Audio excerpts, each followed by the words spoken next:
I think we're back. Okay. Oh, of course. Let's see. There we go. 2 bits. Hey, look at that. Semi got the second first. What do I want here? Camo.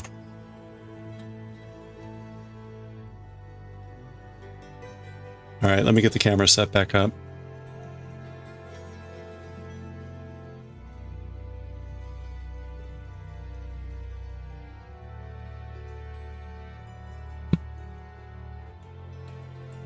Okay. I think we're good. Alright, we got the first crash. We got the first crash through it. That was my fault. That was completely my fault. I was trying to fix the camera and hit the wrong button. So, what did I want to try? Oh, is the other camera working again? It is! Oh, thank God. Alright, we're back to, until it decides to go crappy. Oh, but I can show you now, in case I want to, like, really scare you all. I can do this, like, ooh. I promise never to do that again.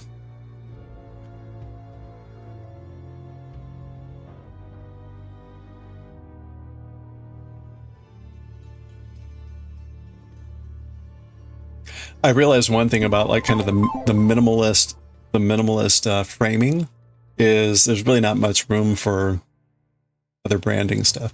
Like I've got the Dragon Ball thing in the back. So one thing I do still want to do and have set up is have the ability for you guys to be able to change the background. So that's something I've got kind of in the works.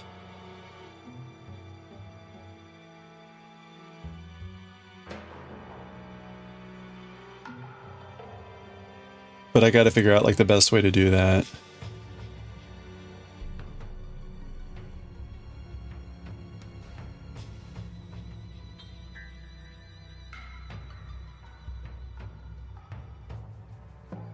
Anyway. We'll try to slowly recover here.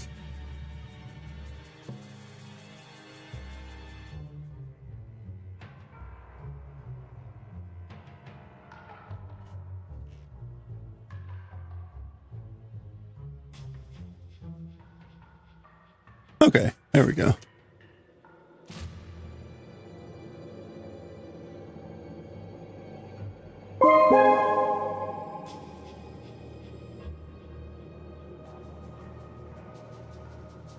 Okay. Chaos. Chaos.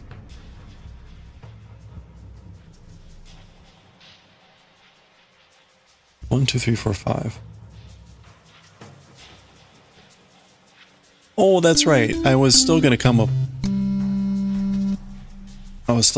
with some other stuff. I haven't thought about like what to do there.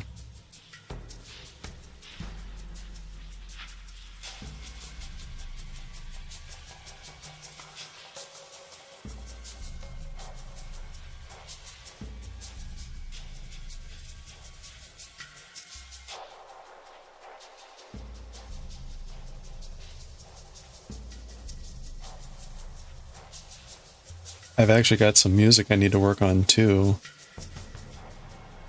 I've been sadly putting that off. I wanted to get that done. So maybe I should do that tomorrow first before doing some stream stuff.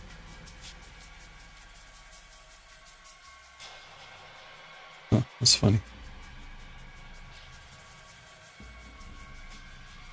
1, 2, 3, 4, 5.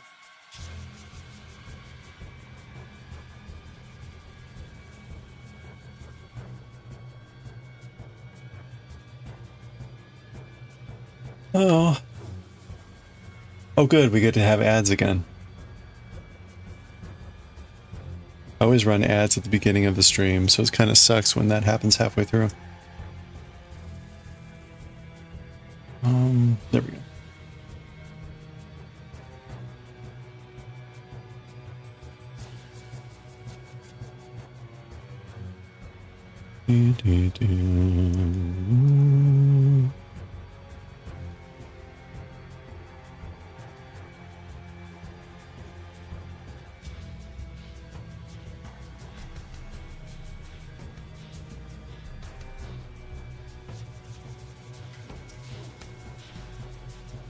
Okay, I had been hoping to finish this either today or tomorrow, I think, so that we could finally get around to testing out the double knitting.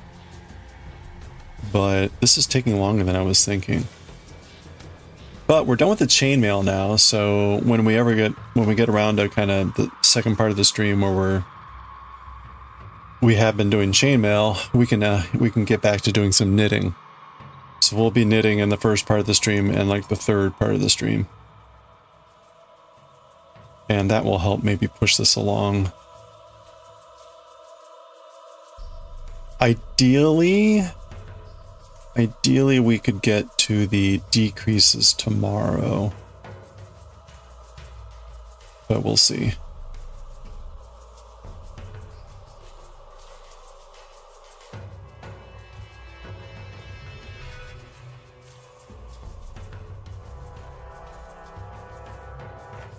Doom, doom.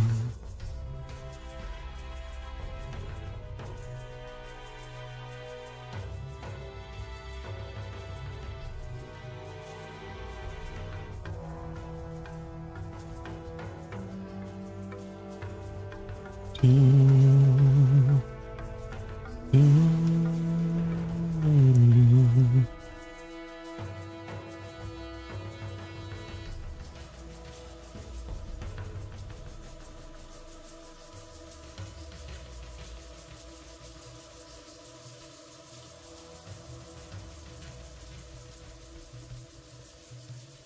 Do I have my cable needle? I do have my cable needle.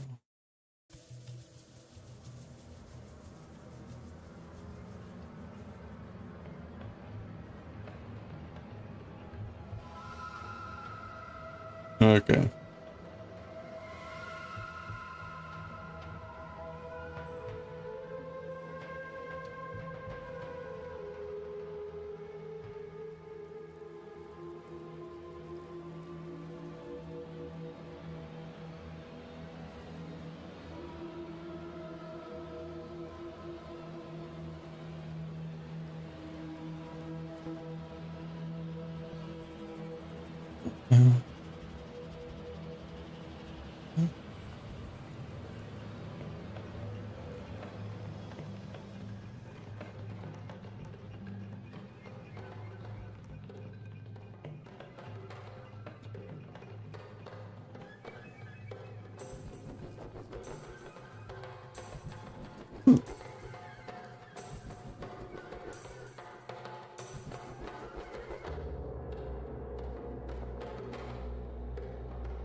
It's funny.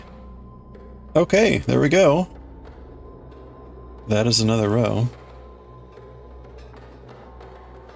Oh yeah, I've been finalizing my tea blend stuff, and so I want to get that rolling too. I've got some pretty good, some pretty tasty ones, so that's exciting.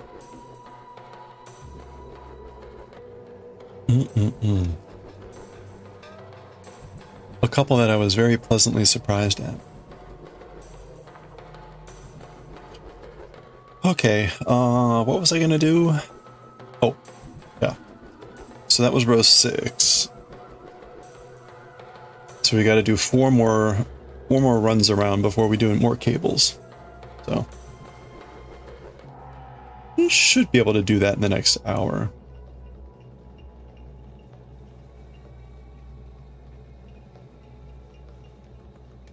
And then we're reading Jujutsu Kaisen today.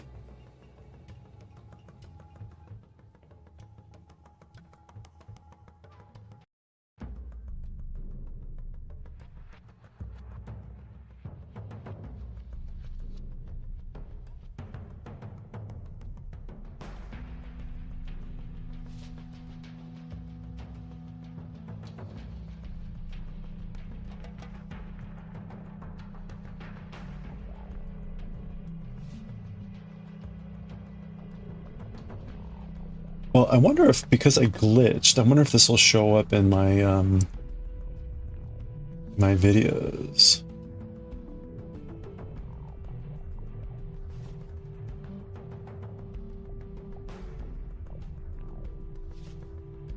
Okay. It is showing up in my videos on YouTube. It says 50 minutes. No restrictions. So playing the music doesn't seem to have harmed anything. Maybe that's because I'm not playing anyone popular.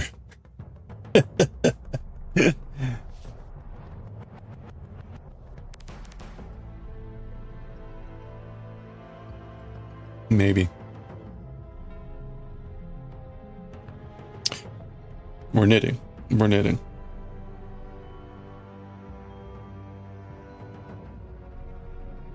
Oh, man, there was so much I wanted to do over this break.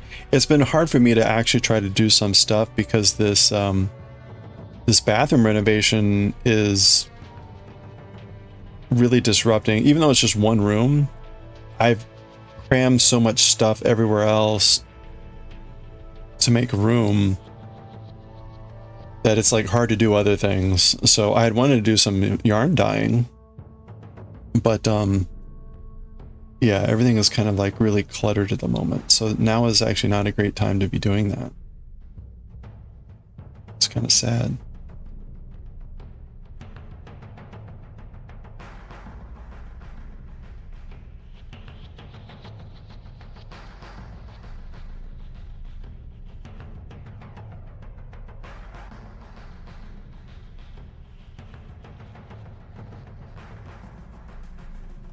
So.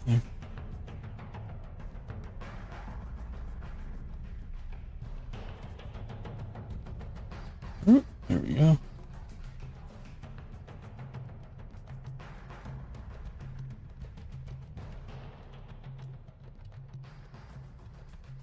Why is the liver your favorite so far? Aw.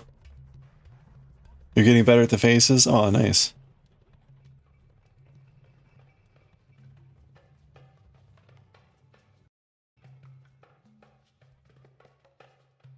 It's funny how you know, even with a simple face like what you're doing, even just like slight changes in placement of eyes or mouth can give it a completely different look.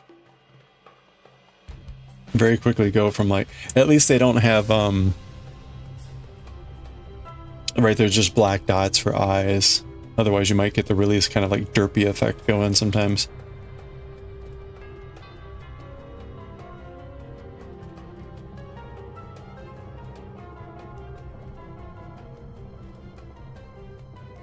Like, oh no.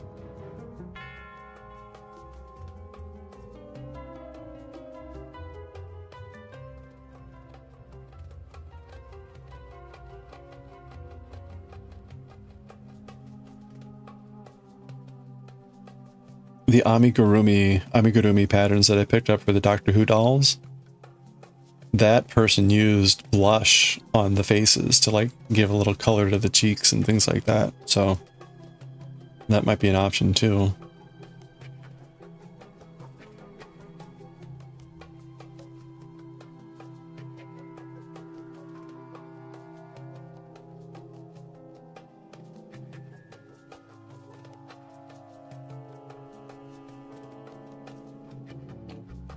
One, two.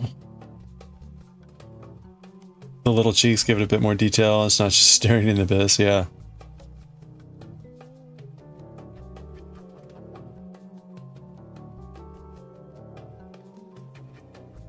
Yeah, it adds that kind of sense of like, no, they're supposed to be like simple little eyeballs like this, not just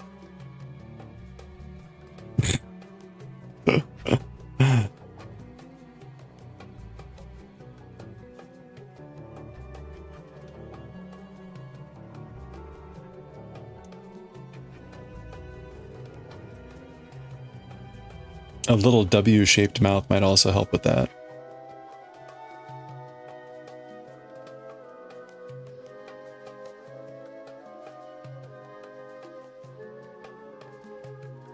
Much kawaii, yeah.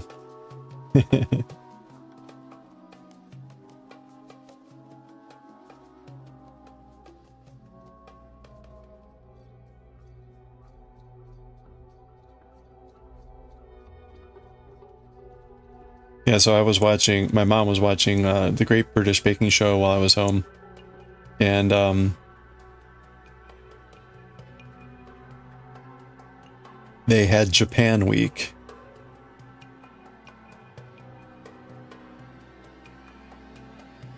And the amount of butchering of the British of the Japanese language was in full force, including lots of matcha. And what was it actually kind of confounds me for a dialect or for an accent that tends to do an ah sound for the letter A. They love to make it A when in Japanese it's ah. And so matcha becomes like mecha or matcha. I can't remember how they butcher it. But there's that. And then there was, I put in the Discord this one, the showstopper was supposed to be creating kawaii cakes, cute cakes. But it kept coming out more like kawaii. Like they were, instead of saying kawaii, it was kind of coming out with that funny ah sound that they were giving it. And it was sounding much more like kawaii, which kawaii means scary or frightening. And so it kept sounding like they were saying that they were making scary cakes. Whatever. Some of them ended up actually being very kawaii. It was a little sad.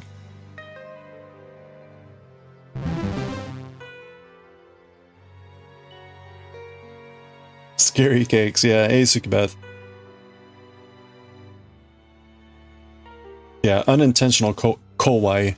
Actually, one, it was kind of funny. Most of them got the idea of like, you know, big, bright, shiny Japanese mascot type of thing going on.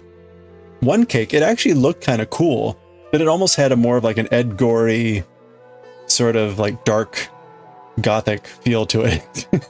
It wasn't quite the Japan kawaii.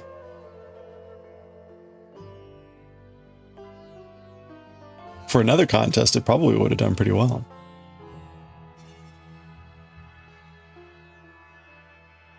But not for kawaii.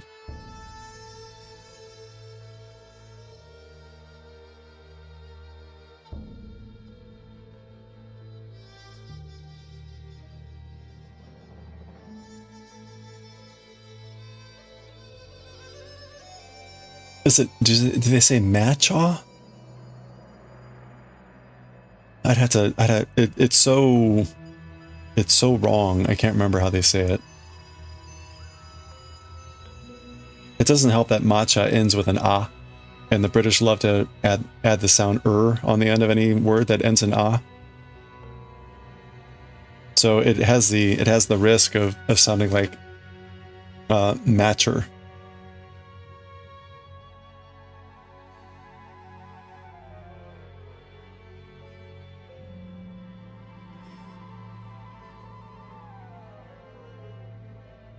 You say mocho just to annoy people.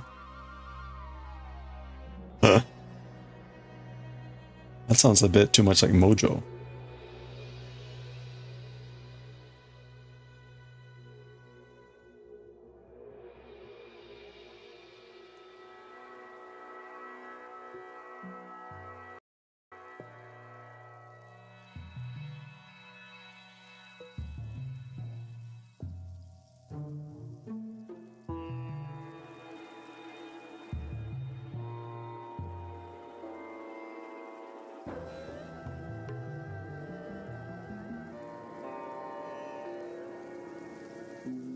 All right. 1, 2, 3, 4, 5, 6. Oh no, 6.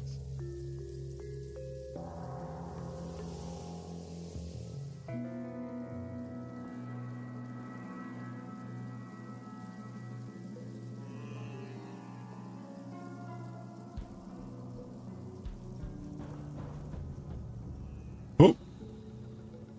Wait a minute, what am I doing? Mucho.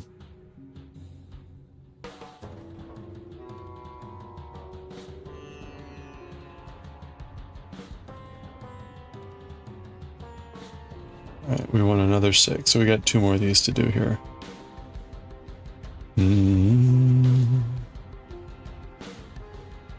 Is anyone still playing Diablo 4?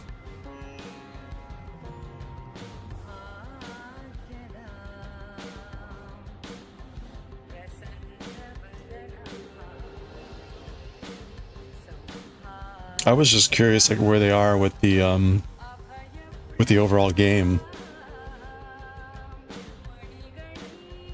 since they were releasing it, the story, like, slowly. Not you?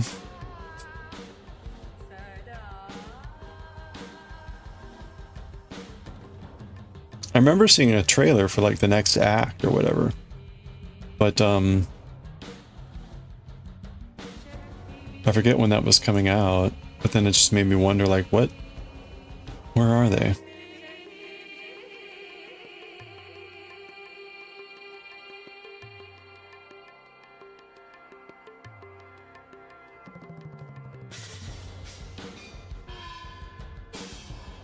You never played it? Might not be the person to answer.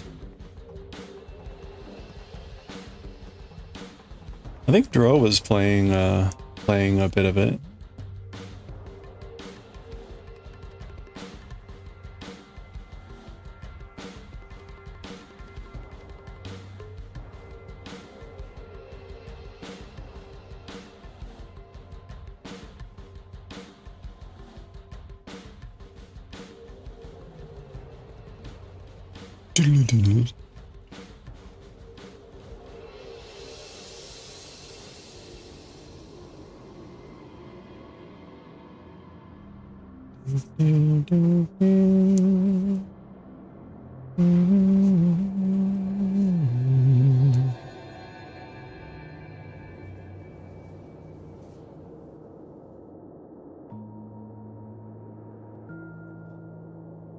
Okay, there we go.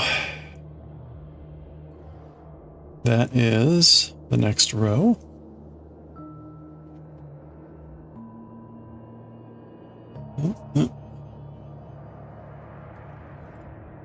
That is row 7. 3 more to go, and then we cable. And that'll be our last cable, so... Or, I'm sorry, our last normal cable.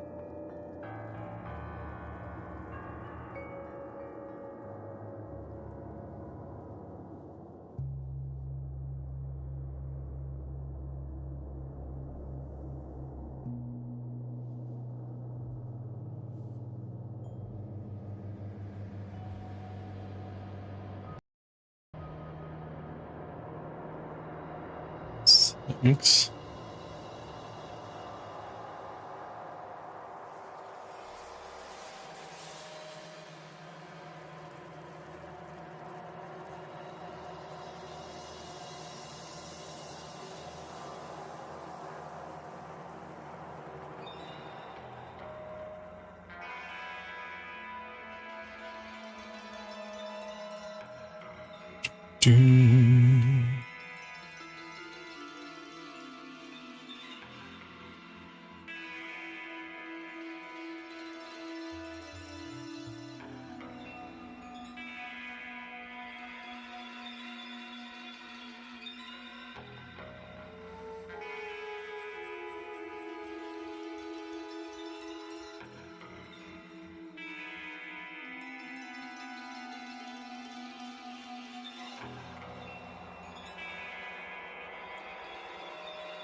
Hmm.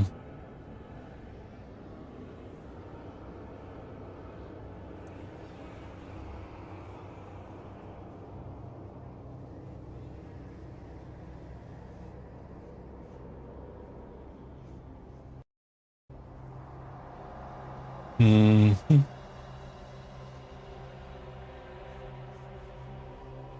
Oh.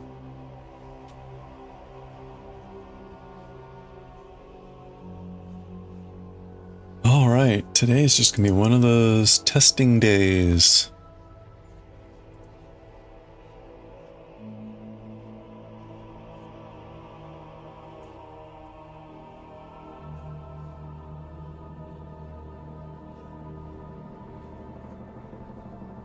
Mm-hmm.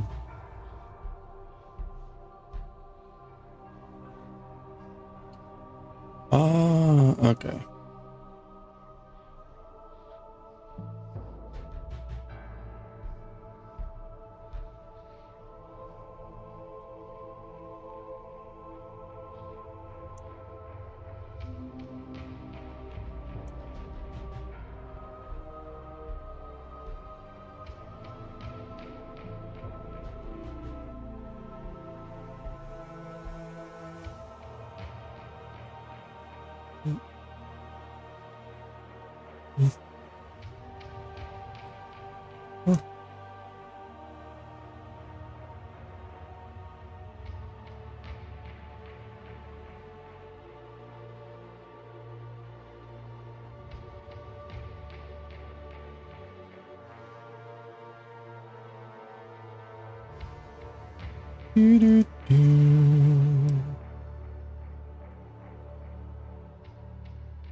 You're gonna go sleep. Hey, have a good one, Goshi. Hope you have a good start to your 2025.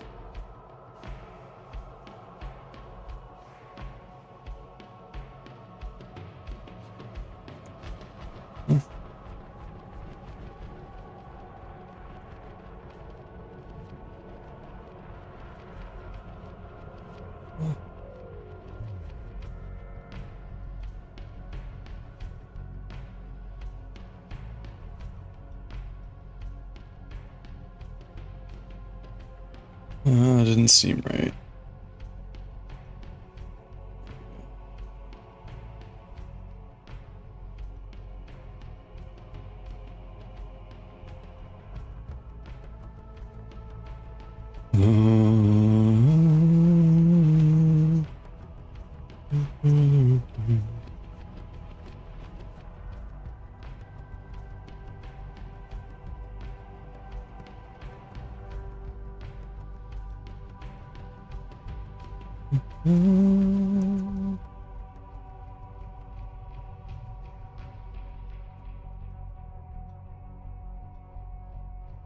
All right, last bit here before the end of the row.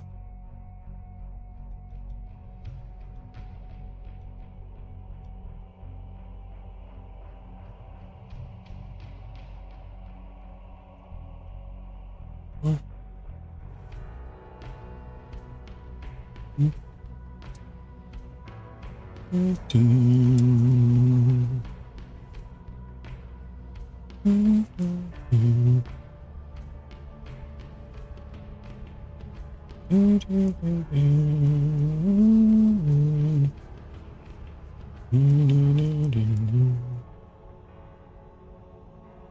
right.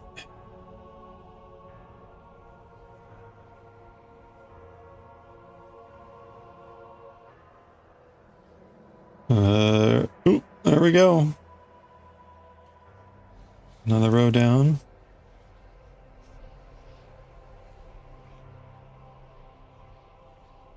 That's row 8. 2 more to go and we cable. We'll probably try to do those 2 and do the cable row, and then we'll break and do some Jujutsu Kaisen. Ideally, that will put us a little bit after 5:30. We'll see here.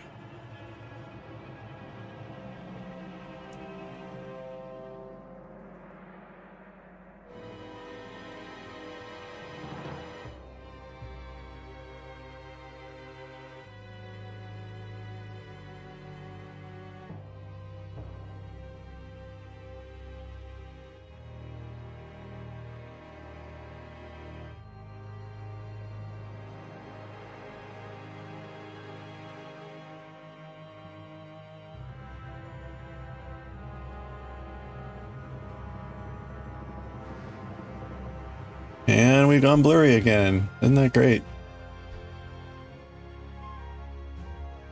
Oh, man.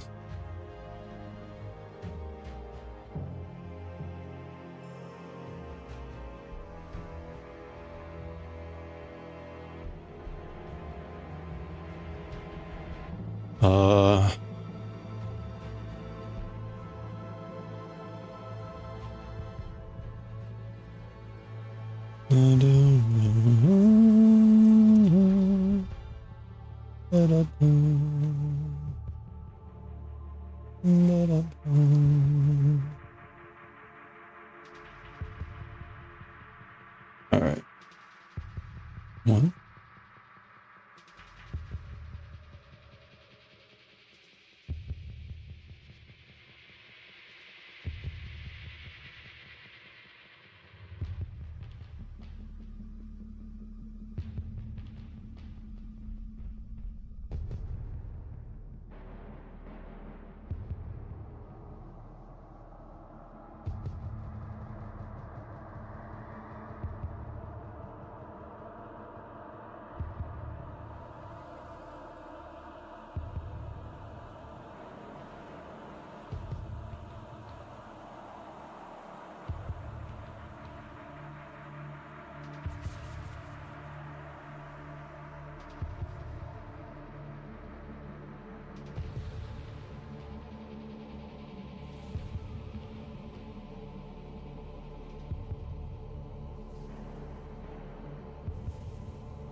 No more festive hats.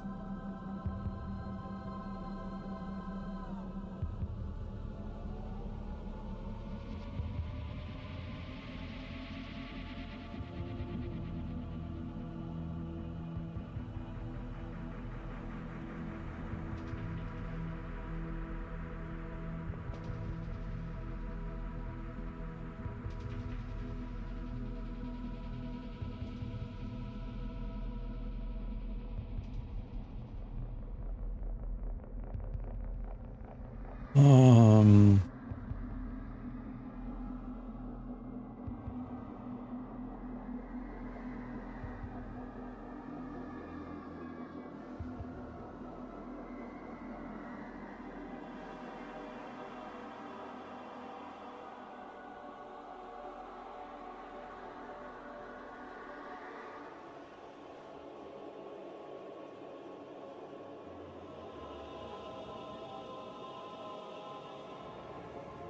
Huh. I'm beginning to wonder if I'm gonna have enough yarn for this. 1, 2, 3, 4, 5, 6.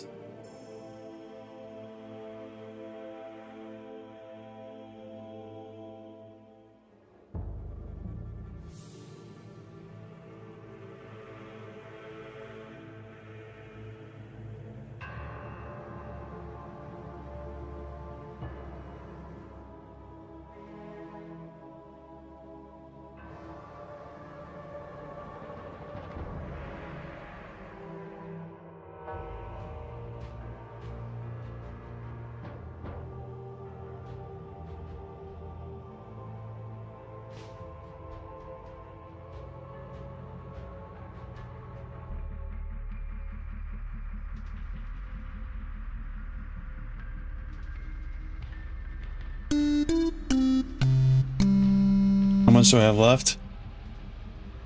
That much?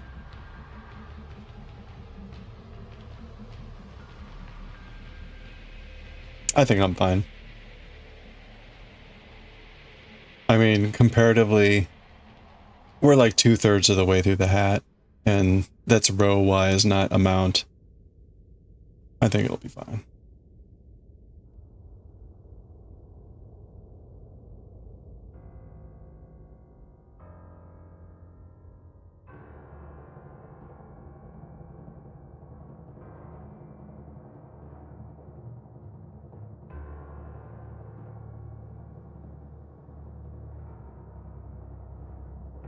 It better be fine because I only have the one skein here.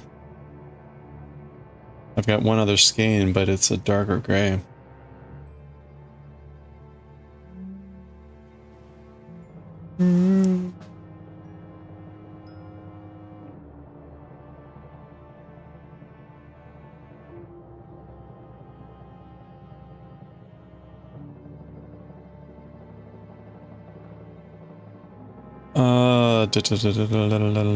Okay.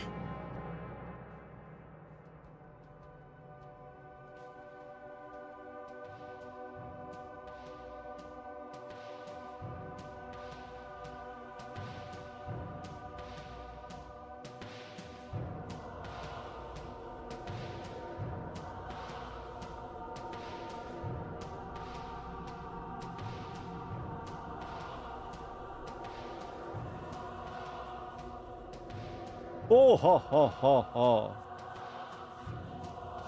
Well, it had 2 shades of gray, and it would be with cables. Start weighing. Yeah, I can weigh it afterwards. Actually, what I'll do is when I get to the end of this section, before we do the cable row, I'll weigh it. Because after we do these next 2 rows, it'll just be one more pass through those rows, and then it's...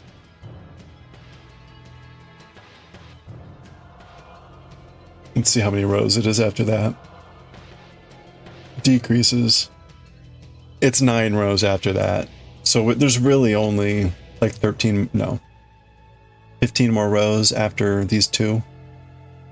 And we've done a shit ton so far. Like, I didn't even count on the brim. I think it was like 30 on the brim. So we're fine. We're fine.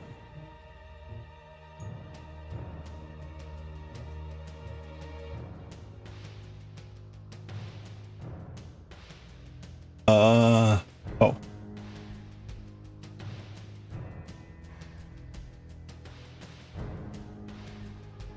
Alright, hold on.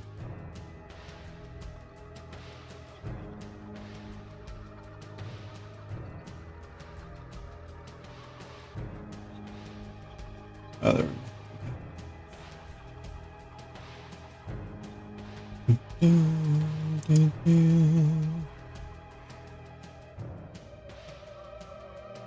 If anyone ever shows up on YouTube, I think I'm gonna completely miss them.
You have me on YouTube? Oh, really? That's funny. I can't tell how many people are watching on YouTube. Oh, I'm getting an error.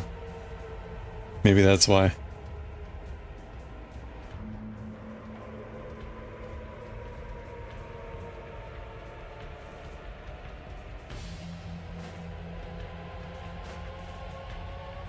Is it possible to... interesting. Let me, where's my stream deck?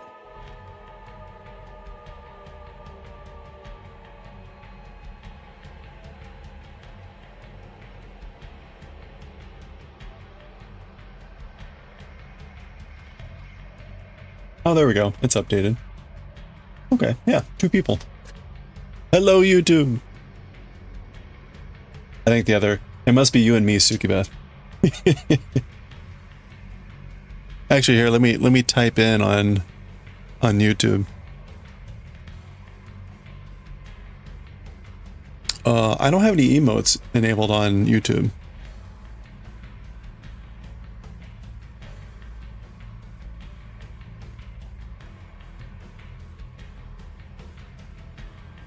There we go.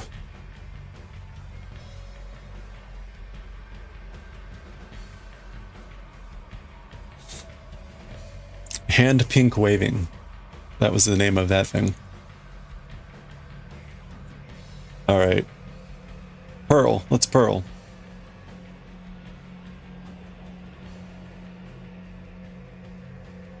You can see the chat? All right.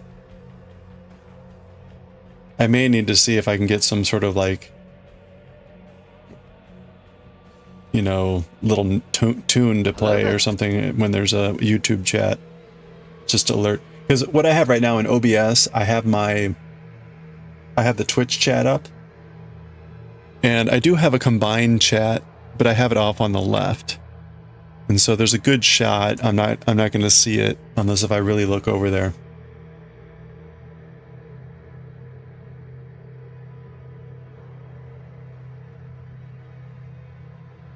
I'll be honest, I've never really watched, well, I've watched live streams on YouTube, but not in the normal streaming sense. They've all been like professional things. So I don't really know. I don't have a good sense of what kind of the typical tools are available for a YouTube chat stream. I don't even know how I set those up. Like, I doubt there's like personalized stuff. Is there?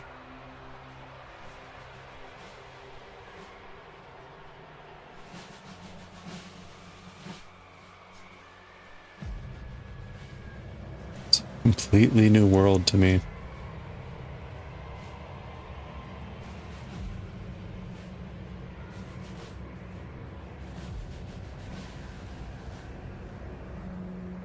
I guess I should update that message to say hit the follow and subscribe or something.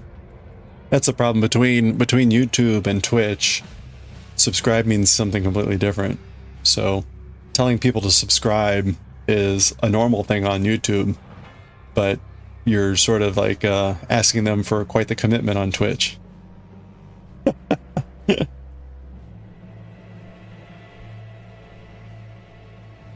Okay, that was row 9. Let's do row 10 here. So once we do this row, we'll do a cable row, and then we go through this sequence one more time here. You can see just to the left of me here in the bottom left. We'll go through that sequence one more time, and then we start the decreases. And once we start the decreases, only like 9 rounds. And the hat is done. So that means we're getting pretty close to the end, all things considered. So we should... I'm not going to jinx it, but we should be able to finish this hat up tomorrow.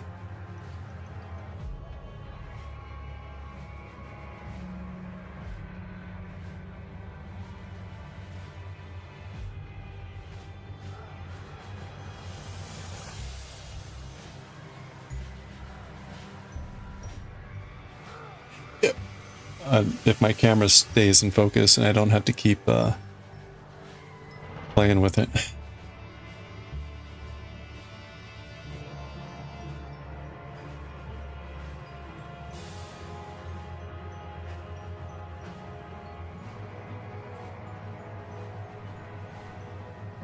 Okay.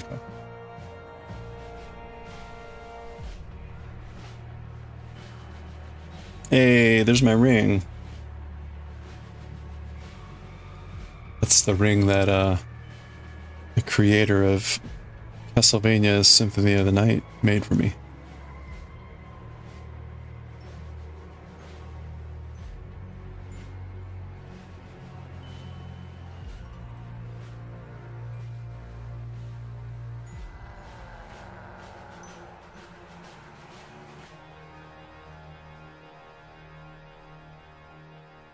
Oh, we're already at the end of the album for Diablo 2.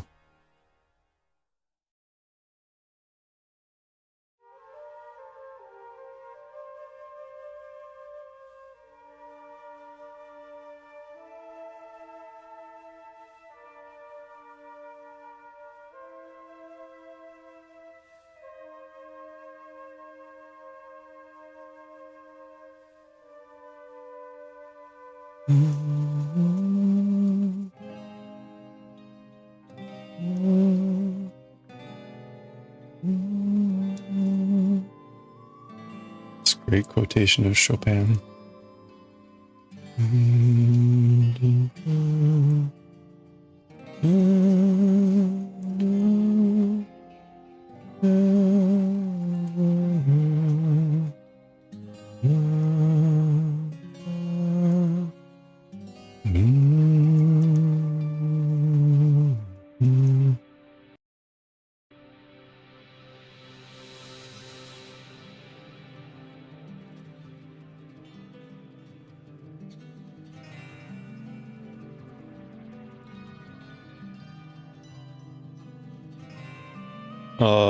We're knit rolling.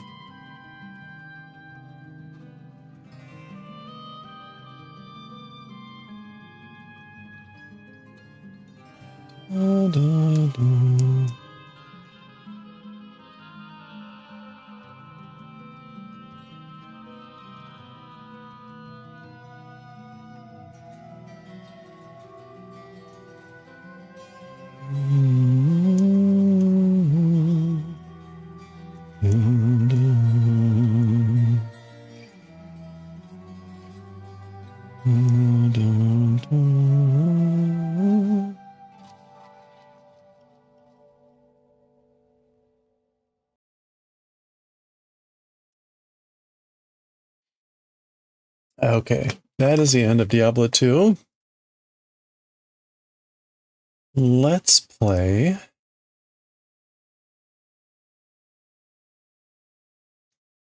I really want to play Saint Seiya.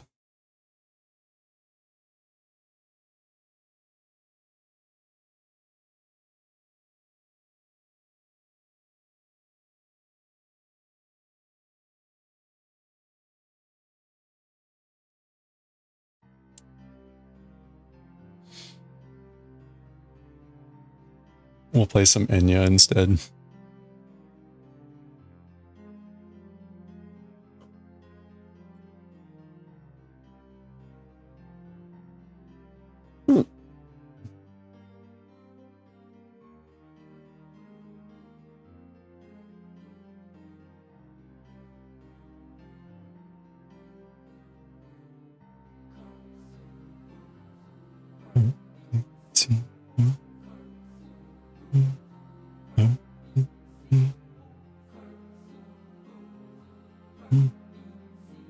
Wait a minute.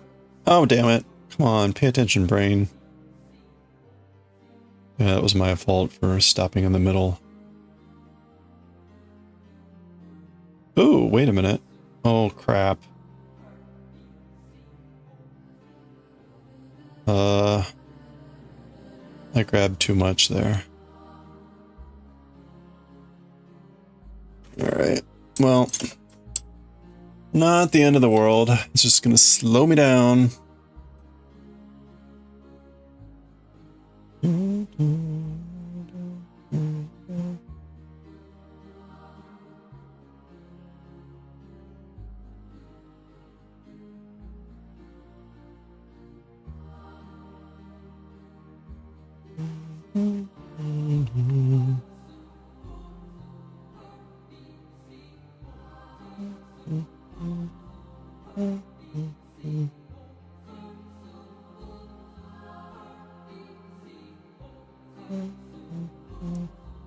Oh,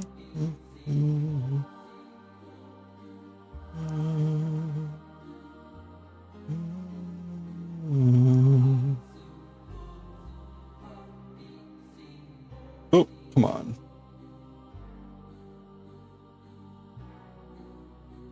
Why is this awkward?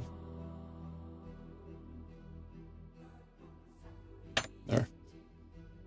Alright, that wasn't bad.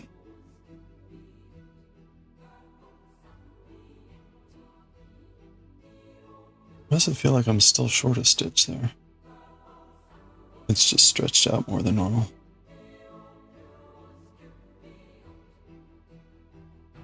Oh, that was backwards.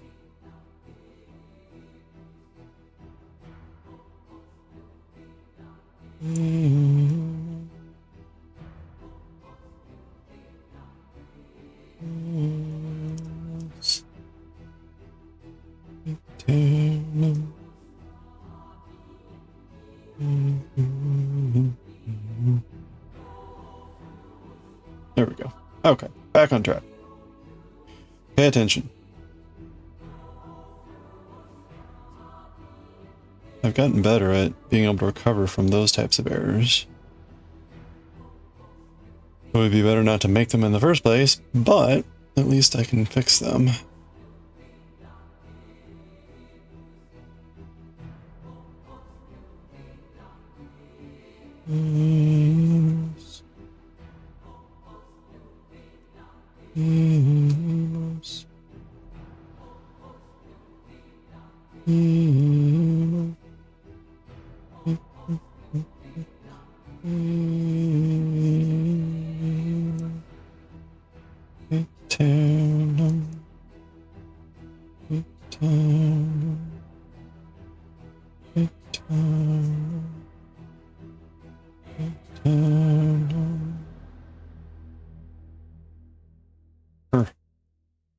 Okay.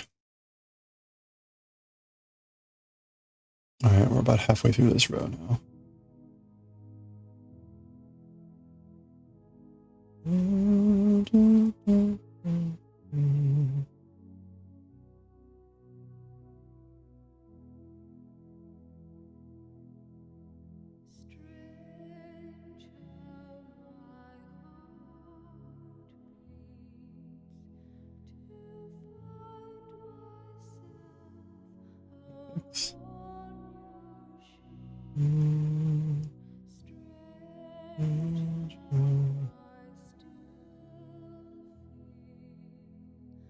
This is all really quiet.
All right, almost there.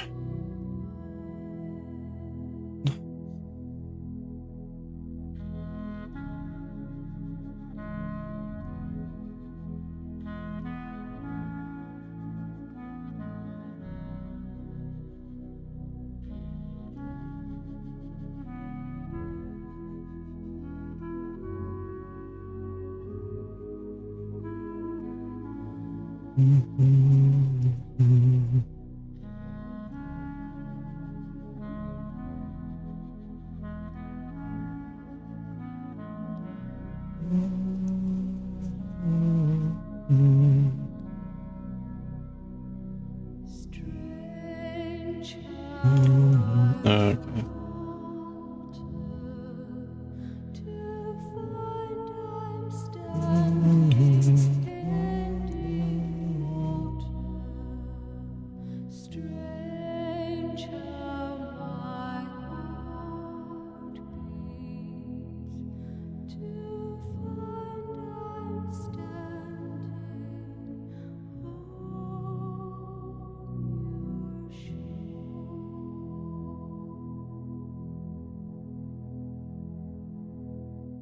One.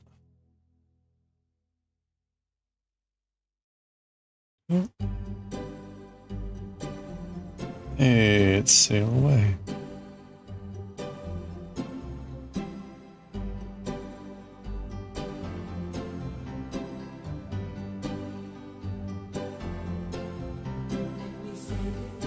All right, there we go. That is the end of that. We now do a cable row.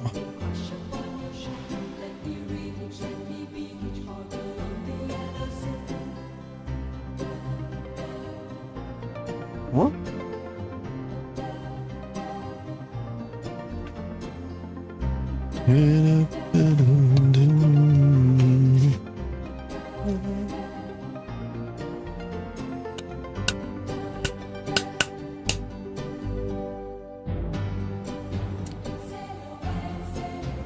Sail away, sail away, sail away. Oh, okay. So we are now cabling.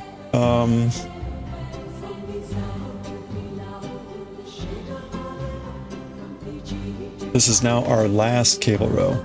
We're supposed to do 1 through 10 once, and then 4 through 10 4 times. So this is our 4th time. Oh, let me go ahead and weigh this. If it's anything more than 15 grams, we're fine.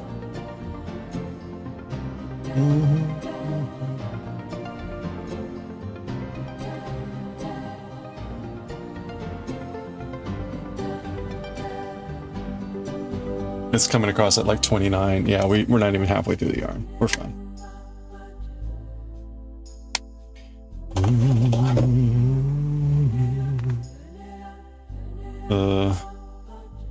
The yarn ball is like coming apart though. Losing structural integrity. All right, let's slip 3. All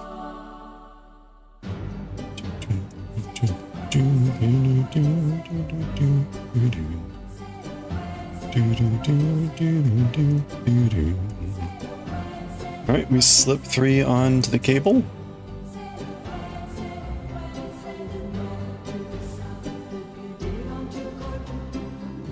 And then we knit, and then we knit 3 normally.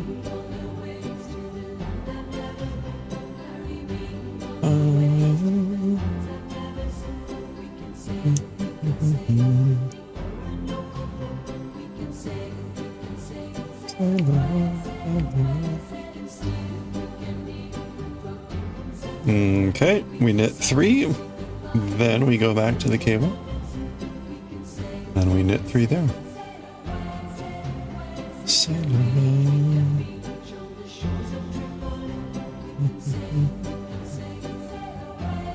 One.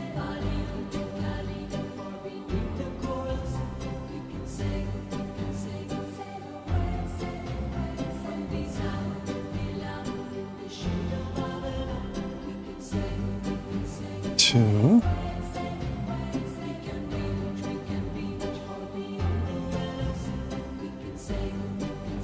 Three.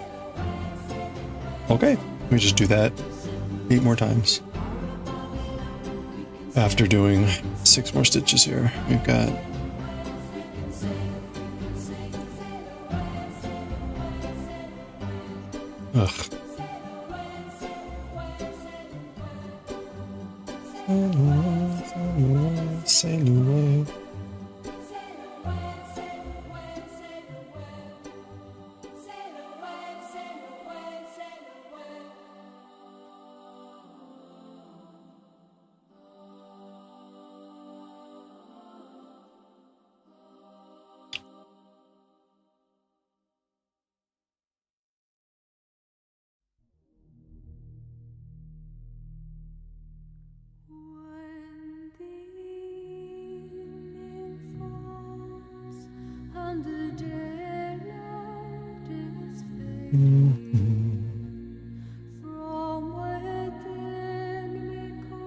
Okay, there we go.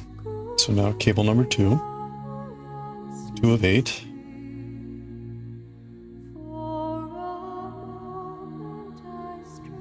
There goes camera.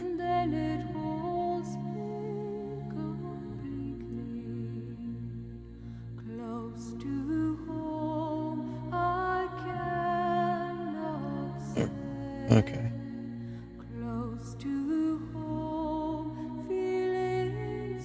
1, 2, 3.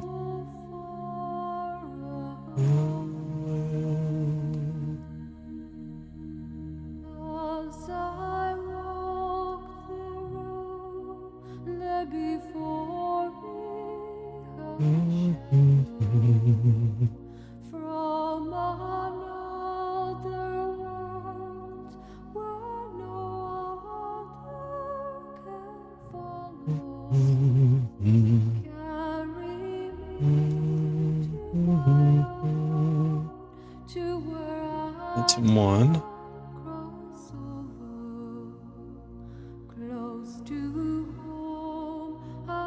1, 2, 3.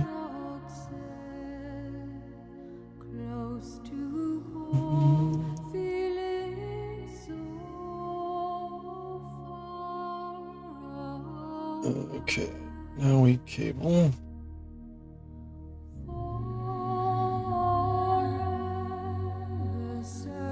You got the liver finished and post a picture. Oh, nice. All right, let me finish this cable and we'll check it out.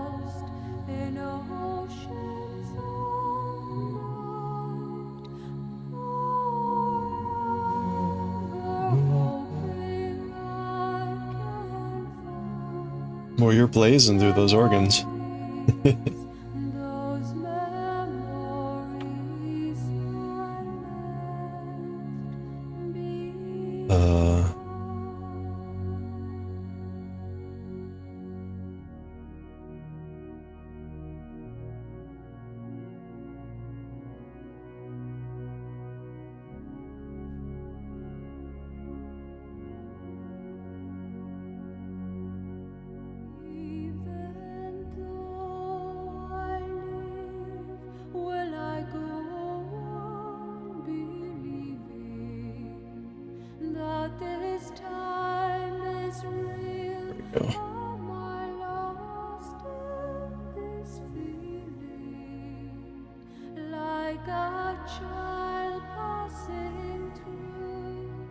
Is that? I guess that's just really wide.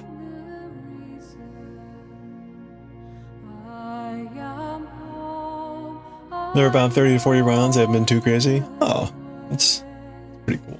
All right, let's check this out.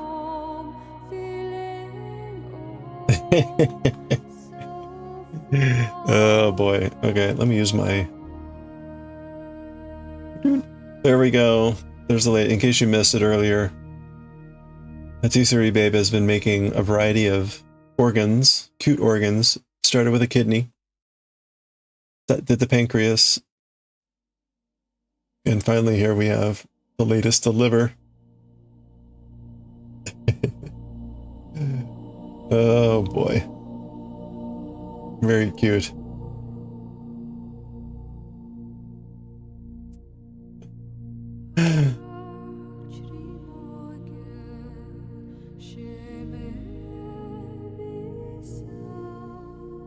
You follow, don't know when you can watch, but you do like some adorable organs. Yeah, they are very cute.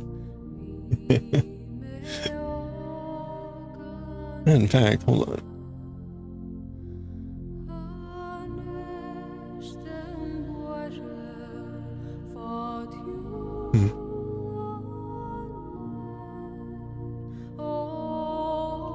Where is... Oh, there we go.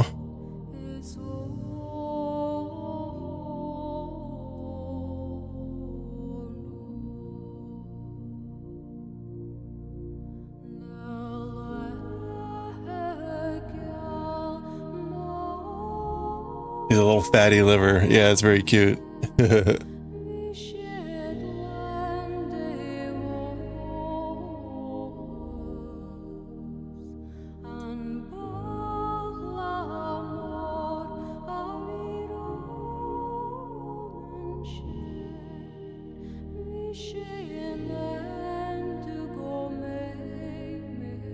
All right.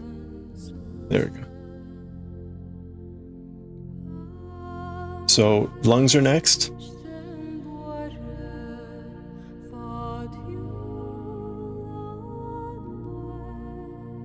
Oh, I'll go back.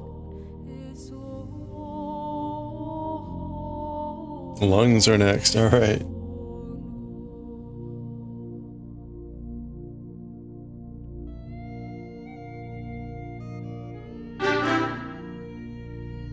The huff and puff. Hey, you work me. How's it going? Happy New Year. Hope you and Pale Horse are doing well. Oh, I'm glad that still works. I never looked at where that was. There we go. I forgot to test those. Hey, look at that. Perfect. First headshot of the year.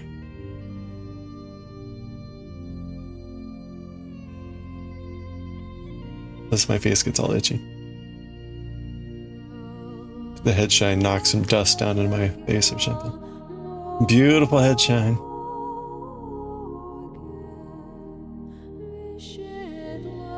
Okay, I am just knitting 3. Is this right? Yeah, this is right.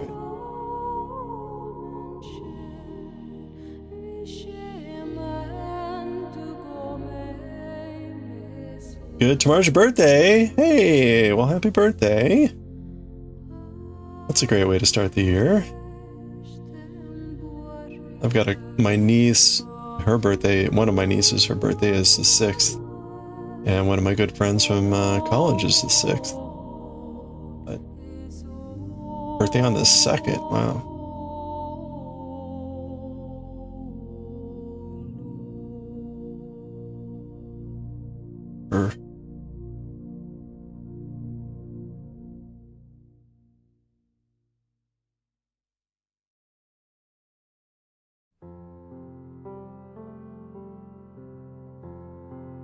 Any big plans?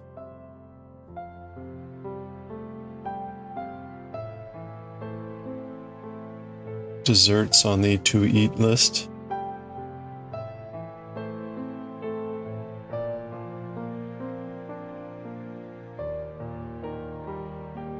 Is it wrong that you're sending out your problematic values because they might die? Not at all. I think that's a perfectly good use.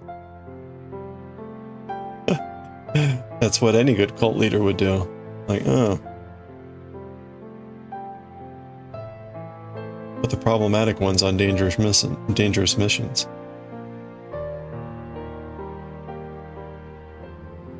As long as it doesn't put, potentially blow back on you.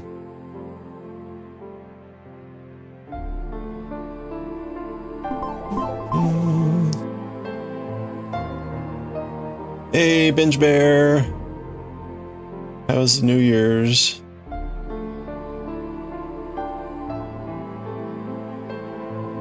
Are y'all snowed in?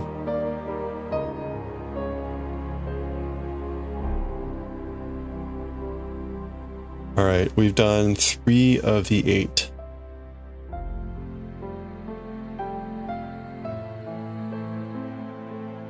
This guy will break out of jail and release the others from jail. You can't have that, that's right.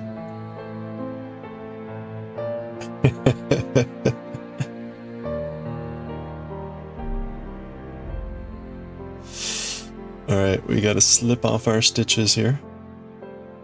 Slip them off gently. Ooh yeah. Take it nice and slow. Oh, that's okay. All right.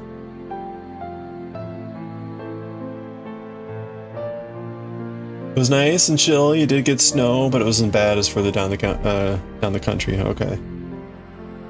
Well, enjoy the snow. I think last I looked, we might get some snow here next Monday, but probably fat chance.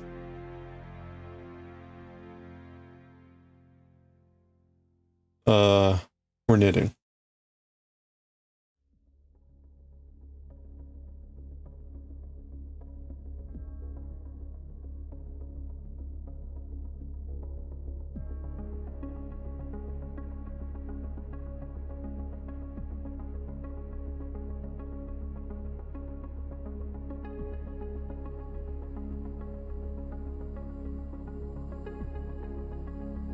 Has anyone else gotten snow yet?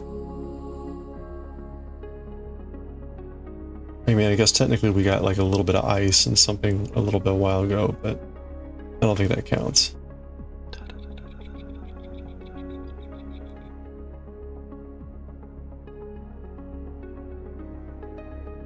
You just went to grab a skein of yarn you left in the living room, and you looked at your sourdough starter. Her name is Petunia. She's only 2 years old.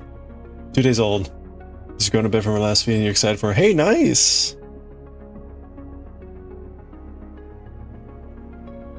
That's awesome. Is that your first sourdough starter? Or have you done one before?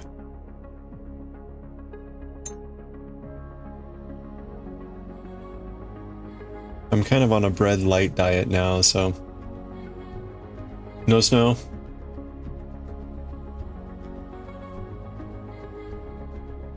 Choose your first? Alright, well... May 2025 bring plenty of sourdough babies. Was that okay to say? something just struck me as like kind of wrong there, but I think that was okay.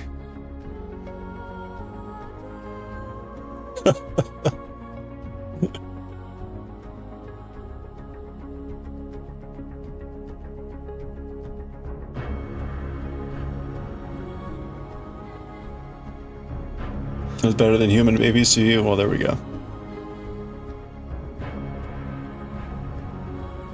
I mean, the immediate benefit is that you can eat them.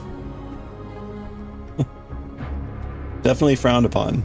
Definitely frowned upon eating normal babies.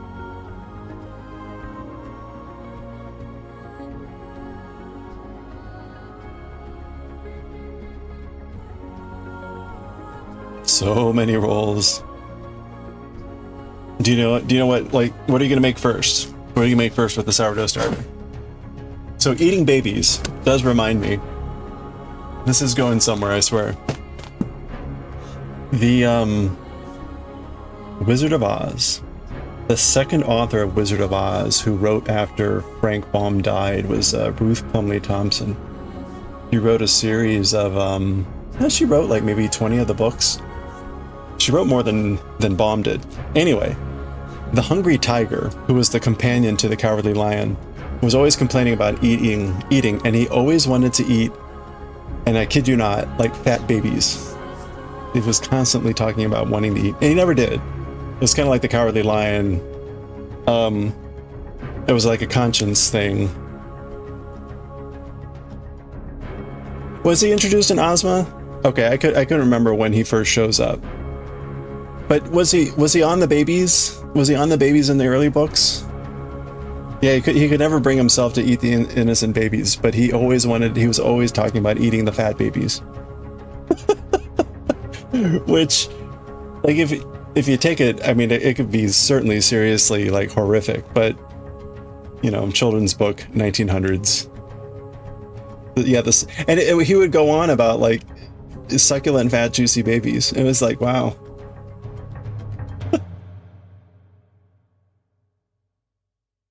Okay, it was Thompson who wrote The Hungry Tiger of Oz. She wrote a story that was starring the tiger. But yeah, I guess he did. He and the Cowardly Lion were pulling Ozma's chariot across the desert, right? Because that's what tigers are supposed to do. Yeah, okay. Man, I haven't read those books in ages. Those were my favorite growing up.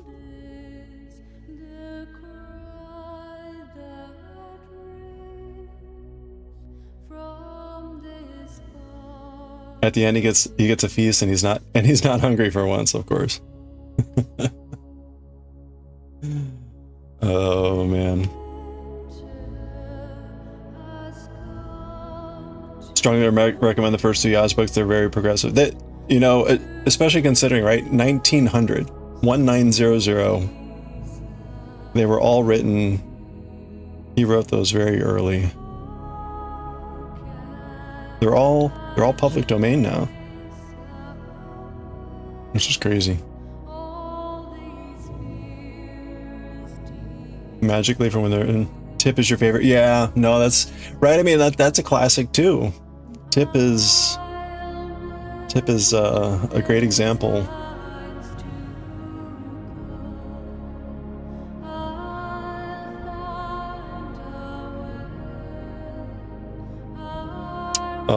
I need to.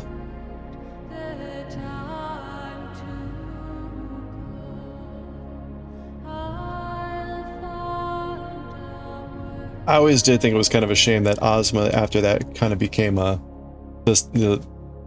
background queen character.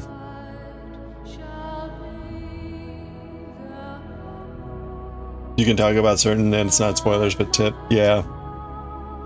Ozma still ends up being a really wonderful character, but she gets to play much less of a role in the later books, it seems like.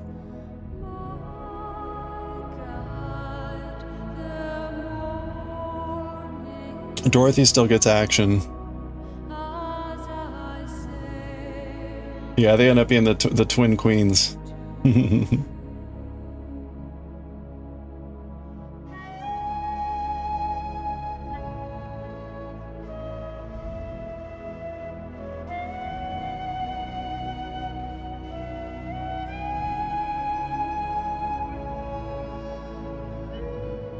Ozma flirts with her. They do have an interesting friendship.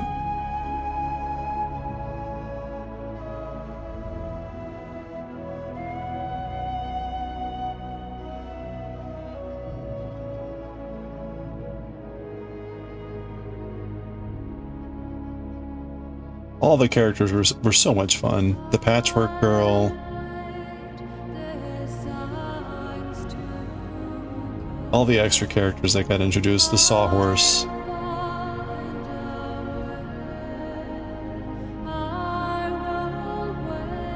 The China Girl. Man. Those would be... I wonder, like, now if I reread those, how I would feel about them. I bet they would still be fun.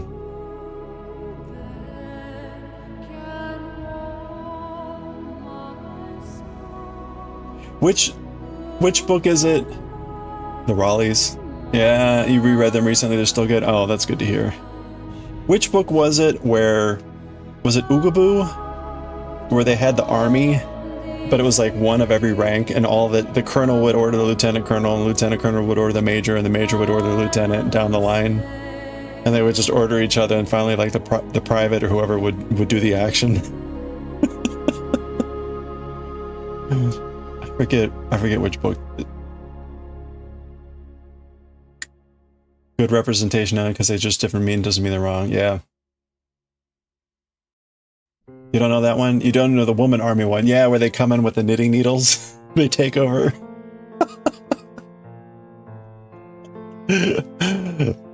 It's so funny.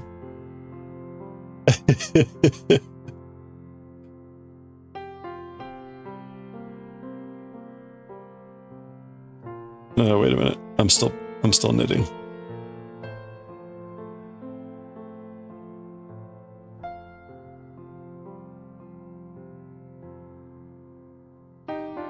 The Gnome King was such a great character.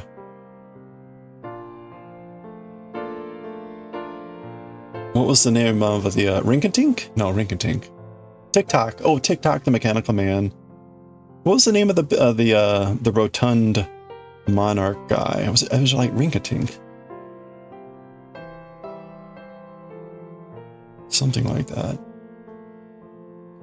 That one starts out. That one starts out where like his area is decimated, and the kid has to get these like magic stones that are trapped under the rubble. And then they end up going, there's a whole thing with a hole through the center of the world, and again, the Gnome King. Oh, anyway. Some good stuff. Oh, wait a minute. Okay. Did I? No, I didn't do that right.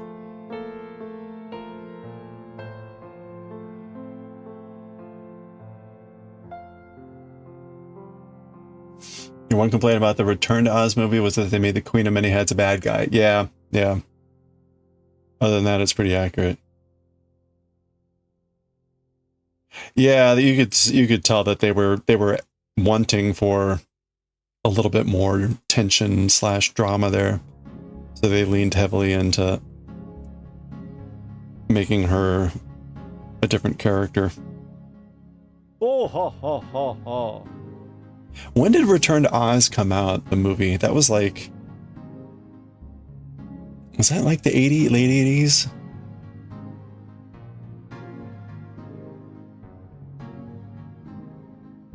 That was 86? Okay. I remember being kind of confused too initially, because I've been reading all of the original books, and Return to Oz is kind of like a rewrite a little bit. I mean, it's technically like the second book, but they played with it a little bit. No, it's technically the third book, but they played with it a little bit. It started with shock therapy, yeah.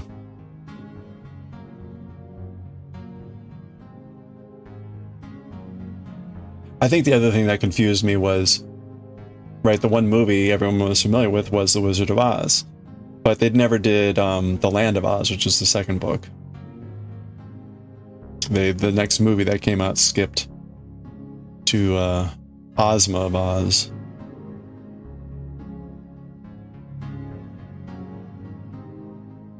You've heard Wicked was good.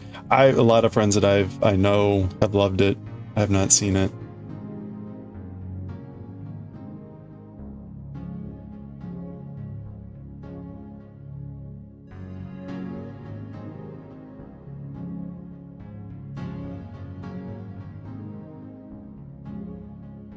Can you manage to explain to them Pip and Jep? Oh yeah, right? So again, like later on, Ruth Palmy Thompson writes Jack Pumpkinhead of Oz. And that story features, so Jack is one of the main is the main character, but it features, like, if I remember right, a guy that has a beard that won't stop growing. And so all throughout the story, this guy is walking around with a pair of scissors and continually like cutting his beard. Just these wild characters in these old stories.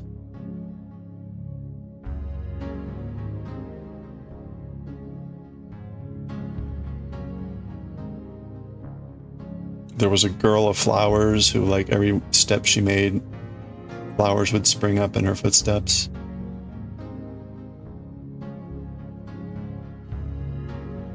You watched it several times, Wicked?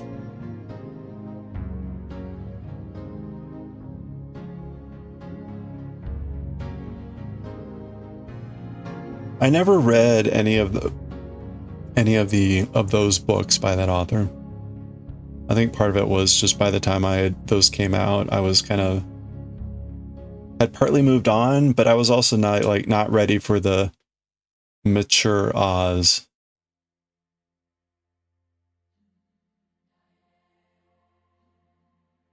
Like, Oz to me was always just like kid fantasy, innocent, pure, that sort of a thing.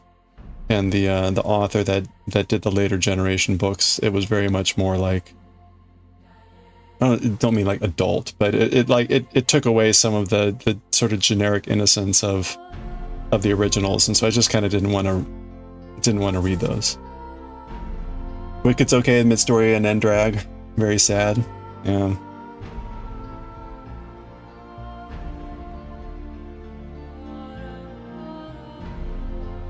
Like, I'm sure they're very, good books and enjoyable, but there's part of that my like childhood is very well attached to, and it's like I kind of want to keep it nice and childlike.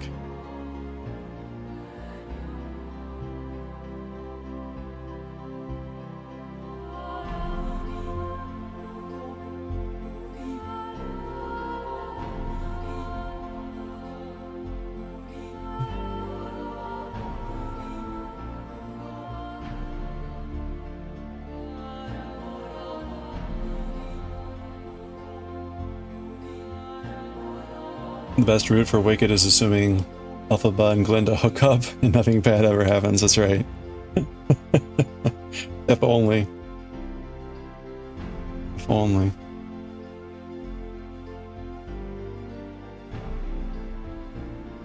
It's funny because, right, I mean, ultimately the story has to be like a prequel, right? It doesn't rewrite the ending. At least not that I'm aware of. I actually don't know the storyline. I just kind of assume I understand kind of the general plot of it.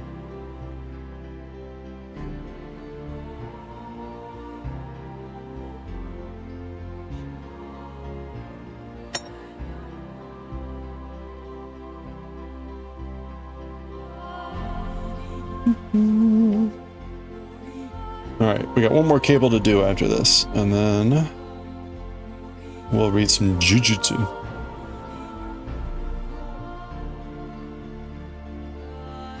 Dorothy's an absolute brat. What's funny is, like, if I remember right, even Baum wrote her with, she was a bit of a firecracker. So that's not like, as long as she's not just an asshole. She was still like, wanted to do good and that sort of thing, but she was definitely not one to take any guff.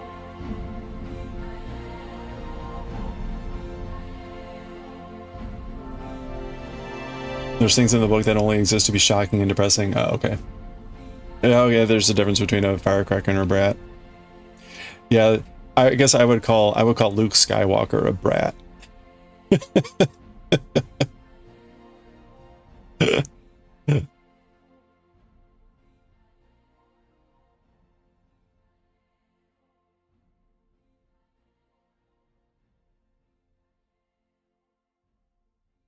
We got all the hot takes going on here right now.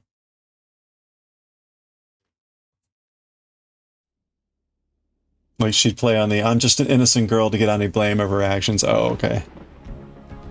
Yeah.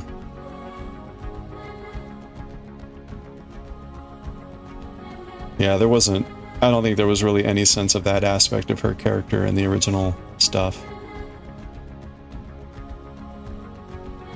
I would say at this point though, right, Oz is open domain, and there's already been a ton of rewrites of the story and different takes on blah blah blah, like, okay, I got it.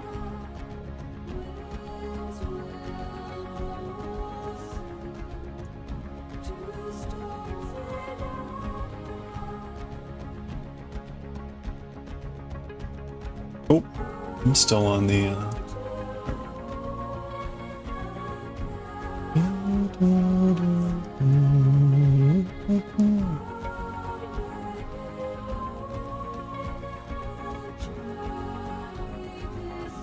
Oh, the Woggle Bug. I'm just starting to remember all the old characters. There was the Woggle Bug. What was the name of the girl who joins him in the second book? She's like the daughter of... She's a princess. She's the daughter of someone.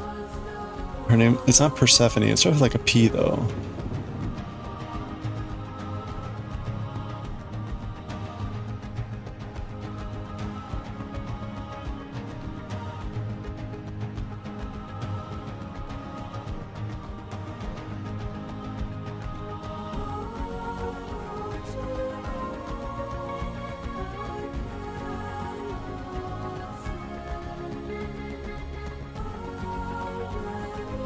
She had like rainbow dress or something. All these things are such like half memories now.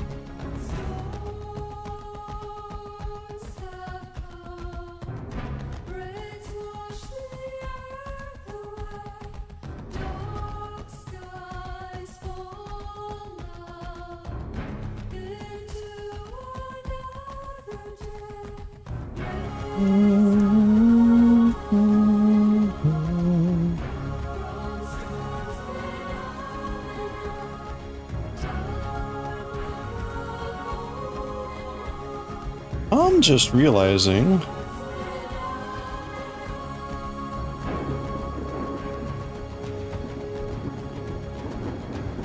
Huh, hold on a second.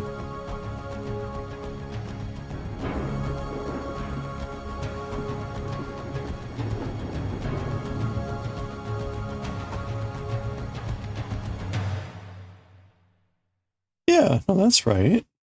I need to come around this way. Huh. Alright. Let's go back to some Orinoco. We're almost done here.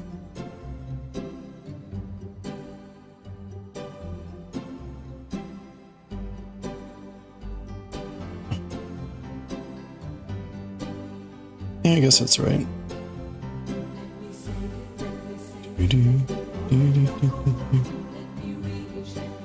Boy, speaking of like books that I read in my childhood, I also read a lot of Piers Anthony, and I went back. I found an article that was one of the Xanth series, and the first book in that is Spell for Chameleon. I stumbled across an article that was like, this book has not aged well, and I was like, huh, and I started to think about it, and he was a pretty misogynistic writer when you kind of look back at it. I was like, ooh. The color of her panties, yeah, there was a whole thing in all that series, and I was like, oh, yeah, that series I don't think has aged as well.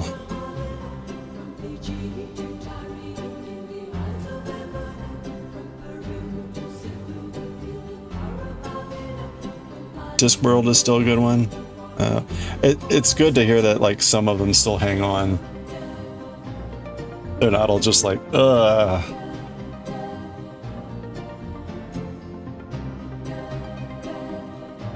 Monstrous Regiment. Okay, that's the end of that cable row. So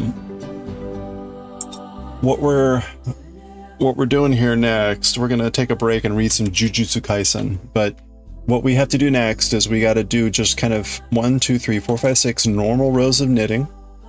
So we've done our last normal cable. We go through these 6 rows, and then there's only 9 rows left after that, and it's basically cable decrease. So we do another cable. Actually, here, let's just take a quick look at it, because I don't actually know what it looks like.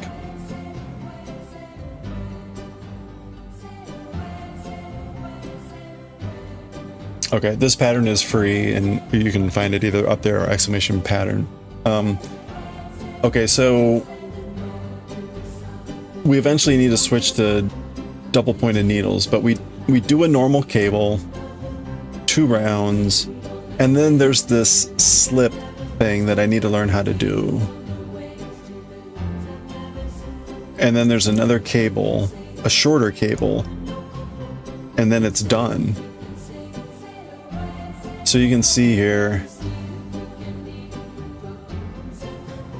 1, 2, 3, 4, 5, and then there's like 2 final cables, and it tapers to the end. So we're like right here. We just did the last. Well, we did this cable. We'll be doing those. There's 1 more major cable, and then we start decreasing, and then we're done. Hey, who's that guy? So we're pretty close. Actually, we're up here. So we're at like the 80% point.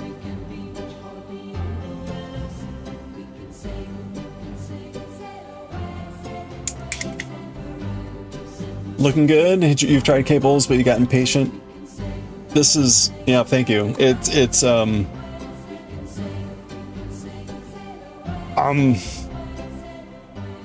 interesting. It's interesting. The first row of cables I did was extremely difficult. I think I just wasn't prepared for just quite how hard it was going to be. I apparently am generally a tight knitter. Even when I think I'm being kind of loose, apparently I'm still being pretty tight. So that didn't help.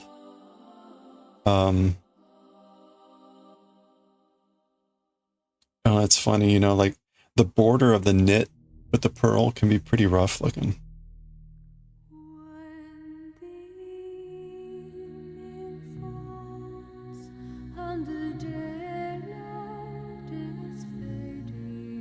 Anyway, okay. I think I'm also, well, the needles are clearly stretching it out more than the natural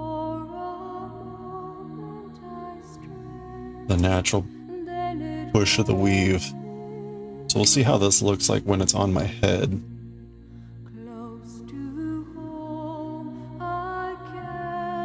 I guess I could test it out now. Let's just test it out real quick.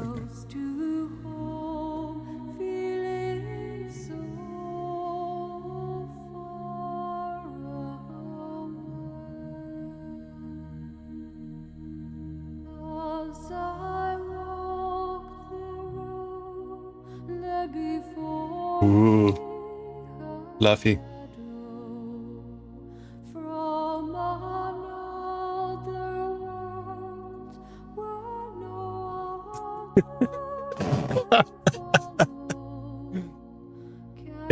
If the needles were more up on top.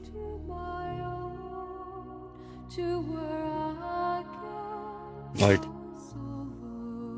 I am Chief Nitum. Anyway.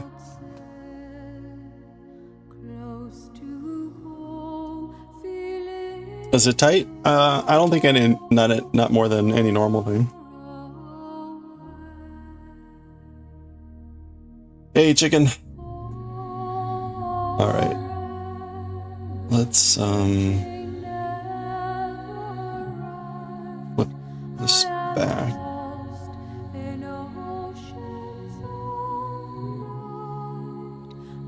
There we go.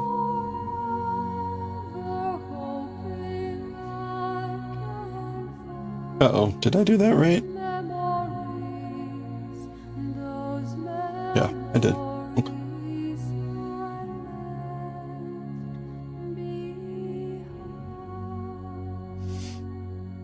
The yarn probably could be a little bit thicker. It is an Aran weight, I guess, but it feels like it still could be kind of thicker. All right, well, there we go. Oh, where'd my stitch marker go?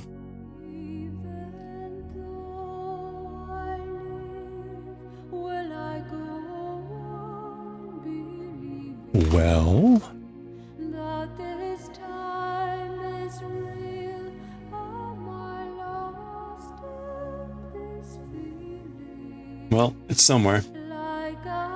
The first brow of the year.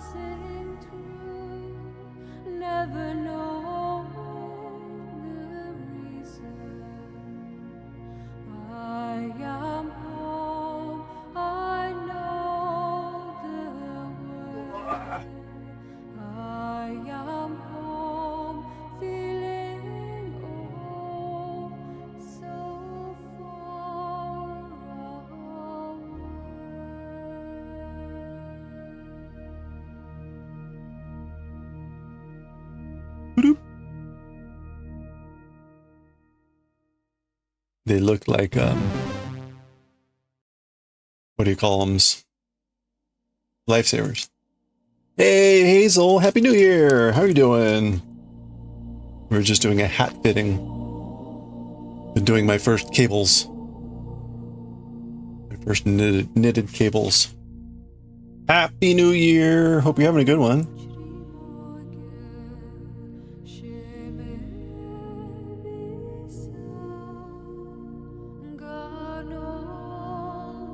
I still need to, I sent Blem a quick note.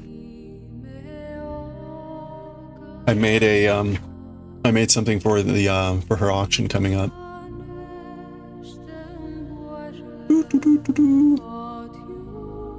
How's it going? It's going pretty well. It's going pretty well for the first time doing cables. This is like my third knitting project, so it's still pretty relatively straightforward. It's just knitting and purling.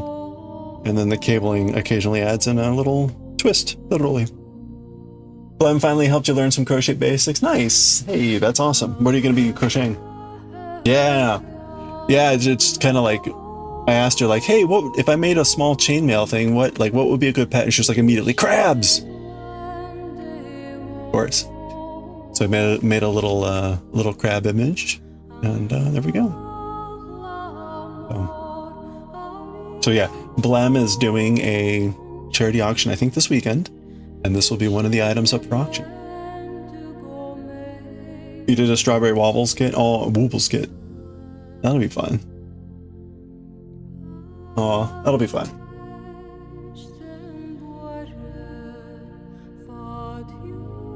Okay, let's see. Let me just secure this on here by doing 6 knits. And then we'll move on here. Herp, herp. We're only about 14 rows, 15 rows from finishing the hat. So I think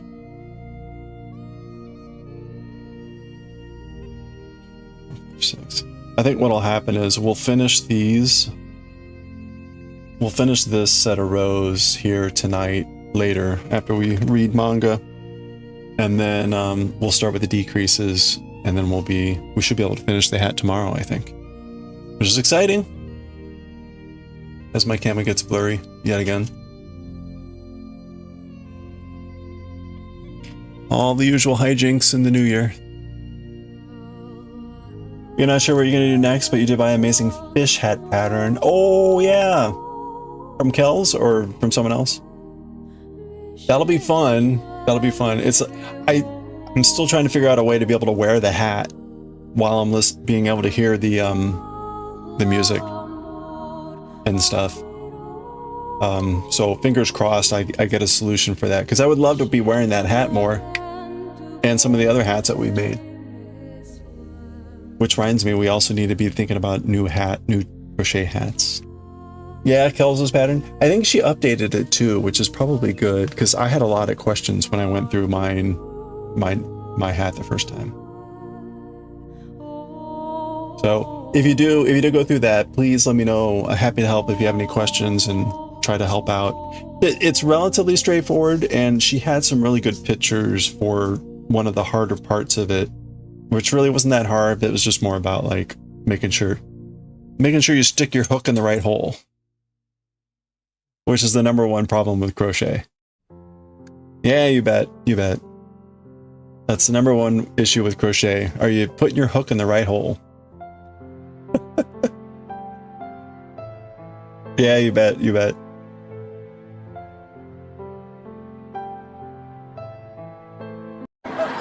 There we go. Delayed laughter. Okay. All right, let's read some Jujutsu. Let's read some Jujutsu Kaisen. Yeah, did Adama think I was right? Yeah, you're gonna hit me up. Like, watch out!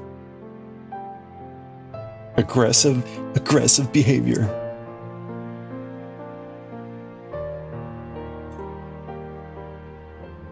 Classic Automon.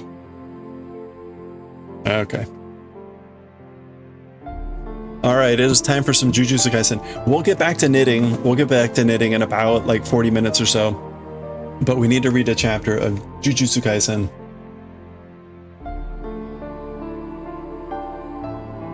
So let me mute the Enya. We also left at a pretty good cliffhanger. Gojo was being threatened by a box.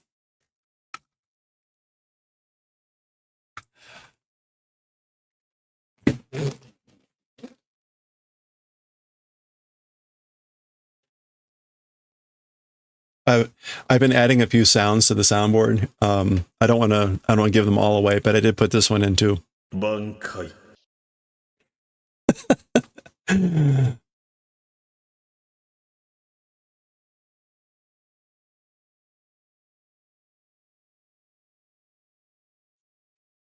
Oh boy.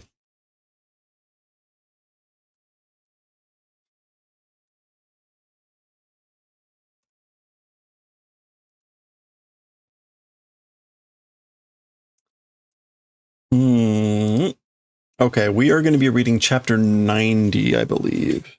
Yes, chapter 90. Let me,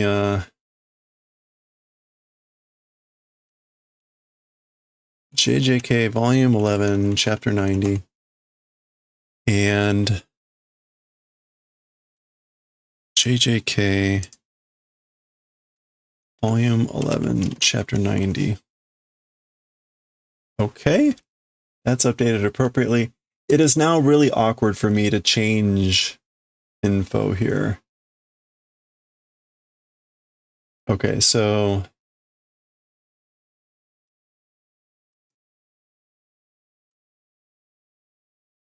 oh, okay, here we go.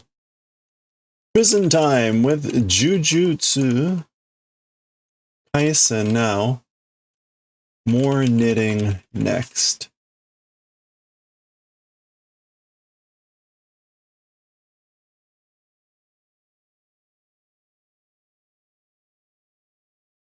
Oh.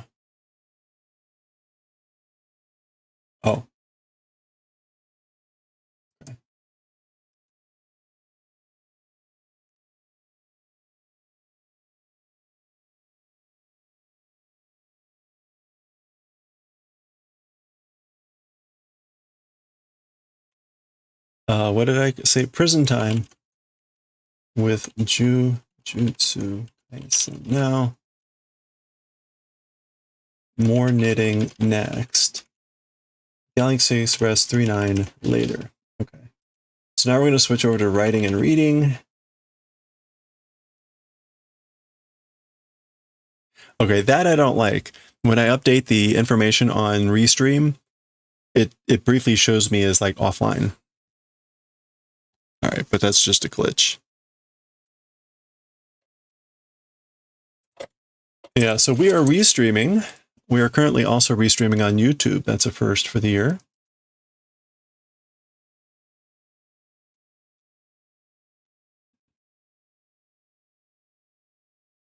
YouTube, very popular. All of one person right now, and I think that one person is probably me. I don't get that, or it's okay. Oh, you're still on there? Okay, so then if I am watching, then I don't count, and then there was someone else, and they're gone now. Thank you, Suki Beth. That's good to know. It's weird. It's weird how sometimes YouTube will count you, the creator, as watching your own thing, and other times it won't. So I don't know. It's the mysteries of YouTube.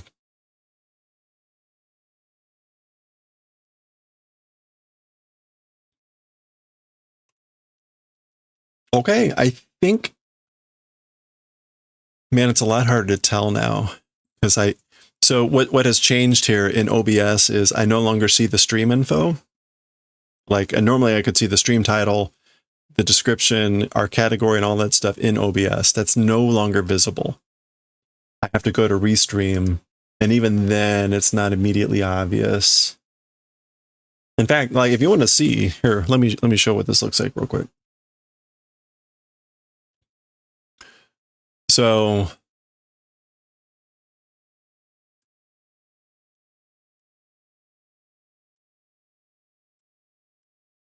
okay, fine, like whatever.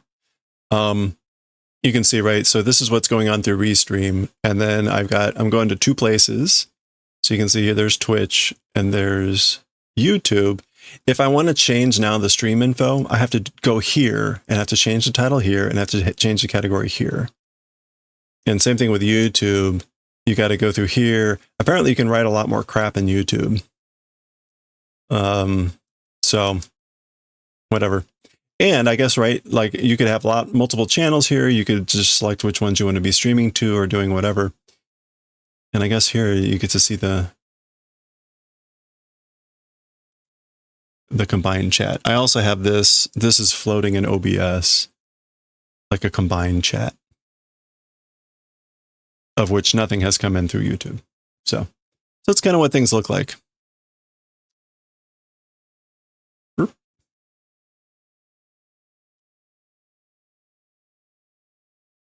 Okay.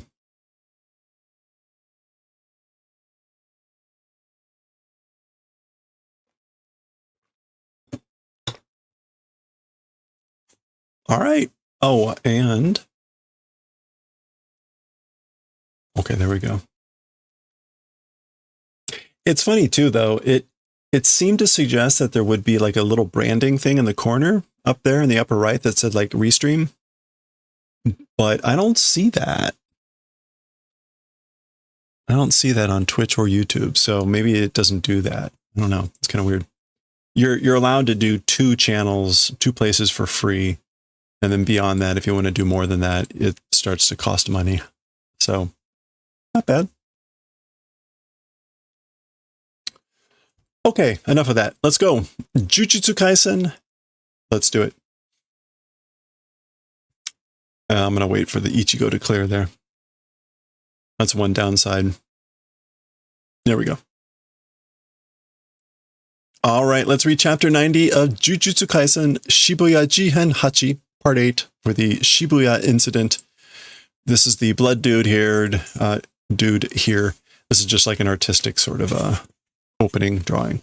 Oh, and so the big issue here, the big deal is the previous chapter ended with the Hellgate thing that was alluded to previously as being the thing that could take down Gojo. So there it is, and Geto telling that thing to open gate.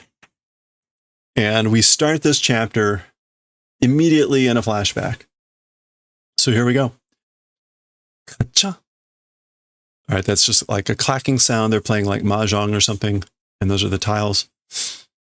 Gokomon kyou wa ikita kekkai genshin no narehatte. Gokomon kyou ni fuin dekinai mono wa nai. Okay. Nice use of the double negative here. As for the Hellgate, what did we determine that was? As for the Hellgate boundary, this is the name of that cube. And Hellgate actually means prison. So it's like prison boundary. But I'm going to keep calling it the Hellgate boundary, just to be more literal with the translation. So as for that thing, the living result.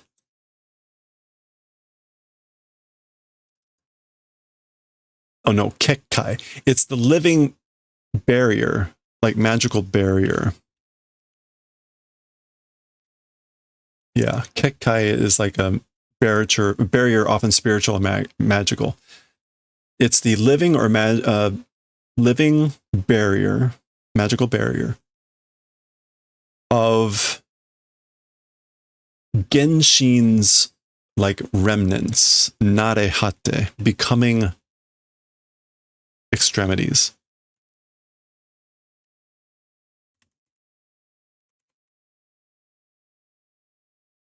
Narehate.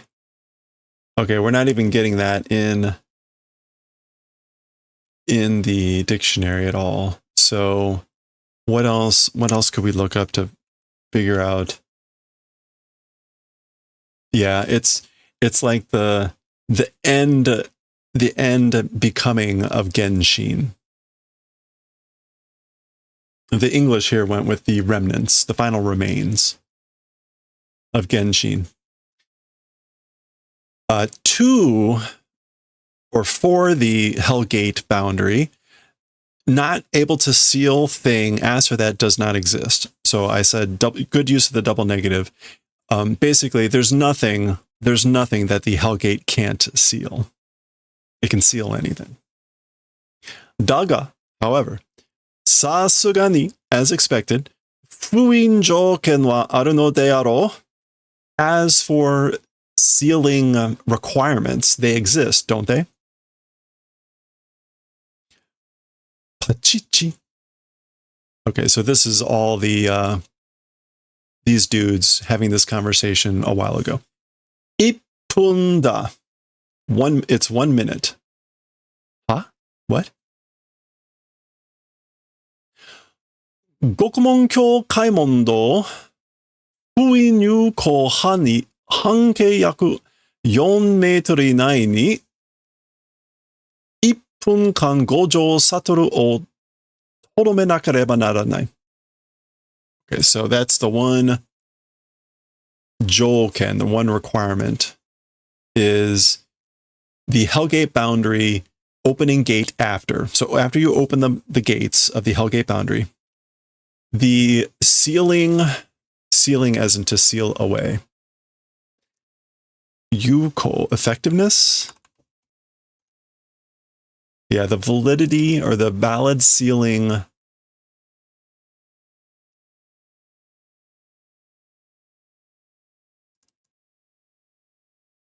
Han-e. That's like a distance or radius, extent, sphere, range. Hankeiyaku. Oh, that's the radius. The radius about 4 meters within. For 1 minute, Gojo must Torome.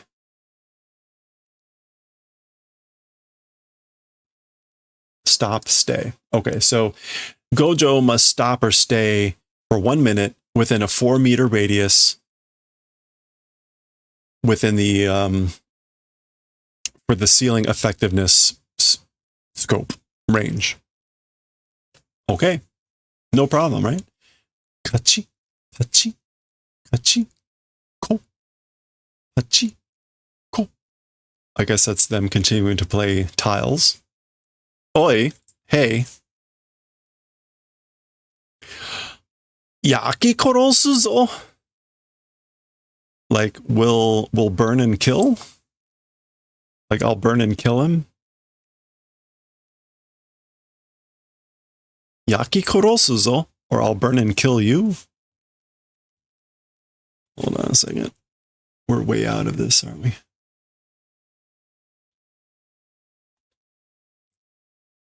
Gotcha.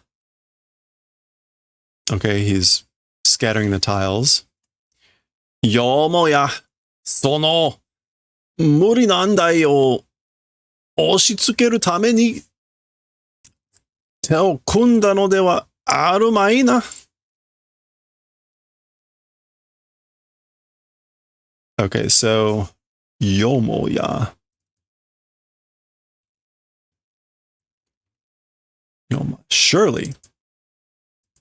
Surely that impossible, like complicated, for the purposes of pushing that impossible, complicated thing. Muri nandai. Yeah, an unreasonable demand. So surely for the purposes of like enforcing or foisting upon an unreasonable demand, joining hands or joining up as for doing that, it's not that, right? So surely we didn't join up for you to push upon us an unreasonable demand like that. Oshitsuke. Yeah, to press, to push, to force. Like an imposition.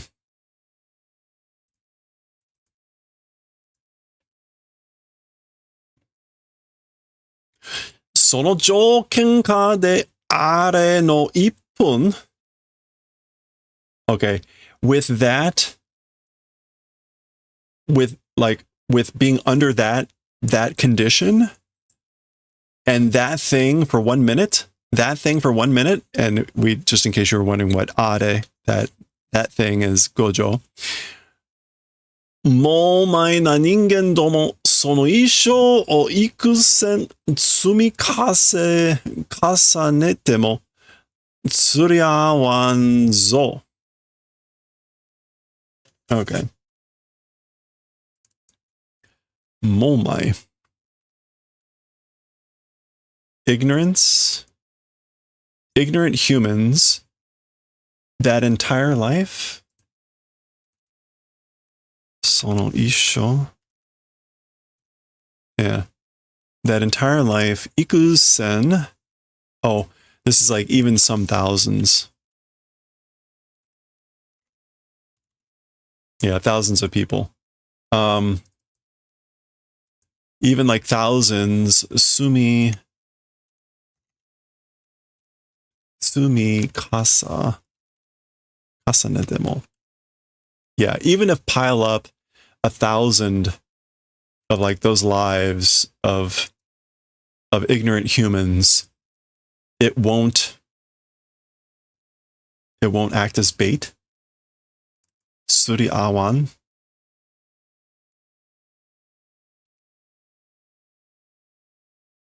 It won't go well together.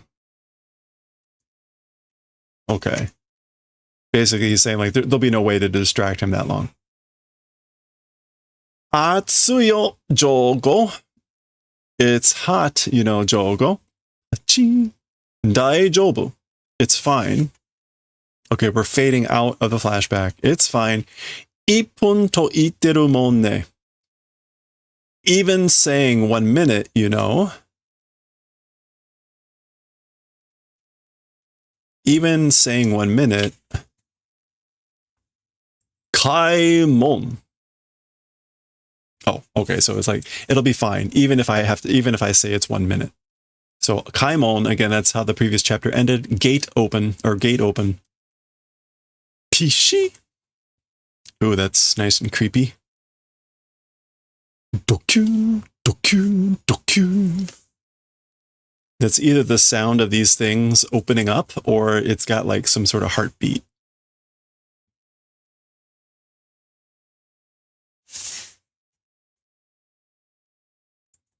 Okay, they're staring at each other. Notice it's like eye is pried open with these things.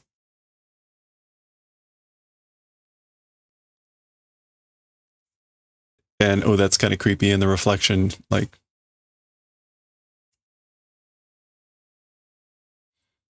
Okay.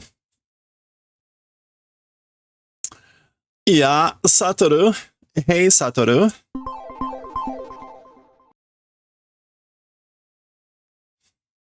Hey there, 5NNO. What is that IRL Japanese chat translation tool on the? It's called Zkanji. If you hit ! dictionary, you'll see a link for it. So, hey, Satoru. Ah? What? Hisashiburi ne, soko ni ita no wa. Okay, it's been a while, hasn't it? So we're getting like the narrator popping in here or something.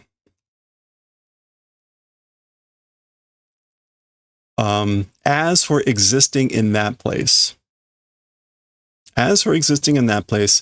Mizukara no te de kyonen koroshita shinyu. As for the one, ita no wa. As for the one existing in that place, with one's own hand, last year killed best friend.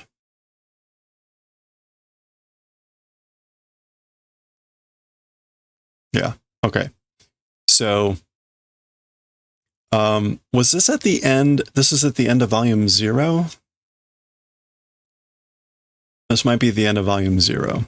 It's been a while now for us. But yeah. Nisemono, a fake thing. Like, is it a counterfeit? Is it a fake? Henshin no jutsu shiki, or like transformation sorcery technique, or transformation technique. Henshin just means like to change form, change self. Yeah, metamorphosis, transformation.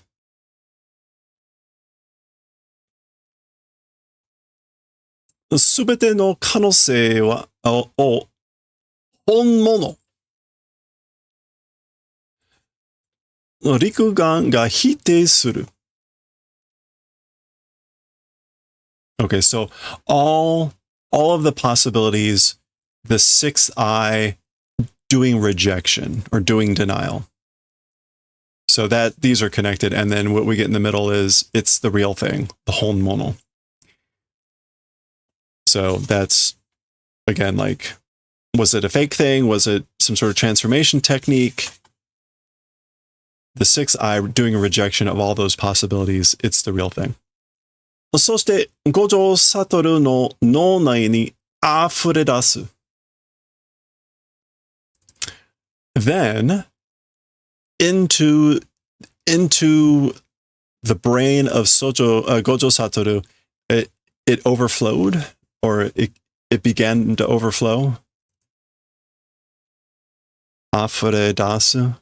Yeah, it began to overflow into his brain. 3年間の青い春. 3 years of, this is literally like blue or green spring, but it's referring to like early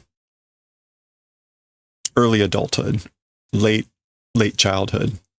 Oh, ha, ha, ha, ha. Aoi haru. Yeah, we're not going to get that as like a thing though. So three years of early adulthood. And we get lots of flashbacks, right? There's where they were in Okinawa. All this stuff apparently is flowing into his brain. We saw that extensive flashback many, many chapters ago, where it was the whole thing with the star vessel and all that fun stuff. Why did they write in the small font? You mean this little stuff here? This is called furigana, and these are the characters that tell you how to pronounce these if you don't know that. So if you're really good at Japanese and you're whatever, you would know that these mean daijobu, meaning it's fine. But if you didn't know, you could read those and that would tell you how to pronounce those. So daijobu, it's fine. Don't worry. Ippun to ittemo ne, even if say 1 minute. So flashing back briefly to that conversation playing mahjong. It's fine even if saying 1 minute. Oh, so we're back in the flashback. Gojo Satoru no nonai jikan de 1分だ.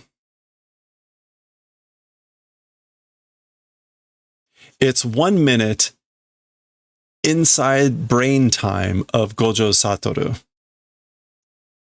So even when I say 1 minute, you know, it's 1 minute of time inside the brain of Gojo Satoru.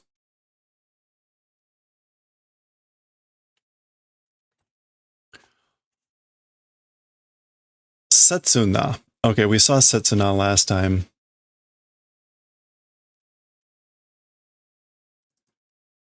No. We saw that in it was the start of the last chapter of Bleach. Setsuna means like in a moment.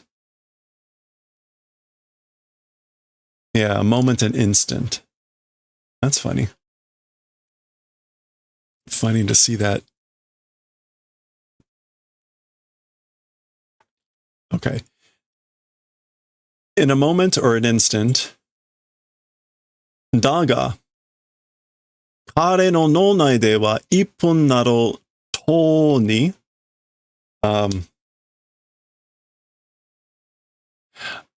Oh. Okay. An instant, however, as for inside the brain of him, meaning Gojo, a minute or whatever, like Toni, approaching or exceeding or whatever. Yeah, it was a long time ago. It was a minute, like already, or a long time ago.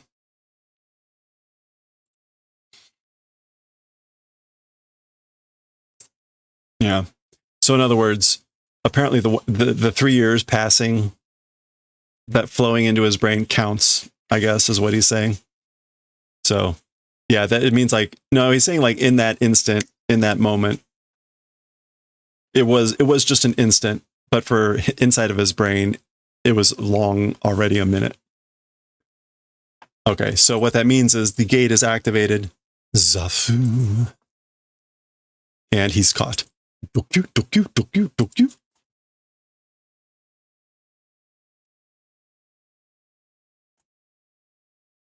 Okay. Oh, yarareta. Yarareta.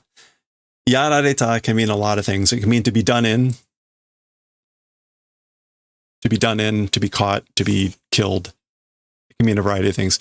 He's meaning like, uh-oh, I've been done in. They got me. Dame janai ka, Satoru. It's no good, isn't it, Satoru? Sento chu ni kangai goto nante. Yeah, it's no good, isn't it, Satoru? In the middle of a fight, like thoughts. Like, how could you be thinking such thoughts? Or kangai goto. We're not going to see that in the dictionary. Yeah. The goto here is like a suffix, is more about like, Hello there. Oops. Well, I'm not actually sure. Gotonante. This is sort of like how could doing such thoughts in the middle of a fight, that's no good, isn't it? Like getting distracted or whatever. Juryoku ga anjirarenai. Oh, cursed energy, cursed strength, not able to feel. Karara ni chikara mo hairan. Into the body, strength also not entering. Tsumika, is it tsumi?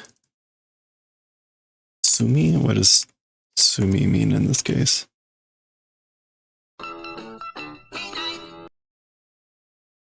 Hey, thank you for the follow. Appreciate it. Welcome. Checkmate. Is it checkmate?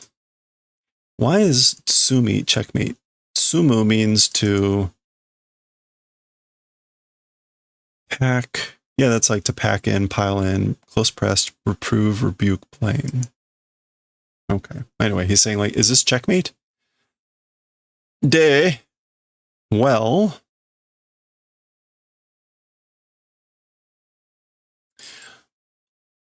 Dare da yo, omae. Who is you? So who are you? Geto suguru da yo. It's Geto suguru, you know? Wasurete no kai kanashii ne. Forgotten? I'm sad, you know? So like basically, did you forget that it's sad? Nikutai mo juryoku mo. So even the physical body and even cursed energy, kono me ni utsuru jouhou wa omae o geto suguru da to itteru. Okay, so to this eyes, or to my eyes, as for the information transmitting, it's saying that you are Geto Satoru, even with your cursed energy, even with your physical body. To these eyes, or to this eye, kono me, he says me, meaning eye, but the kanji is the rokugan, the 6 eyes, which is his like special ability. But anyway, that's what he's saying. Daga, however, so everything is telling me that you are Geto Satoru. However, ore no tamashi ga sore o hitte shitten da yo. However, my soul, that thing does rejection. My soul rejects that what my 6 eye is telling me. Sasato kotaero, omae wa dare da? Quickly answer, as for you, who? So quickly, tell me quickly, who are you?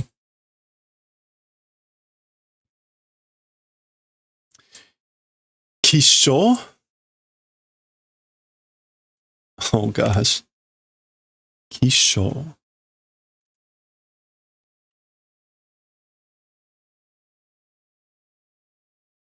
I guess that's like gross. Like gross. Su. Nande wakarun da yo? How understanding. How knowing, how understanding. Pakka? So pakka is kind of like as Satoru, as Geto's head pops off. So how, why, understanding. How'd you know? So it's not really Geto.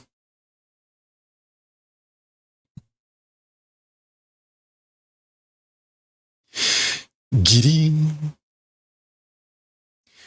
そういう術式でね、脳を入れ替えれば、肉体を点々とできるんだ。Okay, so it's with that sort of a technique, you know? If exchanging brains or physical body, if exchanging brain, no, Tenten. Okay. Tenten is possible. Let's start with ire. Ire kae. Yeah, ire kaeru means to replace, substitute, shift, change places. So if do that with the brain, if you replace, shift, change places with the brain, it's possible to do 10-10 of the physical body. And the 10 is to revolve or turn. So what is 10-10? It's possible to move from place to place, to be passed around repeatedly. So it's possible to move the physical body from place to place. Okay. もちろん, of course, 肉体に刻まれた術式も使えるよ. Of course, in the physical body, the engraved techniques also able to use. Okay, so kizamu is to engrave, like to carve into something. And so, or like ingrained. So of course, even the techniques ingrained into the physical body able to use. So the brain is saying like able to switch brains and move between physical bodies. And then of course, I'm able to use the techniques that are ingrained in that physical body. I don't think. Yeah, okay, so kizamu does mean to chop up, but it also means to carve or engrave, and that's the one that we're referring to here. Or it means to be etched into one's mind. Kare, and that's Geto. So, kare no jurei soujutsu to kono joukyou ga hoshikute ne. Okay, so Geto's cursed spirit manipulation and this condition wanting. You know? Kimisa, you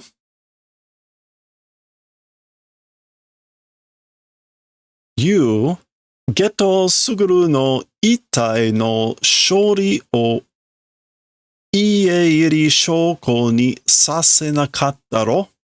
Okay, so you, Geto Suguru's corpse's disposal by Shoko Ieiri, that's the doctor, didn't have done. So you didn't make her dispose of Geto's corpse, didn't you, Karo? And just to double check, shori means to dispose of, to manage, process, deal with. Yes. Okay, so back when he...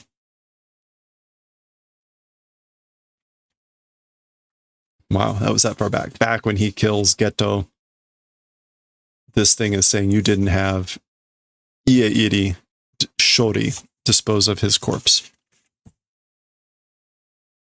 変なところで気を使うね.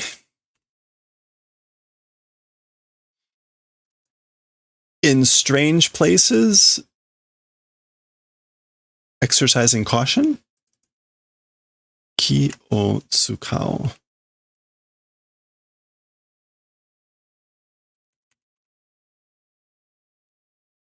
Yeah, like paying attention to or fussing about in strange places, aren't you? That's him putting his head back on. おかげで, thanks to that, 楽にこの体が手に入った. So thanks to that, easily this body, and again, karada or nikutai, this flesh body, obtained. So I guess this is like, yeah, you pay attention in strange places, and thanks to that, I obtained this physical body, rakuni, like easily, without a fuss. 心配しなくても封印はそのうち解くさ。Okay, so even if you don't worry, as for the seal, meaning being trapped, soon it will resolve. Sono uchi, or eventually it will resolve. Sono uchi. 100年、いや、1000年後かな? 100 years, well, 1,000 years later, maybe, you know? 君、強すぎるんだよ. You, too strong. This is like explaining. Tsurunda, you're too strong. 私の目的に邪魔ないの.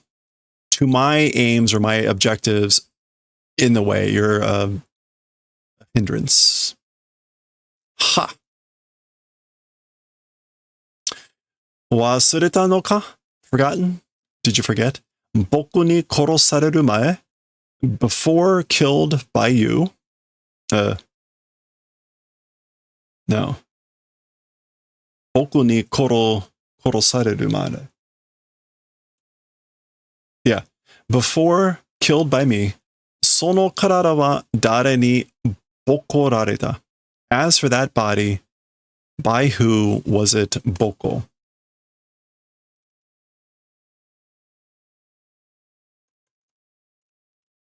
Boko rareru. Oh, to beat up. That body, who was it beat up? It was beat up by whom? Did you forget? Before you killed me, that body was beat up by whom? Yeah, we haven't seen this guy, right? Okotsu Yutaka? Was it Okota Yuta? That's this guy. This was the guy that had the girlfriend curse. 私はあの子にそこまで魅力を感じないね. As for me, in that kid, to that point, 魅力, charm, fascination, not feeling. Not sensing, not feeling the charm to that point in that kid. Ping. Okay, that's like either maybe his head is snapping shut or something. 無条件の術式コピー? Like with no condition or no requirement, technique copy. 底なしの重力. And like without limit, without bottom, cursed energy. Cursed energy without limit, and copying technique without restrictions or without requirements. So this was Okotsu, whom I don't think we've seen since Volume 0, right?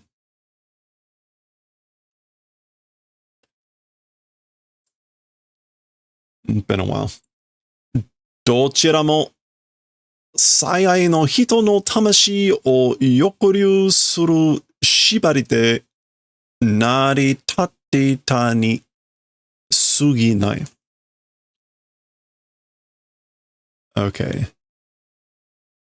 And I guess like whichever one it is, the most beloved person's soul doing yokuryu,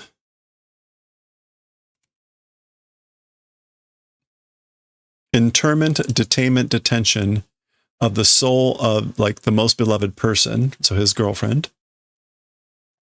Through that, and like binding, shibari, Naritateta ni suginai. It's like nothing more than naritate.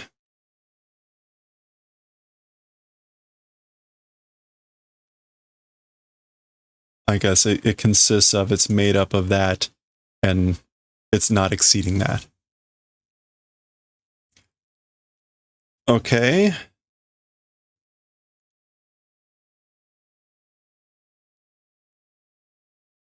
Zannen dakedo. It's regrettable, but Okotsuyuta wa kimi ni narenai yo. As for Okotsuyuta, to you does not resemble. Or maybe not able to become. Yeah, not able to become. As for Okotsu, is not able to become you. So this is Geto talking to Gojo, saying Okotsu can't become you. Now, meanwhile, this is Mahito, and he's like standing there kind of drooling and going like, huh? So did he also get like entranced by the whole domain thing? In any case, Oyasumi Gojo Satoru. Good night, Gojo Satoru. Atarashii sekai de mata ao. Let's meet again in a new world.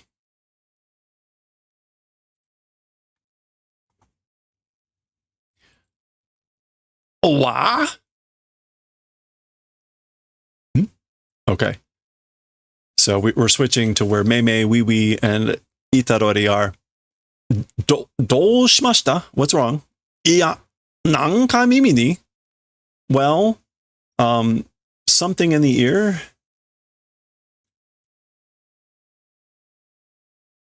Nanka mimi ni, something in the ear on, oh, hey, it's like Mekamaru. Kikoeru ka? Like, am I, this is literally, is able to hear? Like, can you hear me? Itarori Yuji. Can you hear me, Itarori Yuji? Huh? And that's the end of the chapter. Okay. So we're switching from that to this. And as again, last we knew, Mekamaru was dead. That looks like him. Apparently something plopped on Yuji's ear. And it appears to be possibly Mekamaru talking. But we'll find out maybe more next time. Because that's the end of the chapter. That is the end of chapter 90. Here's some stuff if you want to read it. Enjoy. Otherwise, next time, we will read chapter 91, continuing with this saga. We'll see what that is next time. All right. There we go. Chapter 90. Perfect timing. It's just almost 7. Okay. We are going to go back to doing some knitting. We're going to knit for a little bit. And then when we, after that, we will be reading some Galaxy Express 39. So I really should be hitting the other buttons here.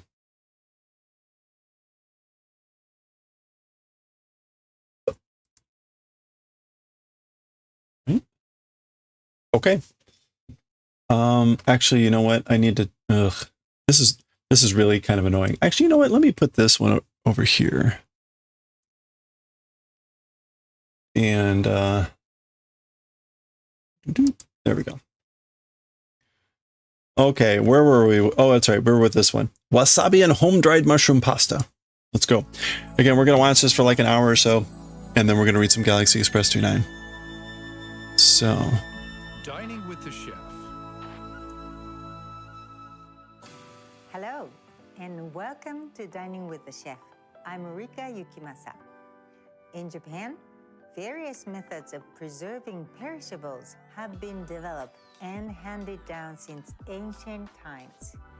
Today, I'd like to share with you some of my mushroom recipes that make the most of one such method, drying.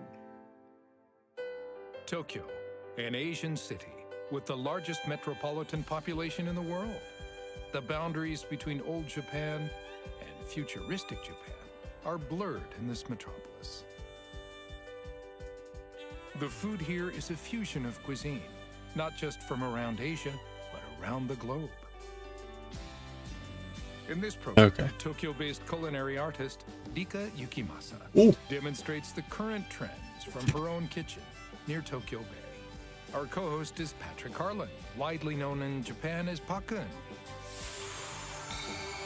Rika's Tokyo cuisine. Today, a Japanese-style pasta packed with delicious mushrooms. First up, a zesty wasabi pasta, bursting with the condensed flavor of dried mushrooms and Japanese spices. All right. There we go. I'm going to Second dish take a quick is restroom ground break. meat omelet I'll be right that back. brings back fond memories for Rika. The combination of umami-rich meat, sweet onions, and fluffy eggs makes it a special treat.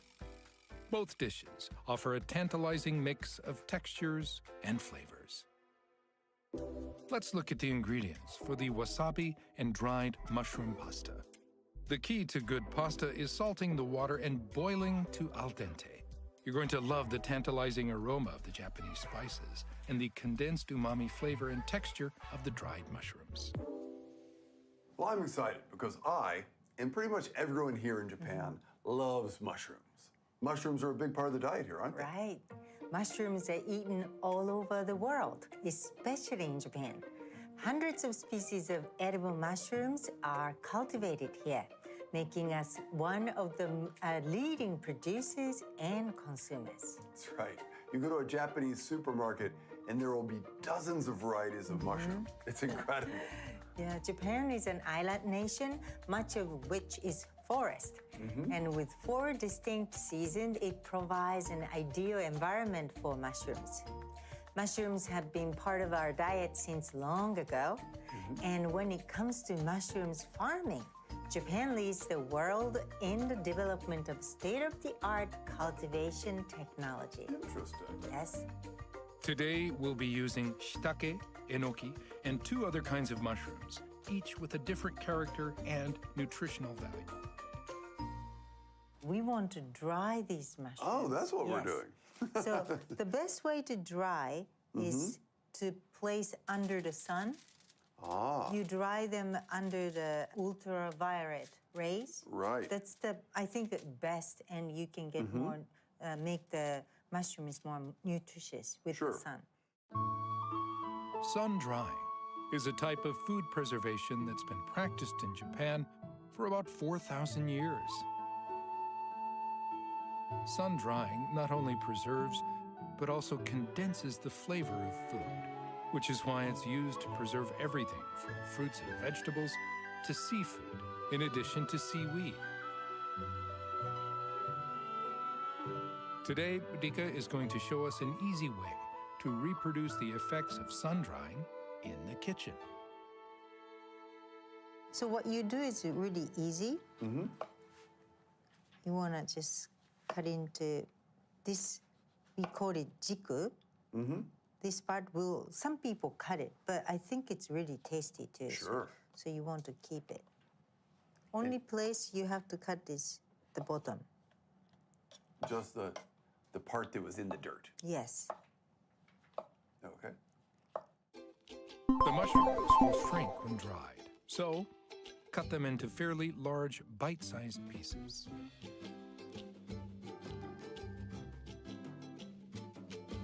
It smells wonderful. I love the smell of enoki. Enoki is just such a fun mushroom. Yeah. And it's the It's- cheapest.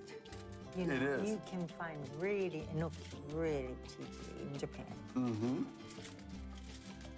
And because it's so easy to use, you don't even need to cut enoki. Right. It's fun for kids to use to cook too. Yeah. I had to wee wee. Hey, Egg How Mama. much do we need? We want to eat fillet Happy New Year. today, so I'd say at least 2 handfuls. 2 handfuls of mushrooms. Yes. Hey, hope you're having a good one. So if you give Oh. 2 handful of different kinds of Yeah, mushrooms, Happy New Year. it gives you more umami and aroma. Right. What should we do? Even if you want Ah. that you place under the sun, you can also grill it under 120 Celsius degrees, which is very low temperature, Okay. How long? like 20 minutes. 20 minutes in the oven. Let's do that. Oven drying produces similar results. Oh, yeah. to sun Hold on. drying. The effect varies depending on the ingredients. Hey, we're up on YouTube now. For mushrooms, Drying activates the All of 2 people watching. Hi, YouTube. increasing both umami flavor and nutritional value. There's also a marked improvement in aroma and texture.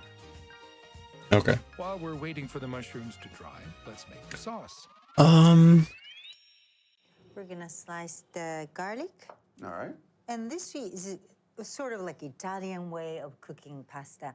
But today we are adding wasabi and soy sauce to make it a Notepad little bit plus. Japanese. Nice.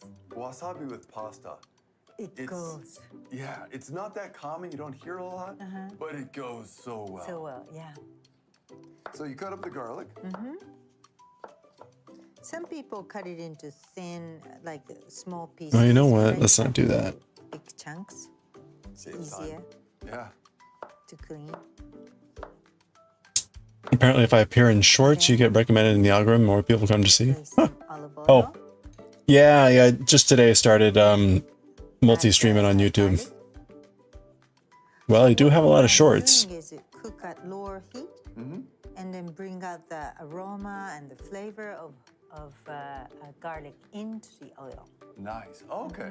So it's not just cooking the garlic. It's No. also making the entire dish more garlic flavor. Okay. So if you are on a diet, what you do is instead of having lots of oil, you can just tilt it so that you don't need to use a lot of oil.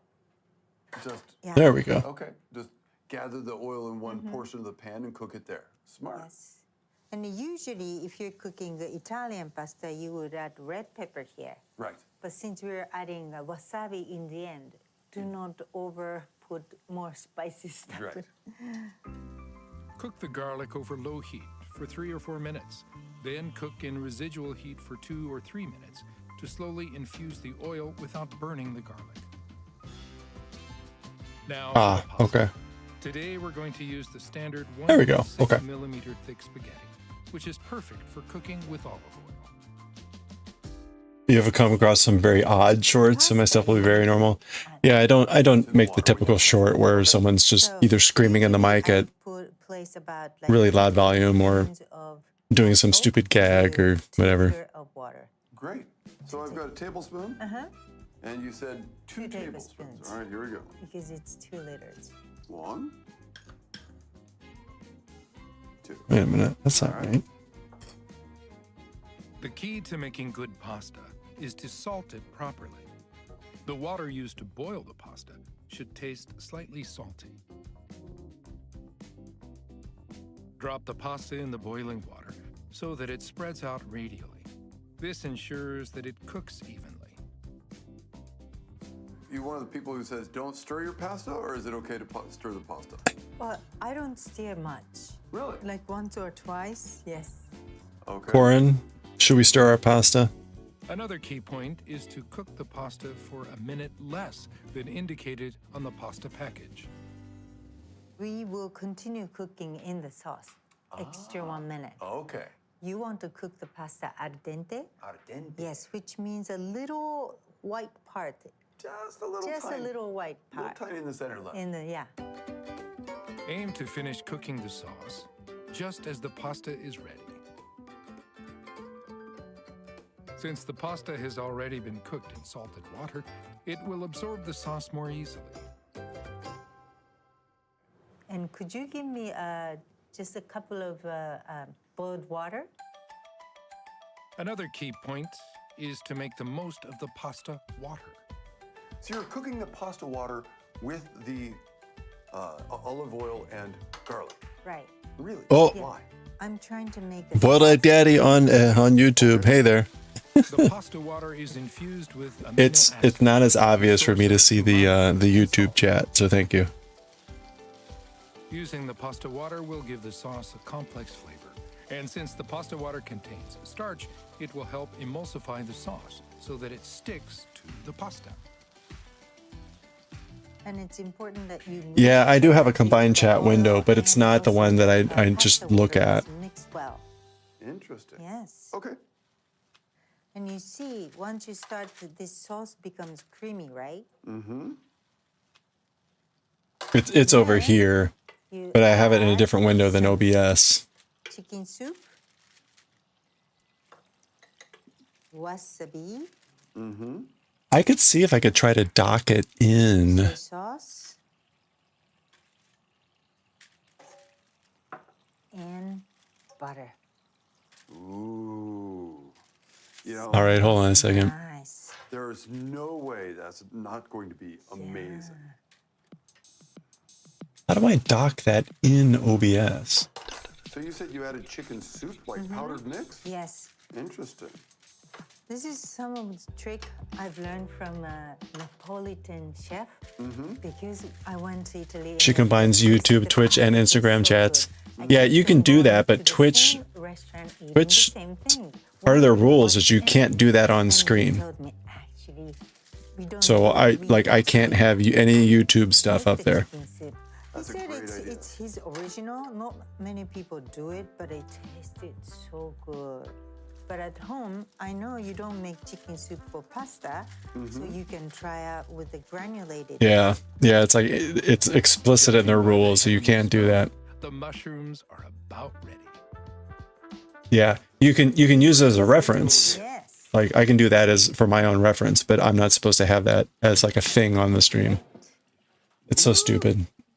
They're clutching at the remnants of their exclusivity, Great. but so be it. Drying reduces the volume of the mushrooms and concentrates the flavor.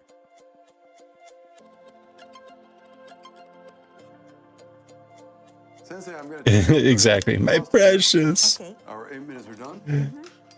Don't want to associate with anyone else. I can't get this to like dock in OBS though, which is kind of annoying. Looks so good. So I'm gonna start cooking this pasta Mmm. and this mushrooms. And you put it on high heat now. Yes. Interesting. So I'm gonna mix it. you're going to sear the pasta a little. Nice. Okay, that was not what I wanted. Good in this kitchen right now. Isn't it? See, so the pasta starts to observe the sauce. Right. This is a little different from having this pasta sauce on the pasta. This is the pasta soaked up with the sauce in the fry pan. What do you think? Pretty good? Nice. I'm gonna drizzle a little bit of olive oil. Okay. Oh, this is so tasty. Okay, there we go.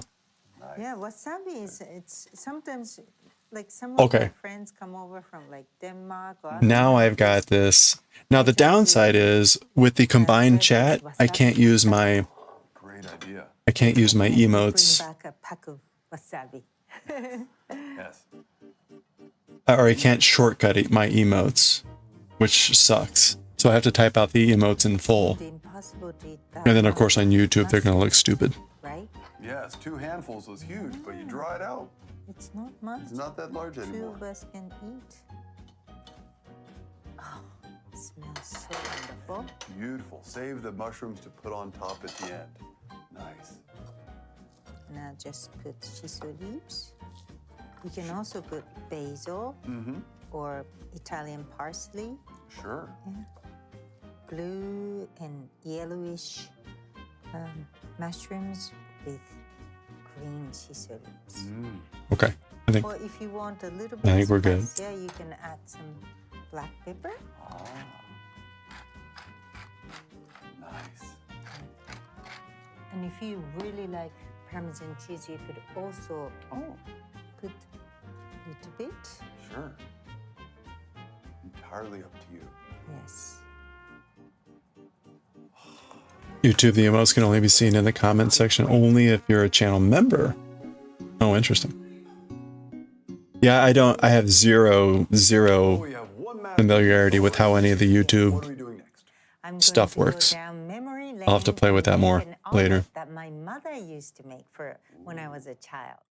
Here are the ingredients for the ground meat omelet. Rika recommends using pork because it's tender and rich in flavor. I don't think it's going to be much of a problem in the short term. Rika uses sugar as a hidden seasoning. This is unusual to put some ground pork, but I think it tastes really good. Great. Yeah, and I introduced this to my friends, and they all like it. You have such You a know how good way it of does work, but funny enough, you mod on a YouTube channel. Oh, nice. idea. So I mean, like, can you can have channel specific emotes too, or?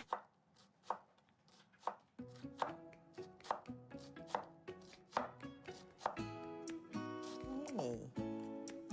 Next, we're gonna start sauteing the ground meat and onion. Not that I want to have to worry about that too. Not during live stream. You Oh, have to okay. raise the heat to medium, and you can add some. Only used in the comments. Oh, interesting. Omelets usually call for butter, but since the ground pork is Yeah, that does sound worse. Rika recommends using a light vegetable oil, such as corn oil. And you put the onion too. Okay. You just You can have a custom badge and okay. divide Huh. all these ground meat. Okay. Right. So if you see a clump, you divide it. Yes. This is a nice proportion of Yeah. for onion to meat. Right. And then we sprinkle a little bit of salt. I would say 1 pinch with 3 fingers. 1 pinch with 3 fingers. Thank you. Smells good. Yes. So we're not. Are we browning? Channel integration is not good on the YouTube outside or no? No. for a reason. It's because Just cook of it. what you're experiencing. Very basic cookie cutter. Yeah, okay. Well, yeah, I mean, Some pepper. it started as a not live stream platform, so that kind of makes sense. Before preparing the egg liquid, Its strength is in completed Okay, use 2 eggs. videos and things like that. And now you remember the rule of how much salt you put. 1 2-finger pinch per egg. Yes.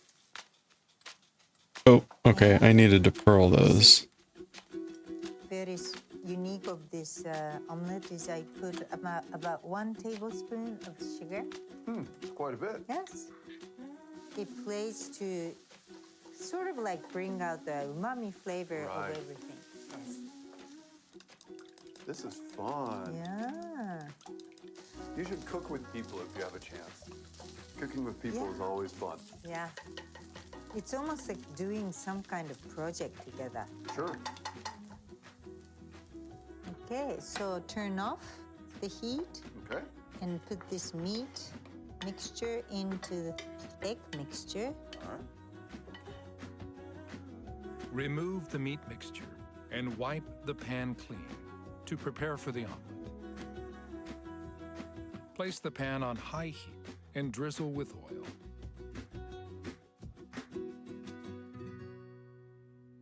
If you have a problem with your omelets, The only cool thing is if you donate or someone gives subs in the channel, a small little separate reply section appears in the top And there are chatter ways to tell. to give thanks, likes instead. And what Oh, you do okay. is You can place a little bit That's funny of because like egg. at the moment I don't have any. Mixture, uh-huh. and then I'm not like if it gets I can't monetize the YouTube channel, All right. so it'd have to be like donations through like Ko-fi or something I'm else. gonna pour in I'm not too worried about it at the moment, but and mix the center just Are a you little still bit. on high heat? Right now, yes, but I'm gonna turn the heat to medium. Okay. Cook over medium heat for about 20 seconds.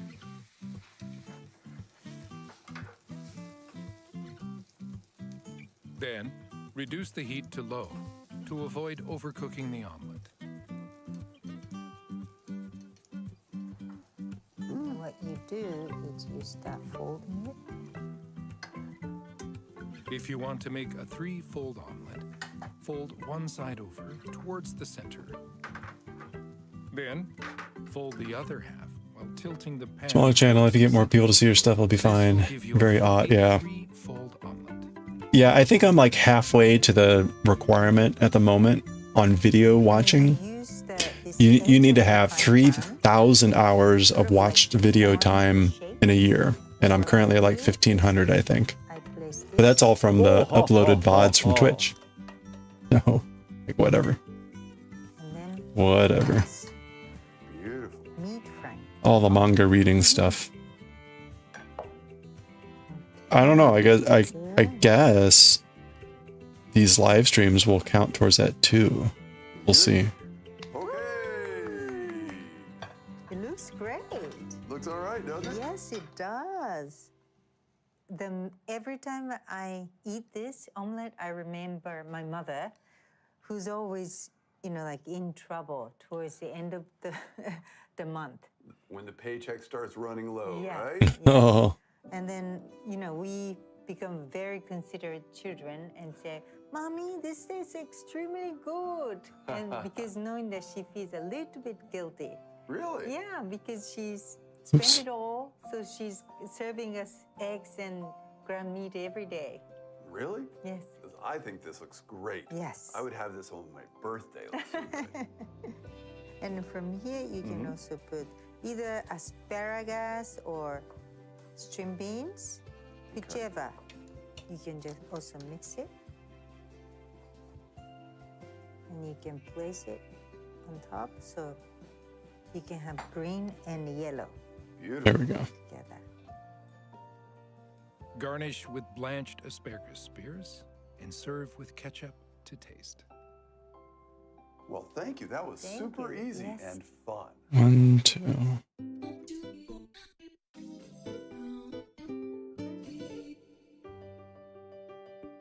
You can recommend a channel to that person you know you might for. Very anime focused too. Oh, nice.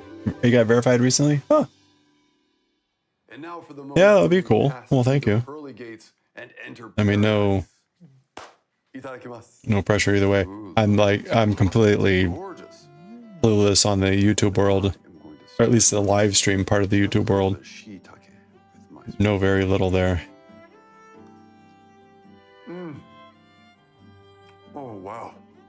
Butter and wasabi. Oh, it's Does that person stream exclusively on YouTube, or do they also umami flavor of butter and that little zing. do multiple different platforms? Yeah, I love using this butter and soy sauce and wasabi for pasta. So good. And these mushrooms. I didn't realize you could dry mushrooms in just 20 minutes. It seems like such a hassle. But drying really condenses the flavor. Right. And it gives them a little bit more elasticity when you chew them. Makes them a little bit more firm. So it's more like eating meat or something that you consider more of a main He streams now on Twitch, TikTok, since TikTok may be banned. He went back to Twitch since it's better. With a little drawing, the mushroom Oh becomes boy. a Hollywood star. Yeah. Now let's move on to the omelet. Your mother's favorite.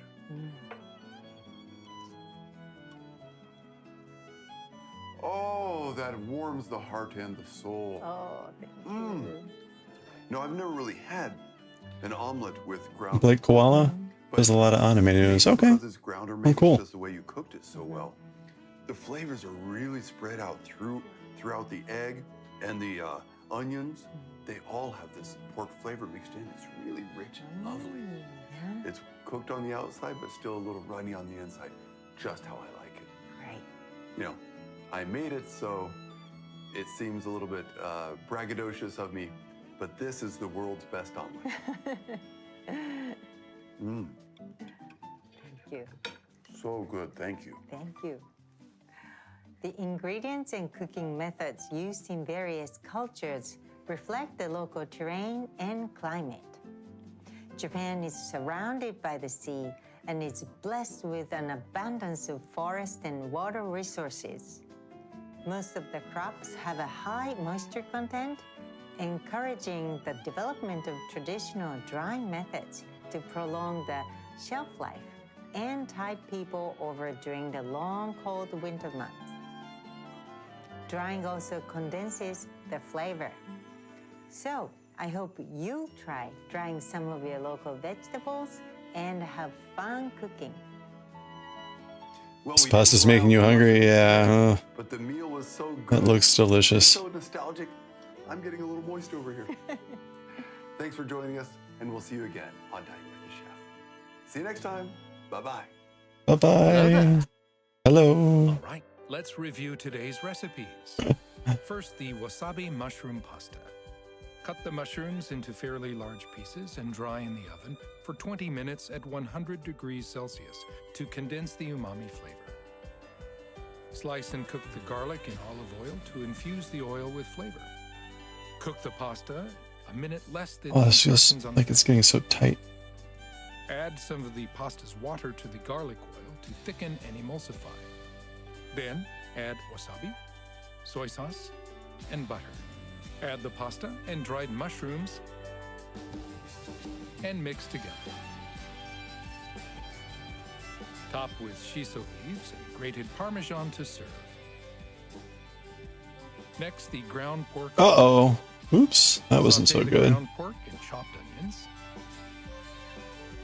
and season with salt and pepper. Beat the eggs with salt and sugar. Combine with the ground pork mixture. And Oops, pour what into a happened here? hot-oiled pan. Reduce the heat to low and fold into an omelet. Serve with ketchup and enjoy.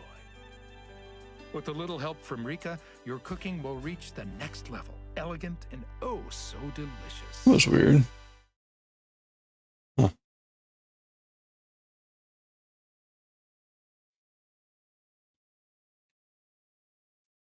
You learned the pasta water thing from the Italian twins. It does make a difference in the taste. What is that? Reserving the pasta water that you cook the pasta in to put back in a sauce?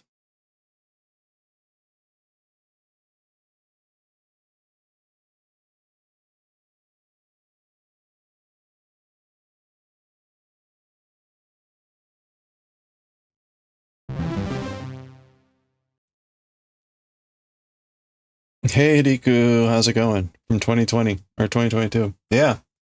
Actually, I thought it was older than this because a number of the things have had like dividers and stuff up in it. So I thought we were more in 2020, but add a bit of water to make mole to to make sauce. Yeah.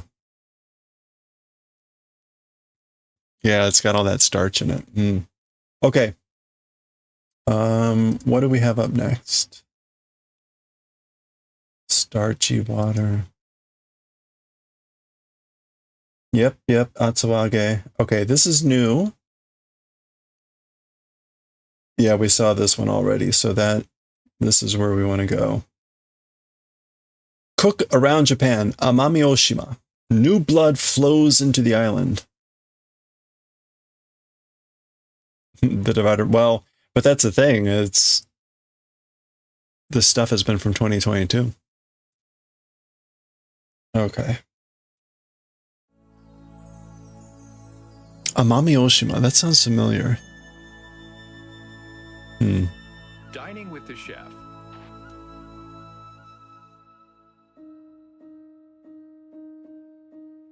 Today, we're cooking around Amami Oshima. The best way to explore its local specialities is to visit a local restaurant.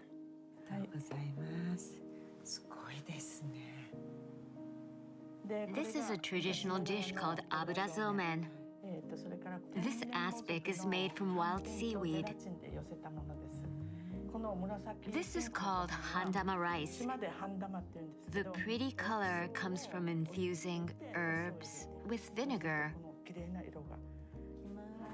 Amami produces delicious muscovado shochu. So, this sake is also a specialty of Amami Oshima. You can't find this kind of food and shochu in Tokyo. This is wonderful. I have to be careful not to drink too much. Hello, I'm Rika Yukimasa. For me, encountering new foods is one of the highlights of traveling. As a culinary specialist, I'm fascinated by the foods and shochu of Amami Oshima and dying to find out more about its local specialities. So, join me now as we cook our way around island. I think we've seen this island on another show. The name is familiar. Japan is a chain of islands approximately 3,000 kilometers long from north to south. There is a large variation in climate, and the terrain of each region has given rise to a diverse culture of food. We finished off that row. Today, we're exploring We've got 5 more passes to go. Amami Oshima lies 380 kilometers south of the Kagoshima mainland. Okay. Yeah, we've seen this island before, maybe for other reasons. Of about 40,000 and an area of 700 square kilometers, much of Amami is covered in forest. The mountainous region provides a rich natural habitat. It might have been like a textile thing. Unlike the temperate, humid climate of Japan's main island, Honshu, Amami's climate is subtropical. It was registered as a World Natural Heritage Site in 2021. Located between Honshu, Okinawa, and the Asian continent, it's assimilated many diverse cultures, giving rise to unique cuisine. Is that curry? Join our host, Rika Yukimasa, as she explores this fascinating culture.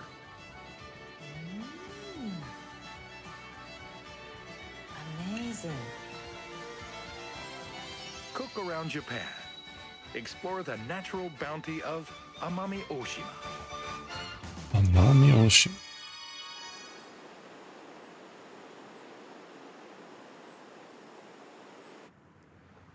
At the fishing port, the workday starts early.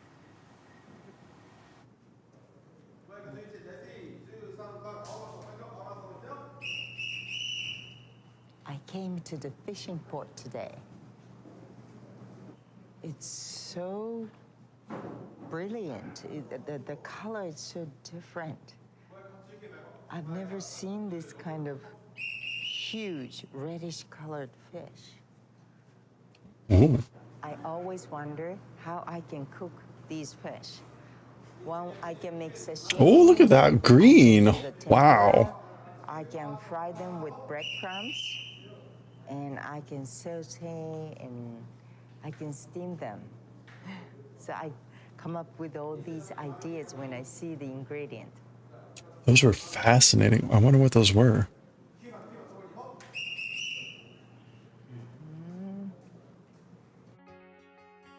Rika heads to a fishmonger right by All those videos from last year touch on why these auctions are hosted. Yeah. Even to the metropolitan areas of Tokyo and Osaka.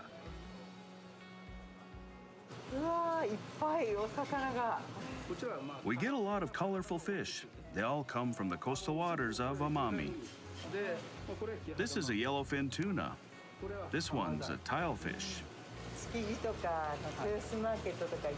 Those green fish. This is a Japanese blue-spotted sea bream. It's only found in the waters of Amami. Those are edible? Yeah, but like what kind of fish is it? Very stylish.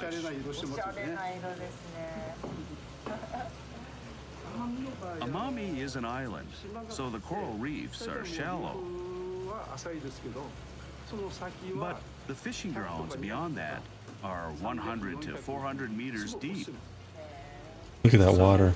Amami's coastal waters are home to around What is this thing? 1,700 Was that a species monkfish? of marine life. Premium grade seafood like this sells well in the cities too. Careful not to Is it a get bitten. parrotfish? There are so many varieties of fish in Amami Island. If I was to live here, I want to give it a try and try to cook different kinds of fish every day. This fishmonger has been in business since 1949. Look at how green those Now are. run by the second generation owner, Takanori. son, Koichi. Besides running the store, Koichi opened a restaurant this year to promote Amami's bountiful seafood. It is a parrotfish? Wow. That's very cool. It's so green.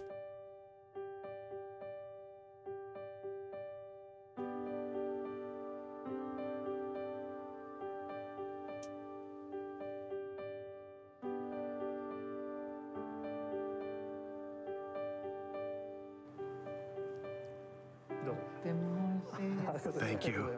東京だとなかなか見かけないお魚ですよね、これだとね。そうですね。はい、水揚 The げ catch, or rather the population, is limited. It's a fish that's very much in demand from Okay, chefs hold all on. over Japan. I goofed on that stitch. よく言われる Fish from the southern waters tend to be rather lean. 油を蓄える They don't have much fat, 少なくてですね。ただ but they're quite gelatinous. So, although the meat is light, it has just the right amount of fat and is rich in flavor. Koichi worked in Japanese and French restaurants in Kyoto and trained as a chef and sommelier before People may returning think it's to the not island. safe. It definitely I was looks born the different. eldest son of a well-established fishmonger in Amami Oshima, so I began using a knife from an early age. I don't even remember when. I was brought up to follow in my father's footsteps, so I knew I'd eventually have to return to the island. My experience in various fields made me realize that very few people appreciate how delicious seafood can be. Not even the islanders know how lucky they are. So, I made up my mind to do something about it. In order to Okay, encourage there we go. overseas visitors to try Had to fix that Amami's stitch. food, he decided to open a French restaurant and make the most of his expertise. His seafood cuisine is designed to go well with wine. Oops. I don't want to sound pretentious, but I hope to inspire people all over the world to learn more about what Amami has to offer. ありますね。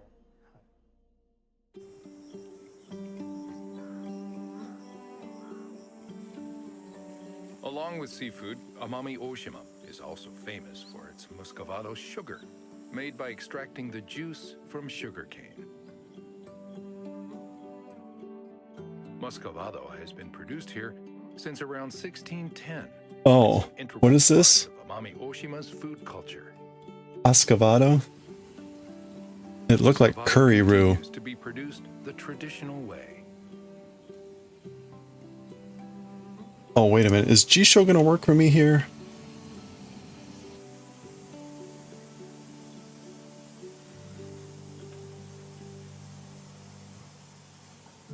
Okay, it is. The juice That's from good. sugarcane is extracted, mixed with edible lime, and cooked while carefully removing impurities.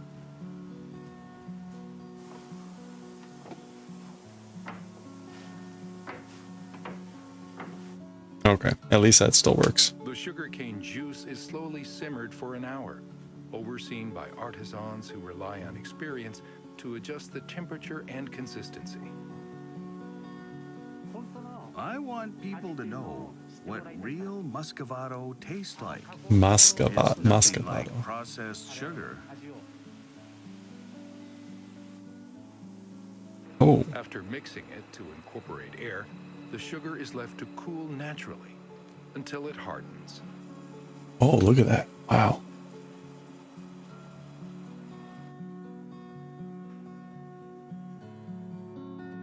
This labor-intensive process brings out the true flavor and richness of unrefined sugar.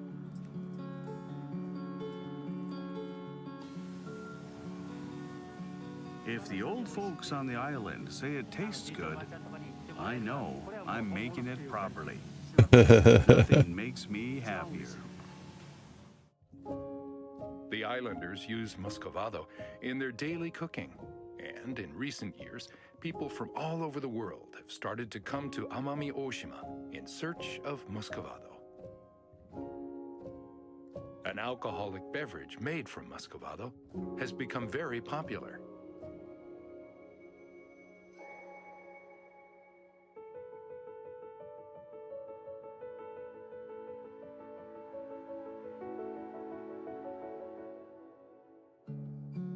Muscovado shochu is Amami Oshima's traditional alcoholic beverage. Made by fermenting rice and Muscovado sugar, it's produced exclusively on Amami. Each of the Amami Islands has a brewery. Some shochu fans go around the islands to taste the different kinds of shochu. Hello. こんにちは、ゆきまさです。よろしくお願いします。 A shochu brewery in central Amami. At Nishihira's brewery, shochu is aged in barrels using a special proprietary technique.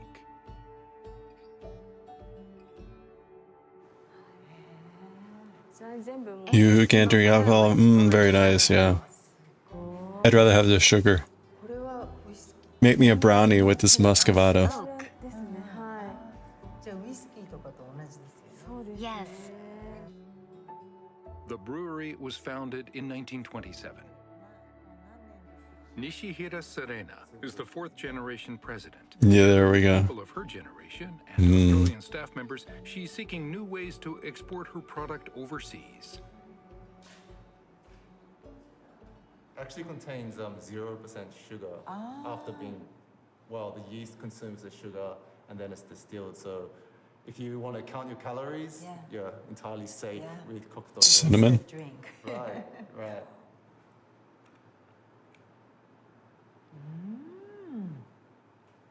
Amazing.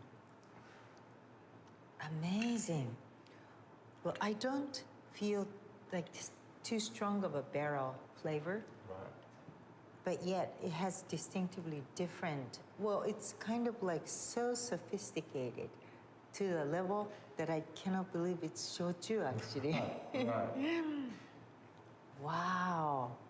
It's almost like an aged rum. Exactly. Yeah. Right. The sweetness of muscovado and the umami from rice koji gives it a sweet and mellow flavor and rich bouquet that goes very well with very. I messed that up again. What's going on? Huh. Nishihira inherited the brewery 5 years ago. She was working in Tokyo as a professional musician, but she was asked to return to the island to help her father, who was suffering from poor health. In the old days, women were prohibited from working in sake breweries. But for some reason, in southern Japan, many of the master brewers who made muscovado shochu or awamori were women. One of them, in fact, was my great-grandmother. She had many men working under her. People say that she was a very tough master brewer who wasn't afraid of rising to the challenge. She's my role model. I wish I could have worked with her. Nishihira's goal is to return to making muscovado shochu with amami sugarcane and revive the tradition established by her great-great-grandmother, the brewery's first master brewer. Amami's breweries, including this one, use muscovado from Okinawa, as well as foreign imports. That's because it costs less, which allows the shochu to retail for a lower price. But looking at the future, I think it's important for local makers to return to using amami ingredients. We're still not at that level, but we hope to be able to do so before long. I believe that using amami ingredients is the key to keeping amami's traditions alive. Amami is the island. Cinnamon. All these local specialities provide a window to Amami Oshima's food culture. I'm going to meet with the person who's trying to showcase Amami's appeal from different perspectives.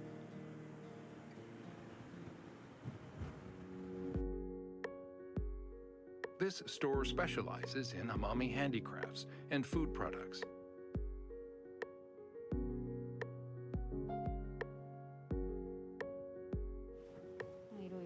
offer many products.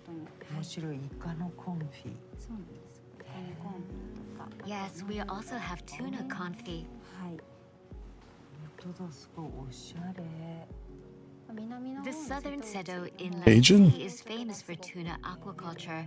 This product is made with farm-raised tuna. I think it's important to come up with new ideas like this. でみんななんとかこの奄美大島の魅力を伝えていこうということを考えて一つずつこうプロダクトを作って。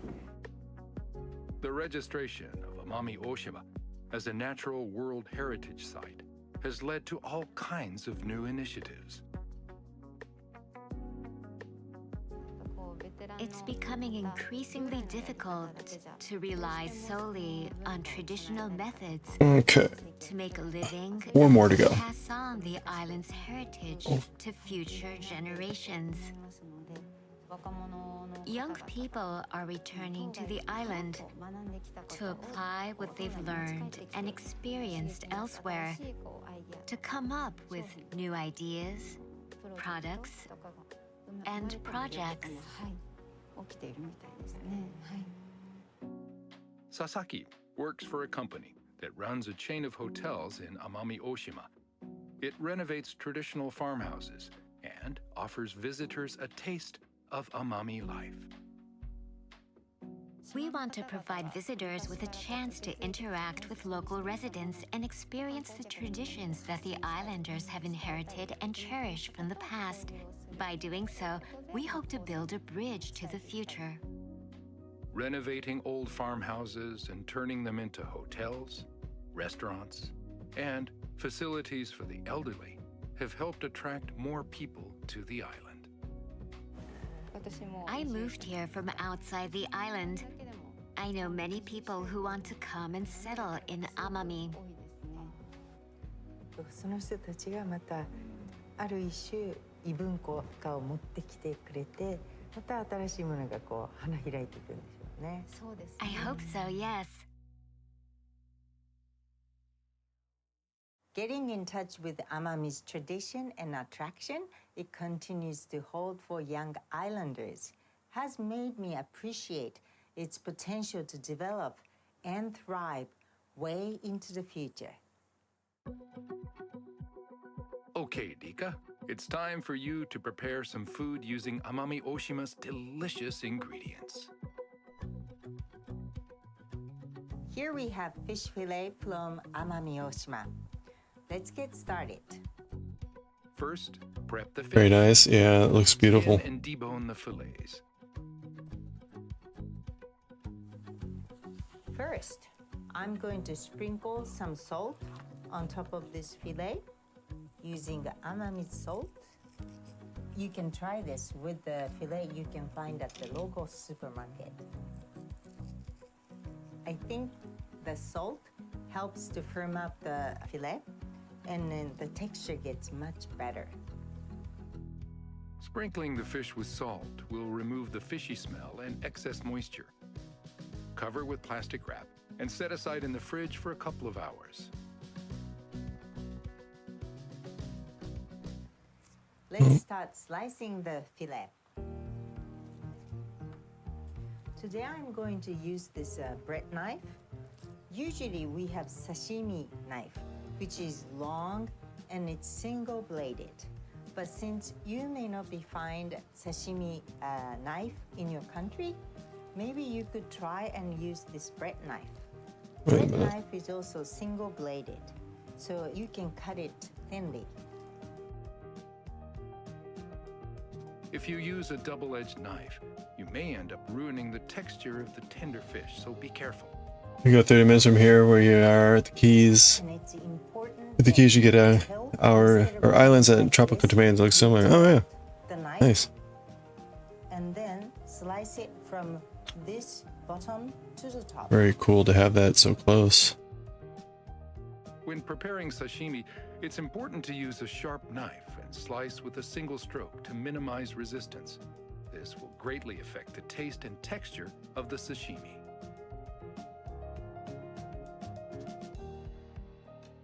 Use a shiso leaf or No, my brain for is the sashimi, and arrange it in a in low key mound mode at the plated moment. decoratively. I'm even struggling with this, Rika is going to show us 2 ways to enjoy this sashimi. keeping on track with the knitting here.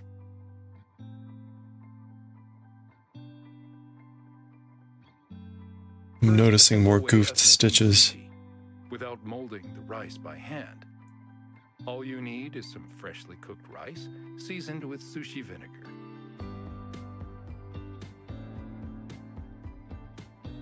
When you have good, great sashimi, you would want to give it a try to make nigiri Can sashimi, I? but that's quite difficult. So it's not that easy. So I have came up with this idea to make your own sushi Oh, using interesting. spoons. Gently mix the sushi vinegar into the rice so as not to crush the grains. This is that easy. It's extremely easy to make sushi rice. Oh, Now for a dish of sashimi and island vegetables. Now let's prepare the vegetables. The salad leaves, any kinds of leaves is fine. I want you to wrap the sashimi. So we want to have lots of vegetables. These are very small shallots grown in this Amami Island as compared to shallots that we see most of the time. It just gives a little bit of spicy flavor to all the salad. All the vegetables I tried in Amami, they had very, in a way, thick and aromatic flavor. I try to eat as much local specialties as possible. And when I try to do that, I also have to try all the vegetables or anything that's indigenous to the land. This dish is designed to give you your fill of watercress, cilantro, and other Amami-grown herbs. That's it for the prep. Dika has invited Maekawa, who has opened a restaurant to promote Amami's seafood, and Nishihira, the master brewer, who's trying to convey the appeal of Amami by returning to the roots of traditional Muscovado shochu. 今日はお刺身とそれからスプーン寿司っていうのを用意したんですけれども、お刺身はそちらのソースが3つあるんですけれども、3つの違うソースをこちらのお野菜、いろんな薬味のお野菜に挟んでくるくるっと巻いて食べてください。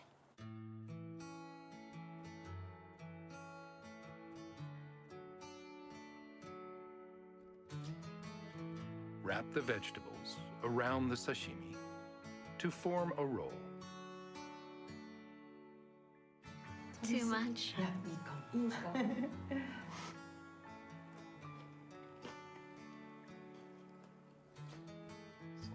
I noticed you sprinkled the sashimi with salt to improve the texture and draw out the umami flavor. I love the crunchy texture of the vegetables. This is delicious. It's an entirely new way of eating sashimi, quite different from what we're used to in Amami. With spoon-molded sushi, you just place a slice of sashimi on top of a spoonful of sushi rice. It's a quick way of making sushi. Rika came up with it herself.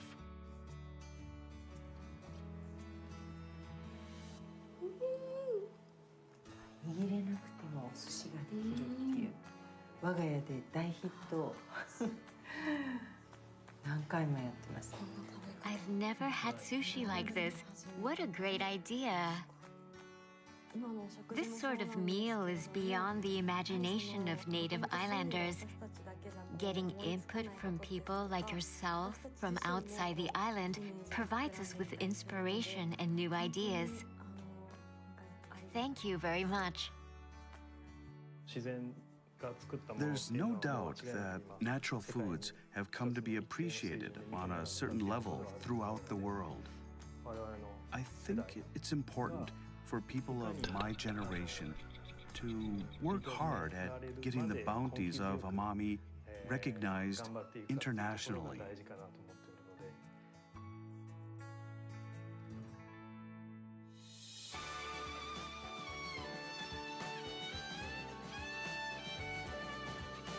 I think it's wonderful the way young islanders like yourselves are providing a different take on Amami's traditions and culture. This will allow the island to evolve and thrive way into the future, adding to its appeal.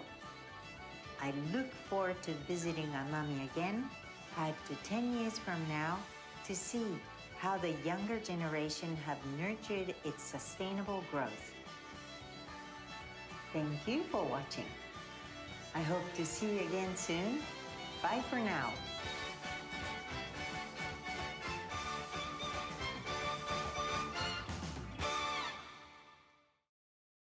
All right. Yeah, I'm trying to remember what show we saw Amami Oshima on before. They focused on some other aspects of it, I think. It was good. Okay.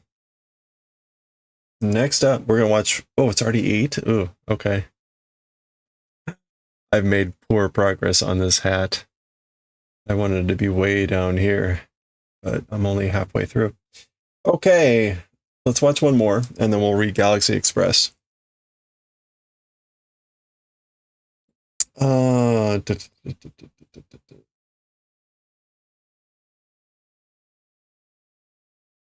Dry curry with canned tuna. All right. Rika again, but with pakkun. Dry curry with canned tuna. Something that might actually be makeable at home. It probably still needs meating. Dining with the Chef.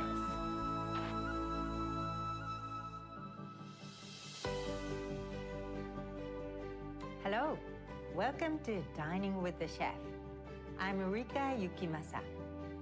Today, I'd like to show you some quick and easy recipes using ingredients that you probably have in stock in your pantry or fridge. They come in very handy for days when you're too busy to shop or are simply not in the mood to cook an elaborate meal. Tokyo, an Asian city with the largest metropolitan population in the world. The boundaries between old Japan and futuristic Japan are blurred in this metropolis. The food here is a fusion of cuisine, not just from around Asia, but around the globe.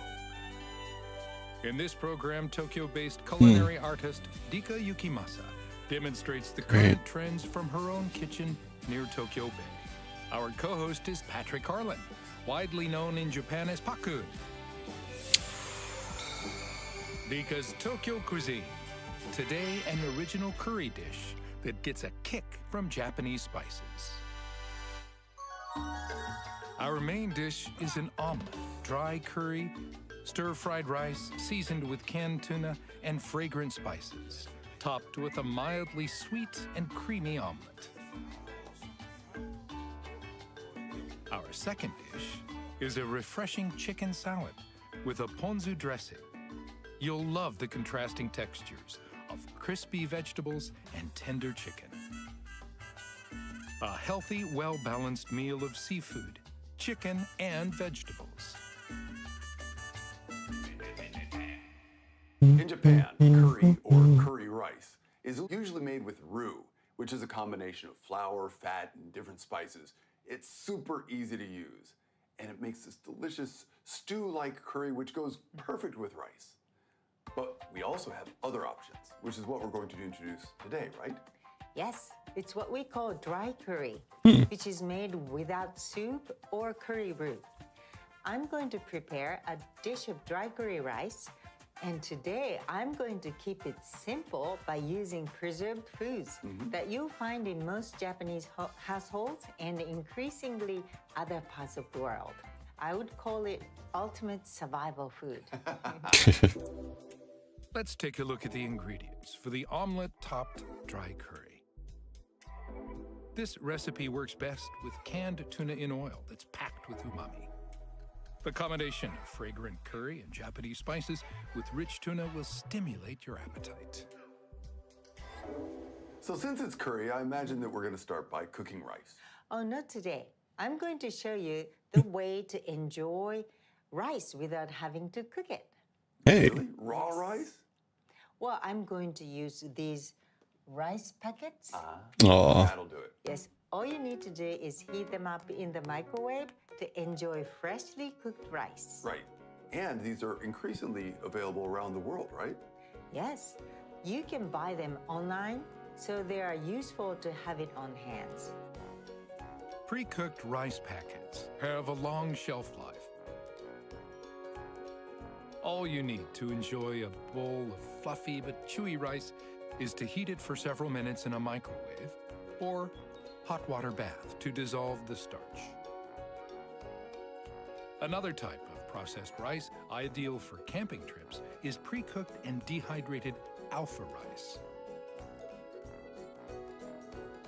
You just pour hot or cold water into the bag, and it's ready to eat. So it's a handy product to keep in stock. Now, let's prepare the ingredients for topping the omelet. So let's cut the negi first. Okay. Is there a secret? Well, easier way is instead of cutting from here towards up, you can just cut in half, Ha ha ha. Nice. then cut it. Then what Smart. you do is you hold it really tightly. Nice. Yes. Does the flavor change from the white part to the green part? Well, the bottom part is bitter, and the top part is taste kind of milder. Interesting. Yeah. Okay. Okay, so this is ready. All right. And now we move on and crack the eggs. Crack the eggs into a bowl and add a pinch of salt and sugar per egg. I don't think we add sugar to American scrambled eggs. Yeah, it doesn't act as a sweetener. It acts as to give a little bit of umami flavor. Ah, Yes. okay. So I'll just mix it. And then once you mix it, you put this spring onion. See, and this way you can intake not only protein, also vegetables. Nice. And leeks and spring onions just go great with eggs. Yes. They're so good together. You gotta try it. Are we ready? Yes. Okay, then we'll save the cooking for last, right? Because you want your eggs soft. So let's start making that dry curry rice. Great. Dry curry, I think, usually Discovery Island. maybe chicken or beef. Well, that's right. But today I'm going to cook a delicious dry curry with canned tuna. Ooh, canned tuna. That's an interesting idea. My family always had like 10 cans, just in case. Canned tuna is a really popular ingredient in Japan, and there are many types available depending on what kind of species of tuna is used. Really? Yes. Can we use any species today? Yes. Great. Canned skipjack tuna is very popular in Japan and is sold as light tuna. It's firm with a mild flavor. Premium canned tuna is made with albacore tuna. Because the flesh is light in color, it's also known as white tuna. It has a plump texture and is packed with rich umami flavor. Today we'll use yellowfin tuna. It has a tender texture and a mild flavor that goes well with all kinds of dishes, which makes it a very popular type of canned tuna. Okay, we're gonna start sauteing the tuna first. Okay. Since it's canned in oil, I'm gonna just add these. The tuna is already seasoned, and if you buy tuna packed in oil, you can make use of the premium oil infused with tuna flavor. This is what makes the recipe so flavorful. Nice. And then since tuna has a little bit of fishy flavor, we add several types of spices. Sure. And one Oh, I ho, recommend ho, is, of ho. course, curry powder. Ah, which has many spices already in it. Yes, it easy has to use. cumin and cardamom and various other spices. And I'm sure, depending on the country you live, that combination of spices or amount that's combined must be different. Right. So I'll just put some. And since I like spicy food, add some red pepper, Okay. and a bit of Sancho? sansho pepper. Yes. Sancho adds a little spice, a little Yes. zing, a little something special. Smells so good. And this process makes everything so different. So even if you're cooking this with ground meat or ground chicken, you should add the spice together with oil first. So it infuses the flavor. Okay. Now, add some yuzu kosho, a condiment made with fermented yuzu zest, chili peppers, and salt, and a dash of Didn't she aromatic start this by saying things she'll probably have in the pantry? When fragrant, add the hot rice and sauté, slowly over low heat to mix well.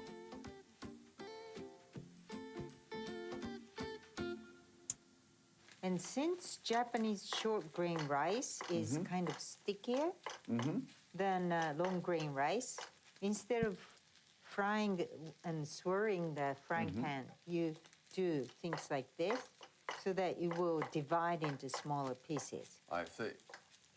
Japanese grain rice, because it's stickier and more moisturous, it's very difficult to swirl. Right. Yes. Now, Japan is abundant with water.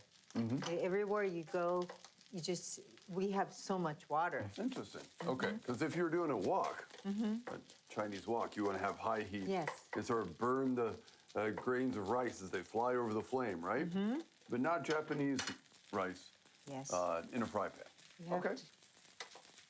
The gentle heat works better with this dish. Good to know. Yeah. That is already looking so good. Yeah, it Oh, smells so good, isn't it?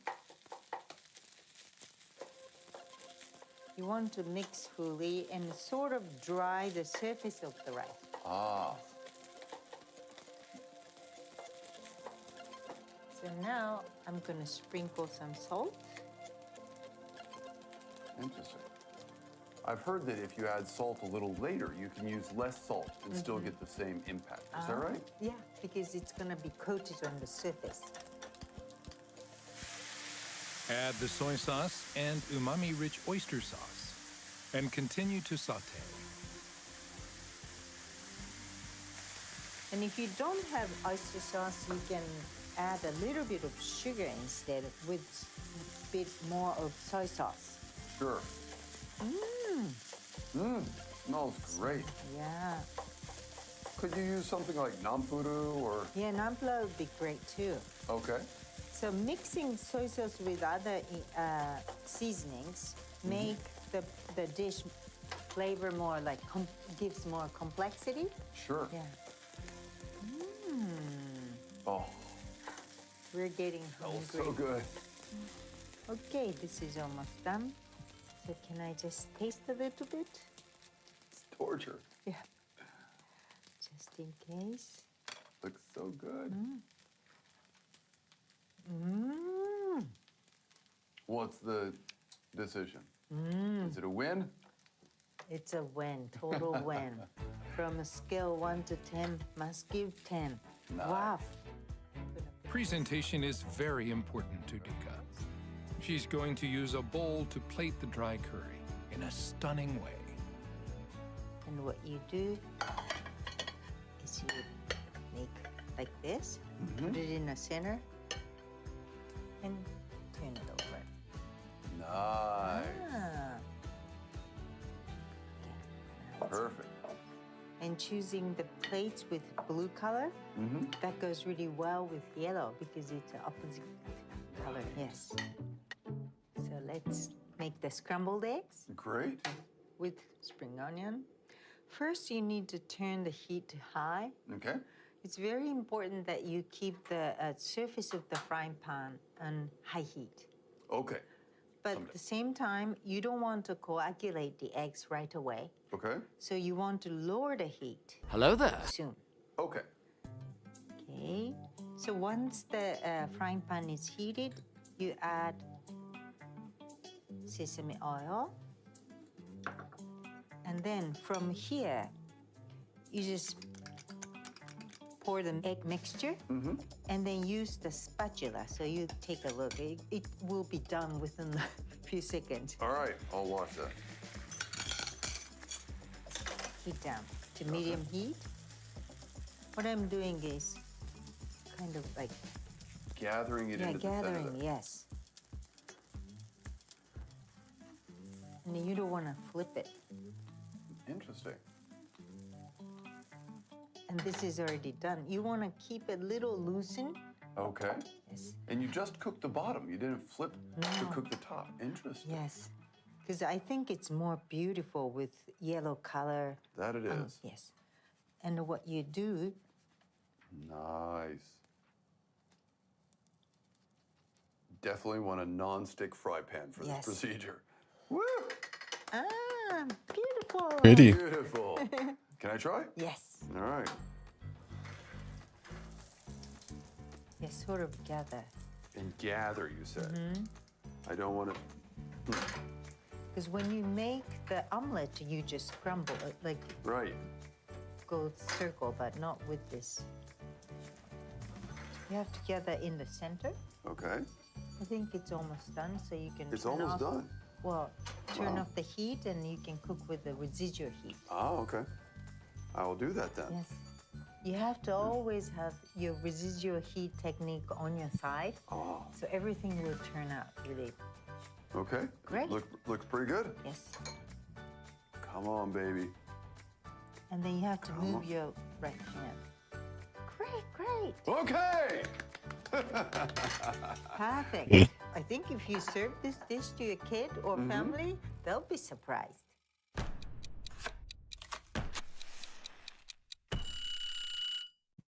Hopefully in a good way. Next, the chicken salad with ponzu dressing. Here are the ingredients. The key lies in cooking the chicken so that it's tender and moist. The combination of chicken and vegetables with a citrus dressing is substantial, but easy on the stomach. Ooh, chicken tenders. In Japanese, we say sasami. Right. And that's a special portion of meat, a special part of the chicken, right? Chicken tenders or tenderloins are long muscle strips located underneath the breast, so it's lean meat. Chicken tenders are located underneath the chicken breast. They're tender and lean and are high in protein, but low in calories, so they're very popular in Japan. You can also use breast meat instead.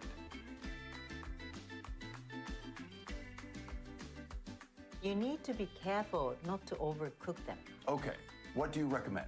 Well, the best way to make the most of the delicate and flavorful chicken meat is to cook slowly over low heat. Ah. Yes. So lightly boil it. Sort of. Yes. Okay. And once you know how to boil them properly, you don't want to go back to grilling them. Great. Make a slit down the middle of the tenders so that they cook evenly.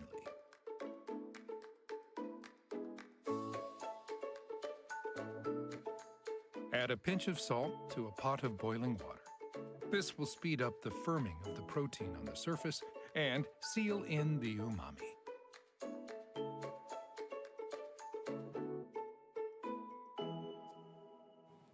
Place it in the hot water. Okay. And the heat is still on at this Yes. point. And count only 5. 1, 2, 3, 4, 5. Turn off, and then forget about it. Really? You just leave it there? Yes. Okay. How long will it take to cook through? Usually about 10 minutes. Okay. Yes.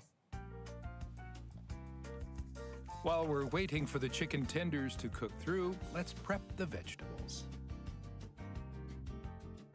That's a beautiful looking long negi there. Yes.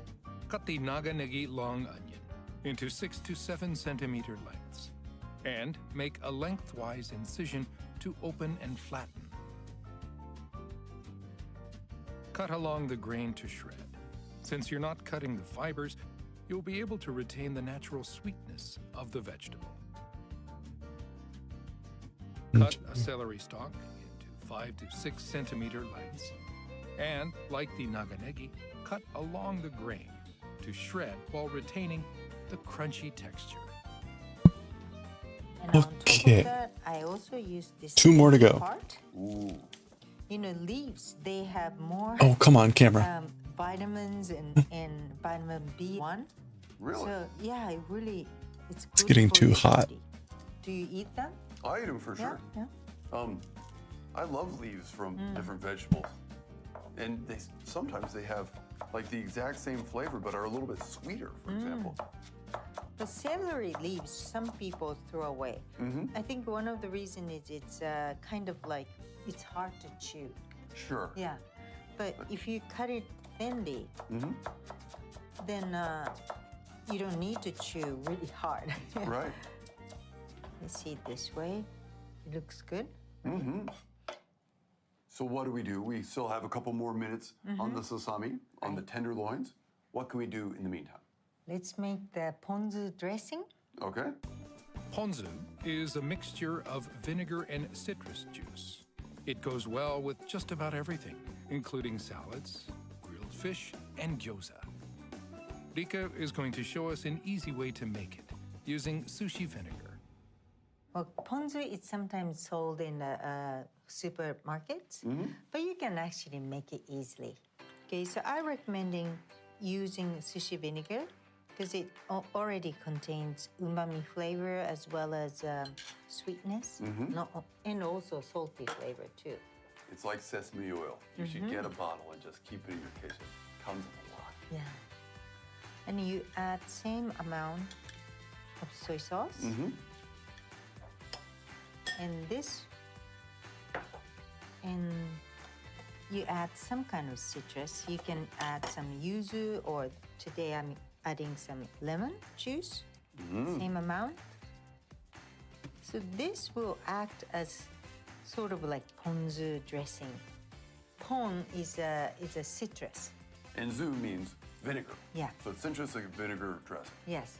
Okay. And this way you can make easy ponzu. Sure. It tastes pretty good. Very good. And then because you want to make a salad, you want to add a little bit of sesame oil. Mix the shredded celery stalk and naganegi with the dressing, but not the celery leaves. You want to add them right before serving to keep them from getting soggy. And I think our Chicken must be tenderloins ready. are just about done. Yes. Hey. Let's try cutting the chicken. Looks wonderful. Yeah, it's neat. Sasami chicken breast becomes this beautiful white color when you cook it, which makes other more colorful ingredients just really shine. It's like a nice canvas. Beautiful. And then you cut. See, it's completely cooked. Yes, it is cooked all the way through, but I can tell that it's soft, which is good.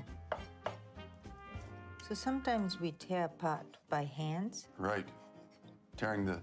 Just tearing down the lines of the meat sinew Yes, is also really easy. Oh, like that. like this. But for some people, they say it's too hot. For me, I'm used to this And it's fun. hot. Yeah. But isn't this kind of really moisturous? You can tell. I think the Japanese people tear with hands a lot. Gives you lots of rough edges to soak in the Exactly. flavors, right? So now we mix in the bowl. And it's okay even if it's hot.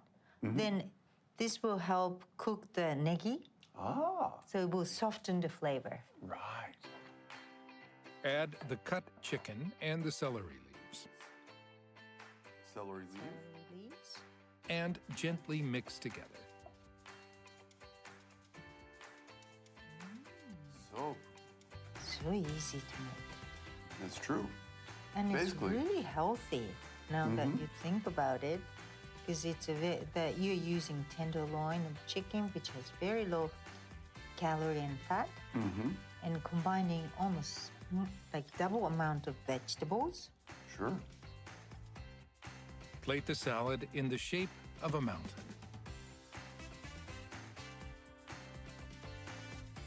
Top with fragrant shredded shiso leaves, and the salad is ready to serve. Little mountain of salad.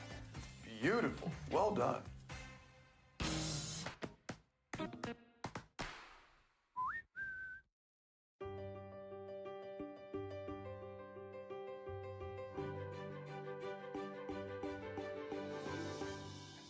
Itadakimasu.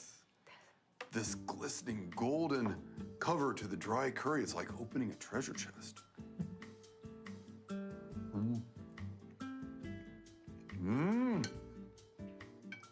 I can't believe you made this with canned tuna. Yeah. It's so good. And technically like canned rice. Because the Japanese rice is moist, and this has oyster sauce, and it has soy sauce, and it has rice and sugar, which all have umami. The egg adds that sweetness and a little bit of, because it's runny, it adds a little extra moisture at the end, which counterbalances the dryness too. Superb. Thank you. Thank you. And now for the tenderloins with shiso on top and negi and celery. Oh, looks so good. That's great. Thank you. With the spicy curry and the light, sort of zingy, zangy, tangy Zingy, flavor of the zangy. ponzu flavored sasami. This sasami, super tender. Plus, because we have the celery, we have crunchiness with the tender chicken. Even one mouthful of this has different flavors, different textures for you to enjoy. Homemade ponzu with lemon juice. This is really light and refreshing. Or if you splash a little bit of olive oil, it gives completely different taste too. So, you can experiment with different seasonings. Sure. Olive oil would be very good. Yes. I love cooking for my family and friends, but also I need time for myself. Making use of canned or pre-cooked foods allows you to cut corners and cook up delicious meals corners? without having to slave over a hot stove. When you're simply too busy or tired to even think of cooking. Well put. Simple, quick, and just amazing. Thank you. Thanks for joining us. We will see you again soon, right here on Dining with the Chef. Bye-bye. Bye-bye. I'm gonna get back to the curry. Namaste. All right, let's review today's Namaste. recipes. First, the dry tuna curry topped with an omelet. Chop up the green onion and add to the beaten eggs, along with salt and sugar, and mix. Saute the canned tuna in oil with curry powder and sansho. When aromatic, Yeah, instant rice the again. yuzu kosho It's not so much instant rice, it's already cooked rice. and heated rice, and mix together. Or at least normally when I hear instant rice, it's Now, like quick, stir in the soy like sauce and it's oyster dry, which act as a hidden seasoning. but it's fast to cook. This is like it's already cooked, you're Dry basically just curry in the warming it shape up. of a dough. Pour the egg liquid into the pan and gather over heat until And it's already wet. I don't know. slide carefully onto the dough, and it's done. Now for the chicken salad with ponzu dressing. Make a lengthwise incision and add the tenders to a pot of lightly salted boiling water. Turn off the Okay, heat, I didn't allow the quite get tenders to quite as cook far as I gently wanted, for but about we're 10 close. Cut the naganegi, celery leaves, and stalks into So we're on the last row here. We'll do this row, Sushi vinegar was and then soy we're on the sauce and decreases. There's only 9 rows left after this. We'll be decreasing. There's some sort of SSK, into bite-sized pieces like a slip stitch and toss knit. vegetables and dressing. I guess it's a way to do a Break in the decrease. shape of a mountain and top with shredded shiso leaves. That's it. Slip, Use slip, these knit. shortcuts to make you a genius in Wait, the slip, kitchen. slip, knit. So it's not a slip stitch and then a knit. It's a slip, slip, knit.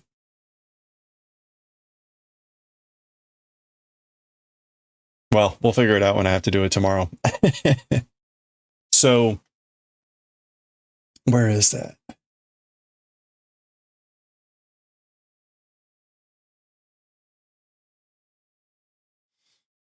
You slip knitwise,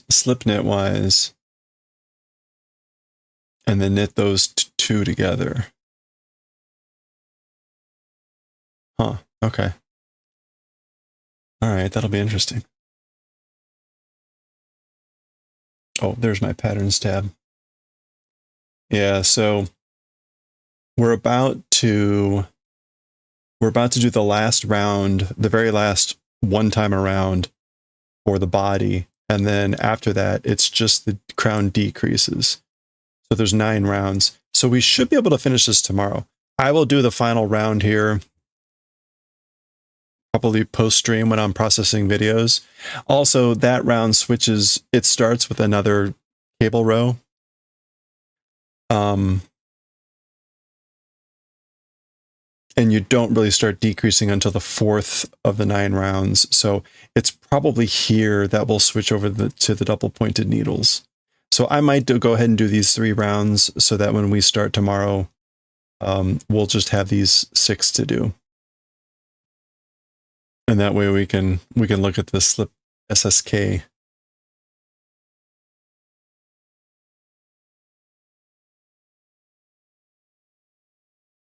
Okay. Well, cool. All right, that's it for our video watching and knitting. We're going to close out by reading some Galaxy Express 3.9. We're on a new book, so we'll continue. Again, we should be able to finish the hat tomorrow. That's exciting. Uh-oh. Oh, it's just a really stretchy stitch.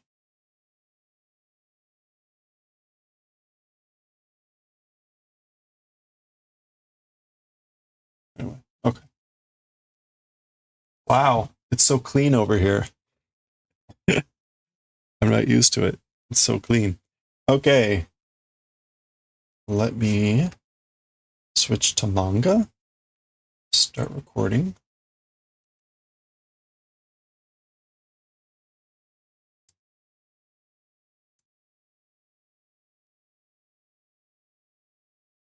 Okay, and we are on a new thing. We're on Galaxy Express 3.9, Volume 15. 4 volumes left. 4 volumes left. Chapter 1.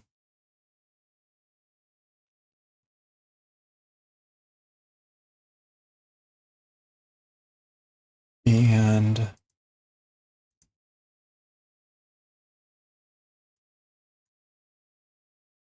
oh, that's what's going on here.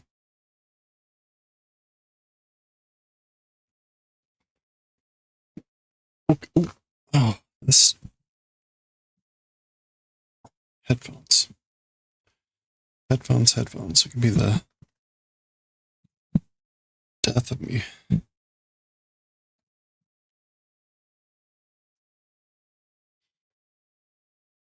Okay, get the camera down.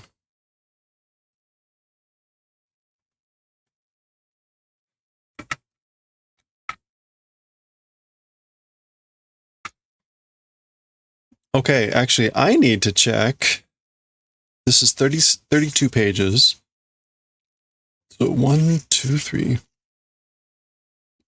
6, 7, 8, 9, 10, 11, 14, 15, 16. Okay, 1.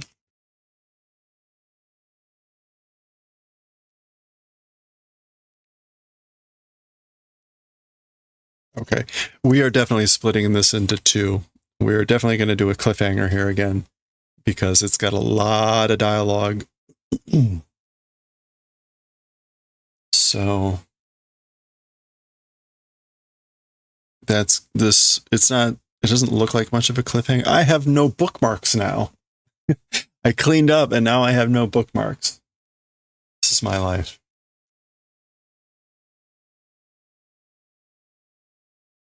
See, the moral of the story is don't clean up. Happens every time I clean up. I'm like, where'd I put this thing? Yeah, no, don't clean up.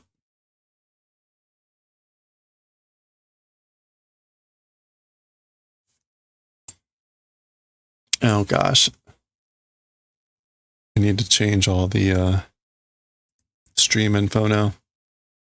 Oh, this is tedious now. This is really tedious, to be honest. Ghost Station and Galaxy Express 39 now.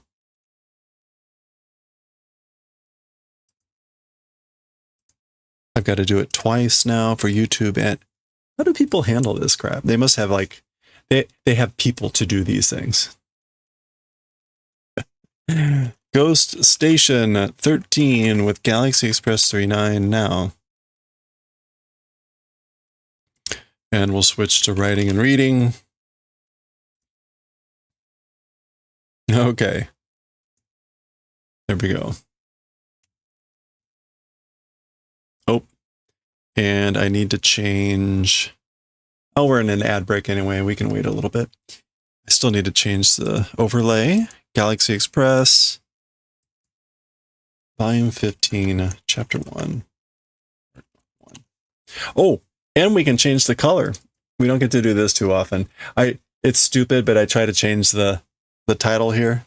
I tried to change the title to match the color of the book. So this is kind of an orange.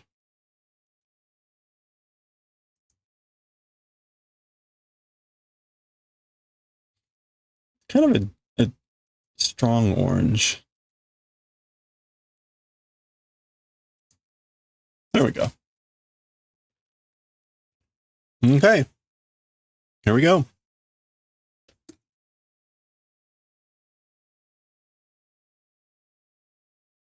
All right.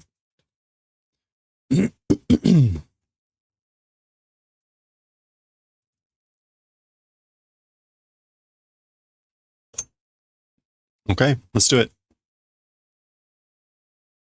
Okay, let's read Chapter 1 of Volume 15 of Galaxy Express 39. We've made it to a new Volume 15, only 18 volumes total, so we're getting very close to the end.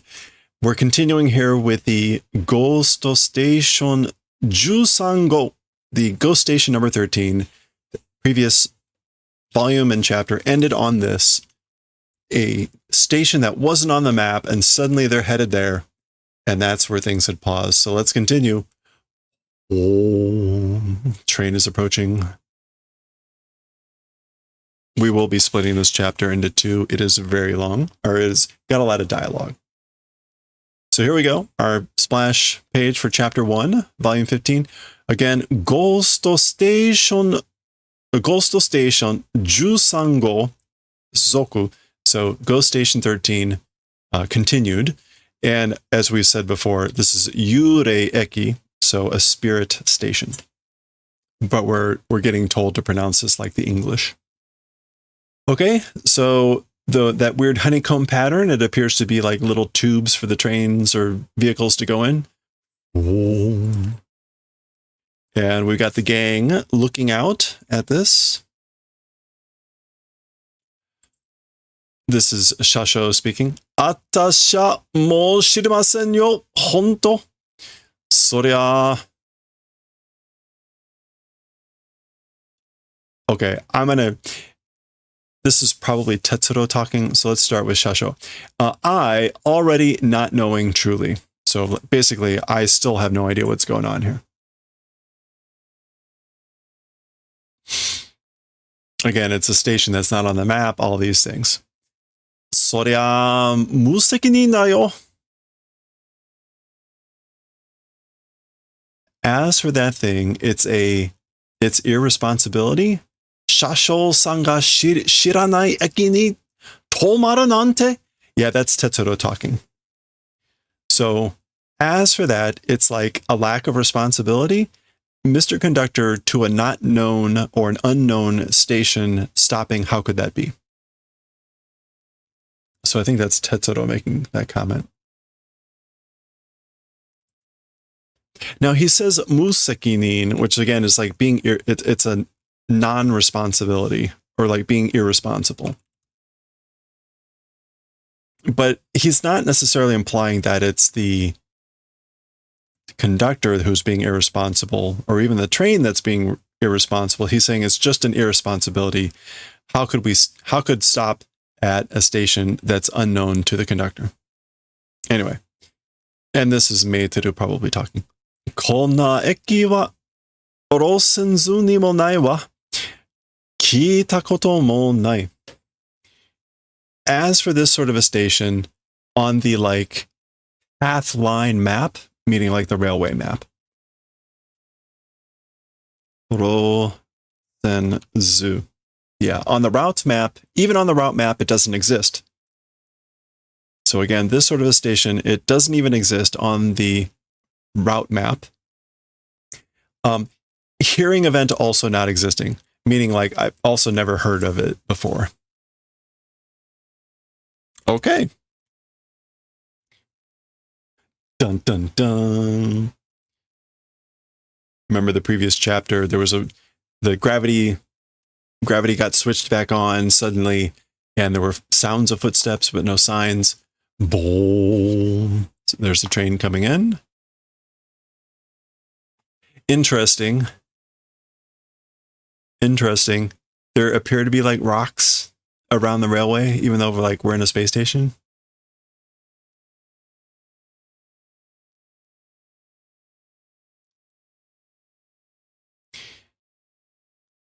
Gura. Okay, something like shakes. Nandaka fuante ne. I guess that's Meiteru. Somehow it's like ill at ease, isn't it? Oh no, ante is like stability, so it's unstable. Fuante. Yeah, unstable, insecure. Oops, actually. Okay, hold on. This goes into there. Sorry, I accidentally put these into Jujutsu Kaisen, so let me get rid of those. Okay, there we go. Yeah, somehow it is instability, isn't it? Or it's somehow unstable. So gura, that's kind of things moving around.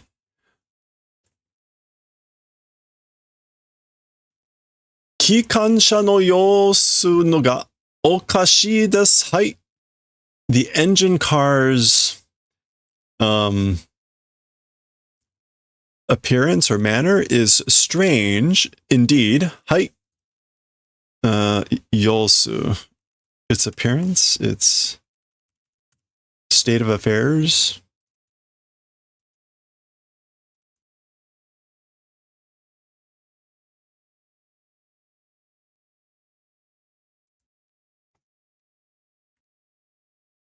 The train seems to be strange. Indeed. Nantoka shinakya. Must do something. Again, like implied double negative. So something must do. So here is the engine car, again speaking with katakana. Kono eki wa Ginga Tetsudo no modore wa nai. No mono de wa nai. So as for this station, a Galaxy Railways thing, as for that, it is not. So it's not anything of the Galaxy Railway. Control system ga. Whoa. Chigao no da. Yeah. The control system is different. Chigao no da. 安全に停車できない. Safely train stopping, not able to do. Okay. So that all makes sense. Huh? しかし、もうここまで入ってしまったら止まるしか. Okay, but already up until this place have entered, or if we've already entered up until this place, I guess like nothing to do but stop. Like the only thing we can do is stop.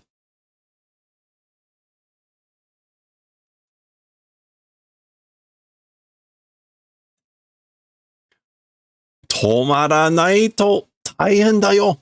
If you stop, if don't stop, it'll be bad.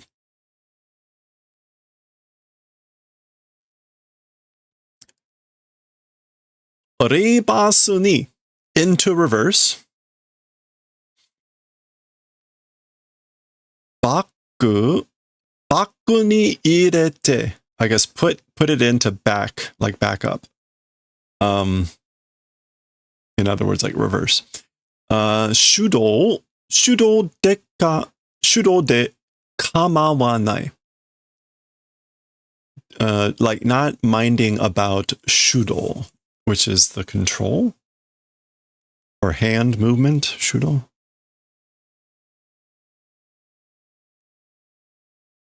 Yeah, like manual operation. Don't mind even if it's like manual operation. Koushin o kakeru no da. Must do kakeru of the koushin.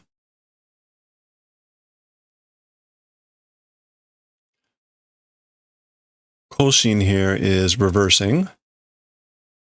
So koushin can mean like one's junior, but here it's koushin suru, to go backwards. Yeah, so must do reversing. Okay. Baku suru? Do reverse. Shudo de. In manual operation.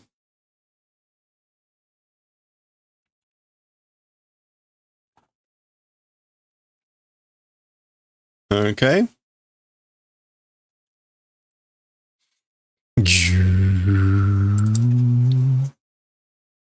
Okay, train's getting kinky.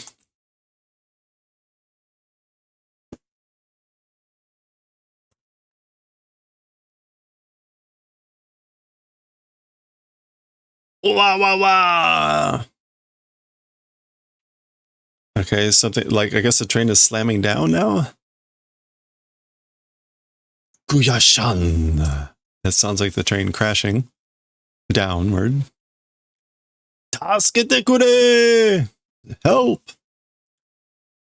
Nando ka nanchakuriku shita mitai da ne. Somehow a light landing, it seems we did, doesn't it?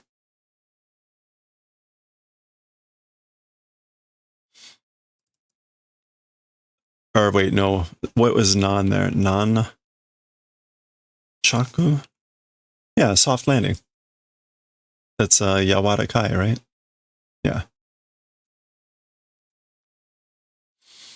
Somehow seemed to have done a soft landing, didn't we? Barabara ni wa naranakatta you desu. Hai. As for into pieces, have not become, it seems. Indeed.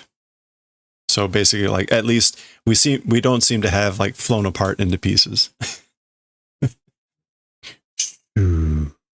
So that's the train coming to rest, the steam coming out.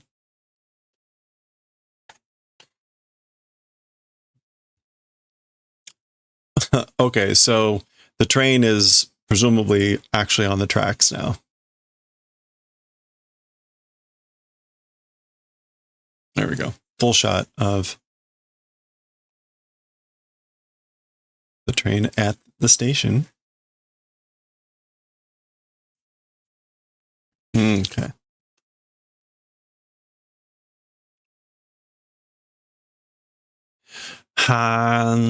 Hitokage no mataku nai eki da. Huh. It's a station with completely not existing shadows of people, or people shadows wholly not existing station it is. There's nobody here.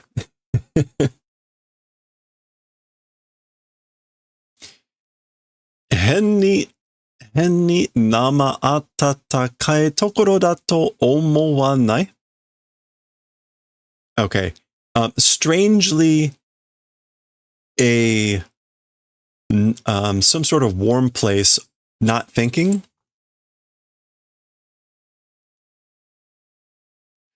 Now, last chapter, Meitoru made a comment about like the warmth. So, nama atatakai. Okay, lukewarm.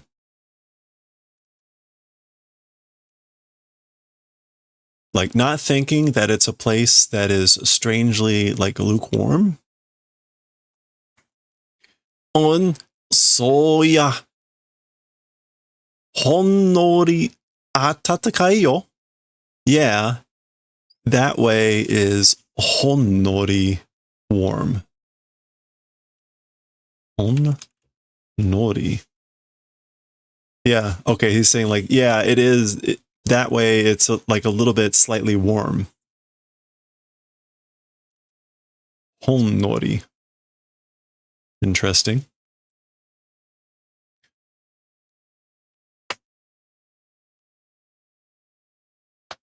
Okay, I think this is Shasho talking.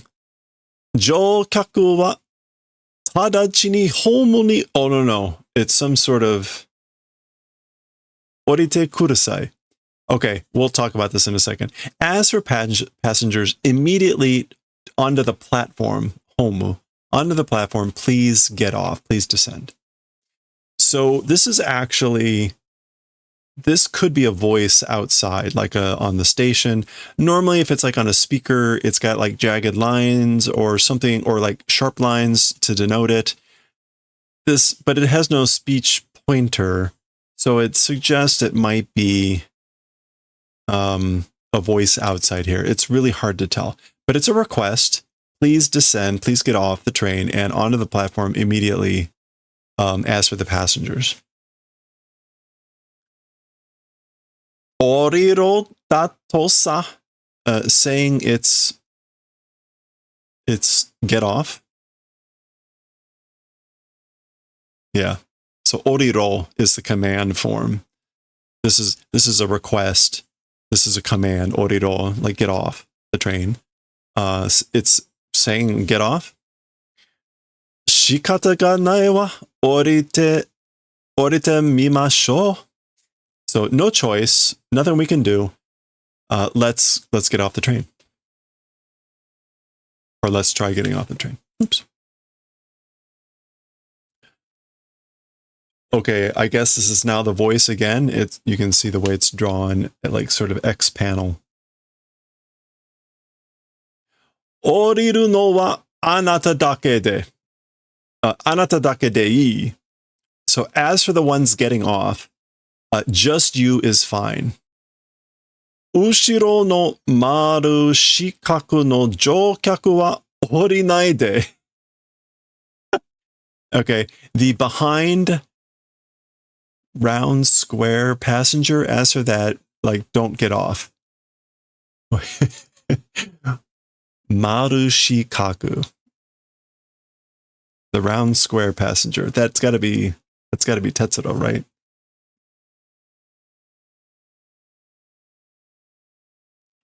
Maru shikaku. Okay, what is that supposed to mean? Maru shikaku. Jisho maru shikaku. No results.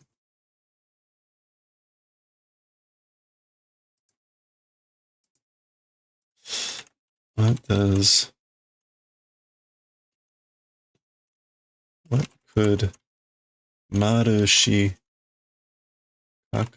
mean when person? Oops. Oh, I keep hitting the camera.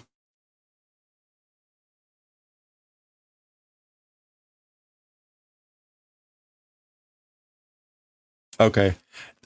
Maybe this means something. Maybe this means something specific. But it's not clear. It's the, again, like the behind you round square passenger. As for that, not getting off. Hey, ma soiwazu bokomo. Well, that way without saying even me, ... So he's just like, yeah, whatever. Like, I too will get off the train. Orite wa ikenai. As for getting off, it's no good. Cannot go. So don't get off. Zettai ni ikenai. Absolutely will not go. So absolutely don't get off. Or can't do it.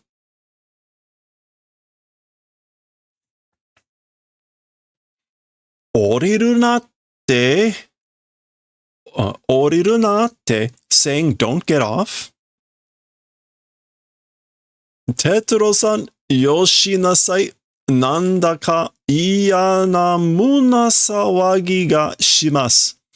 Okay, Mr. Tetsuo, yoshinasai. I guess yosu means to stop. Like, so please stop. Somehow a bad chest uproar am doing. So somehow I've got like a bad feeling in my chest. Mune sawagi. Oh, muna.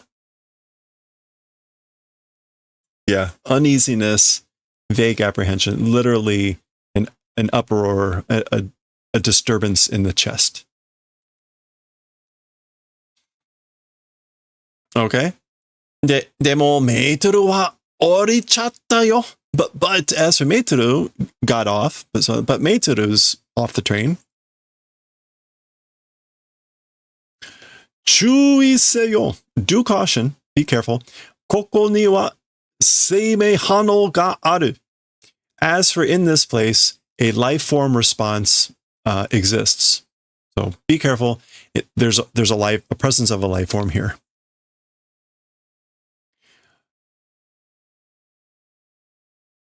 Kono station ni wa hito ga iru tte koto deshou ka ne? As for in this station, or as for at this station, people existing, that sort of event could it be, I wonder? So does that mean there's actually people here at the station, I wonder? That's Shasho asking that. The train responds, Ningen wa hitori mo inai.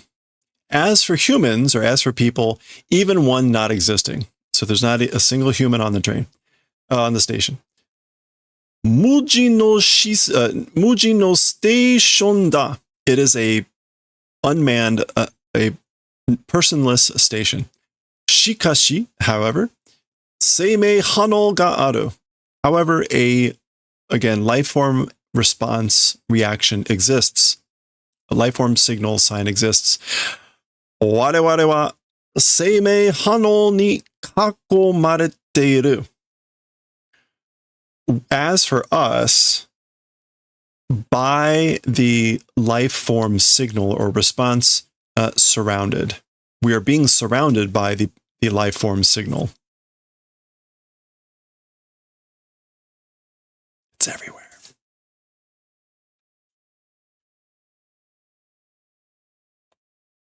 Okay. Dun, dun, dun. So I guess to hammer home what the train just said, we're being surrounded. Kako marimashita. Actually, was it kako? Yeah. Kako marete iru. Being surrounded by the life signal. We get to see the whole station. Is the whole station alive? Dun, dun, dun. Komareta to wa. As for the thing called being surrounded. So like, basically like you're saying we're surrounded. So, it is that way. That's correct. Chodo 強大な生き物の胃袋の中にいるような状態だ. Okay, that's right. It is that way. Chodo here is like nearly, or just right, just exactly. It's just like a giant living thing's stomach inside being. Hello there. Iru yona, in that manner, condition. It's the condition, like being in the manner of being inside the stomach of a giant living creature. Ibukuro, it should just be stomach. Yeah.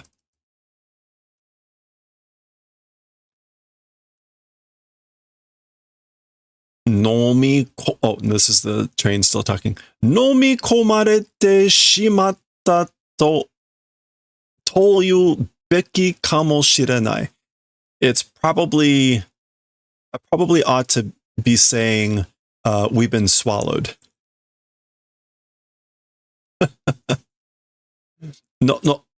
Nomikomāreta? Swallowed?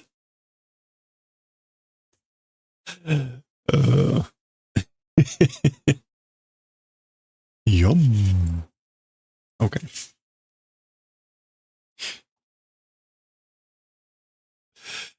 All right, so now Meitoru's off on her own. We get 4 tall panels here. We'll go in closer to see what's happening. Okay, this is the voice still talking. Sono escalata de shita e orite.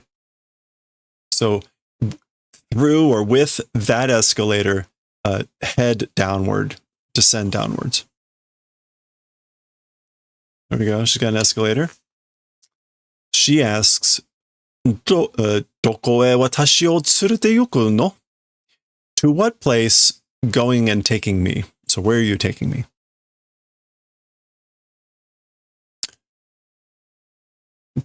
Kono station no chushin da. It's this station's core or center. So to the center of the station. Anata ga 39 no 重力装置にいたずらした人? Itazura. Is that to like manipulate? Oh yeah, okay, prank, mischief. Itazura suru. So you're the one, the 3-9's gravity equipment to that, doing a prank person. So you're the one who was the person who did the prank on the 3-9's gravity equipment? She's asking a question. Are wa boku no imoto da. As for that was my little sister. Now, okay, notice 2 things here immediately.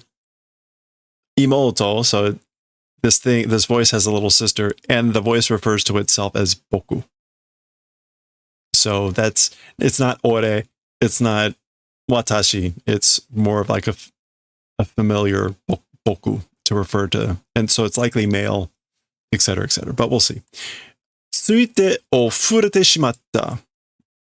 Tsuite o furete shimatta.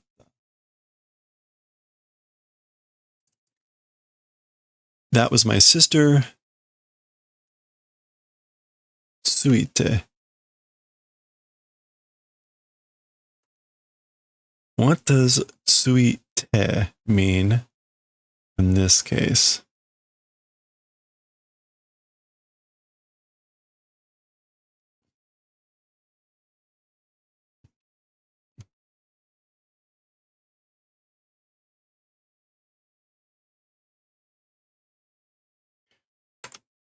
Okay. Tsuite o furete.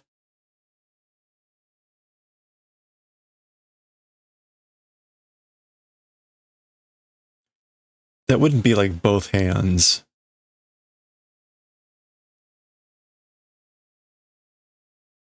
It's weird because it actually talks about the kanji there, te, means hand. So Actually, what I should be looking up is te o fureru, which is like able to wave one's hand. Maybe this is like, so furete is to be able to wave, and then shimatta is a little bit of like oops, or like did it and there's nothing else you can do about it type of a feeling. So that was my sister. Maybe like waved hands. I'm not sure why Tsui there. Maybe like just waved her hands or something. Anyway. Imoto-san wa ima doko ni? As for little sister, and she talks very politely, right? Imoto-san. Where now? So where is she now? Sa, ano ko wa sabishigari ya dakara. Well, as for that kid, sabishigari ya, because she's a sabishigari ya, that's sort of like someone who's lonely. Sabishi. Yeah. Because she's feeling lonely, ... sabishigari ya. Or someone who succumbs easily to loneliness. Because she's someone that succumbs easily to loneliness, madaresha no naka ni iru no kamoshirenai. She's probably still inside the train. Asobi aite ga hoshikutte ne. Wanting a playing partner. So, I see. So we go back to the train. This is Shasho talking. Moshikashite, hyotto shite, kono station ga seimei hano o motteru n janai deshou ka? Okay, so perhaps, and hyotto shite means kind of the same thing. Yeah, like, could it be, possibly, by some chance, perhaps by some chance, this station is holding or carrying a life signal? Isn't it that, perhaps? Soda. Indeed, it is that way. Kono station 13号が生命波のセンサーに反応している. This station number 13, a life force signal on the life force signal sensors, a response is doing. Okay, so it's identifying the station itself as doing a response on the life form response sensors. Station 13号が強大な機械か人間だと思われる. Okay. Station number 13 itself, a giant mechanized human, it is, and being thought. So able to think of it as the Station 13 as being a giant mechanized human.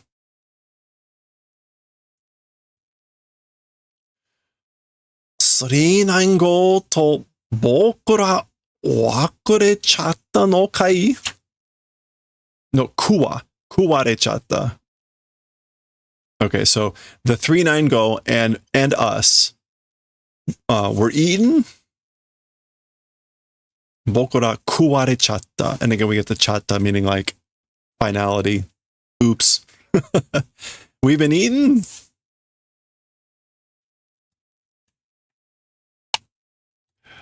Okay. So here we go. A shot outside the station, and we get two blurbs. Two blurbs.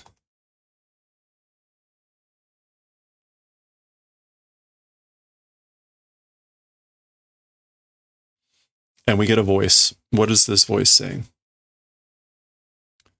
I've got to dim this down so it's not so stark. Ah, okay. お兄ちゃん、その人は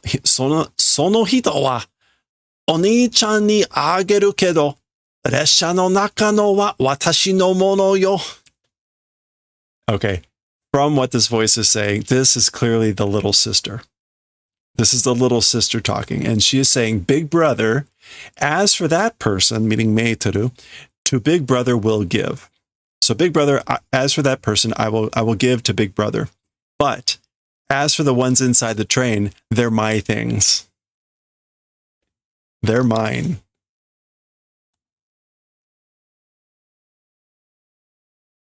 Un, 仲良く二人でお分けようね。仲良く。仲良く. On good terms. So yeah, on good terms with two people, getting along with. Wake yo, like in that reason or that appearance. Wake yo.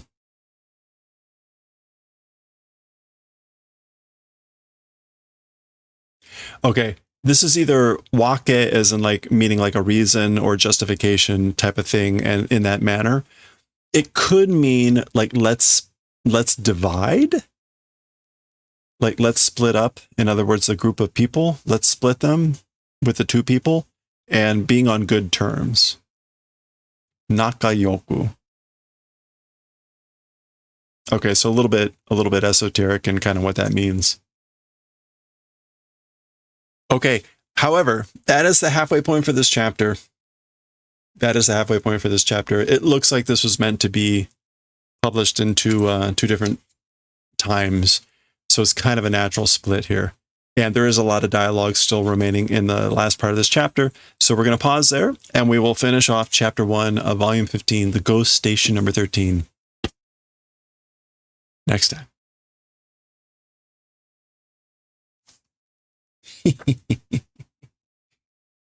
All right.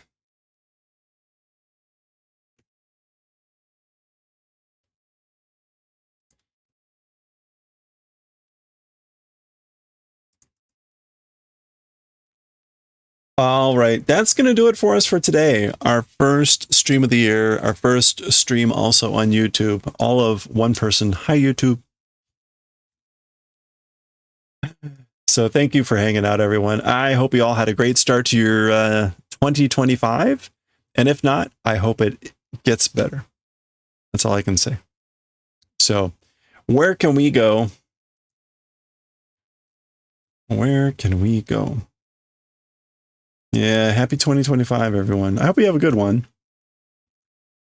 We're already halfway through the week. It's sad for me because I've been taken off this whole week and it's almost over. Try not to think about it. Still lots to do. Again, hey, I've got time to be adding stuff to the stream. If there's things you want to see, like little doodads or whatever stuff, let me know. Either send me a note on Twitch or drop me a line in Discord or something. And I will be adding stuff. So adding like YouTube and whatever has been part of that. I will continue to post the VODs to YouTube and everything of the manga reading. So, but we'll be trying to continue the multi-stream to YouTube and Twitch now. But where can we back to work? I'm sorry. I should probably like start digging out email tomorrow because everyone else is going to be doing the same thing, and it's going to be a nightmare. But I'd rather ignore it for now. Oh, where can we go? I would rather not watch Marvel Rivals. Huh.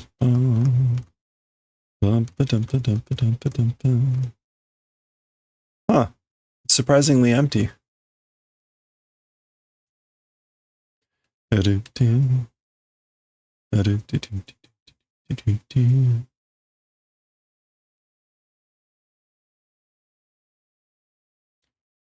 Any ideas? Ideas of where to go?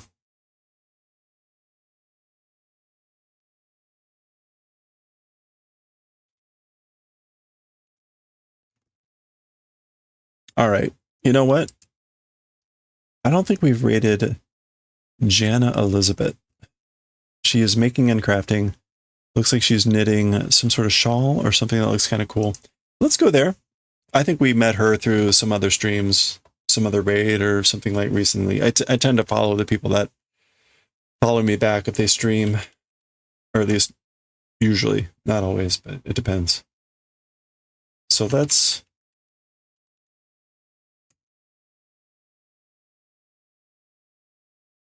Does that work with YouTube? Can you raid from YouTube? Anyway, I guess are we raiding? I can't tell. Did the raid work?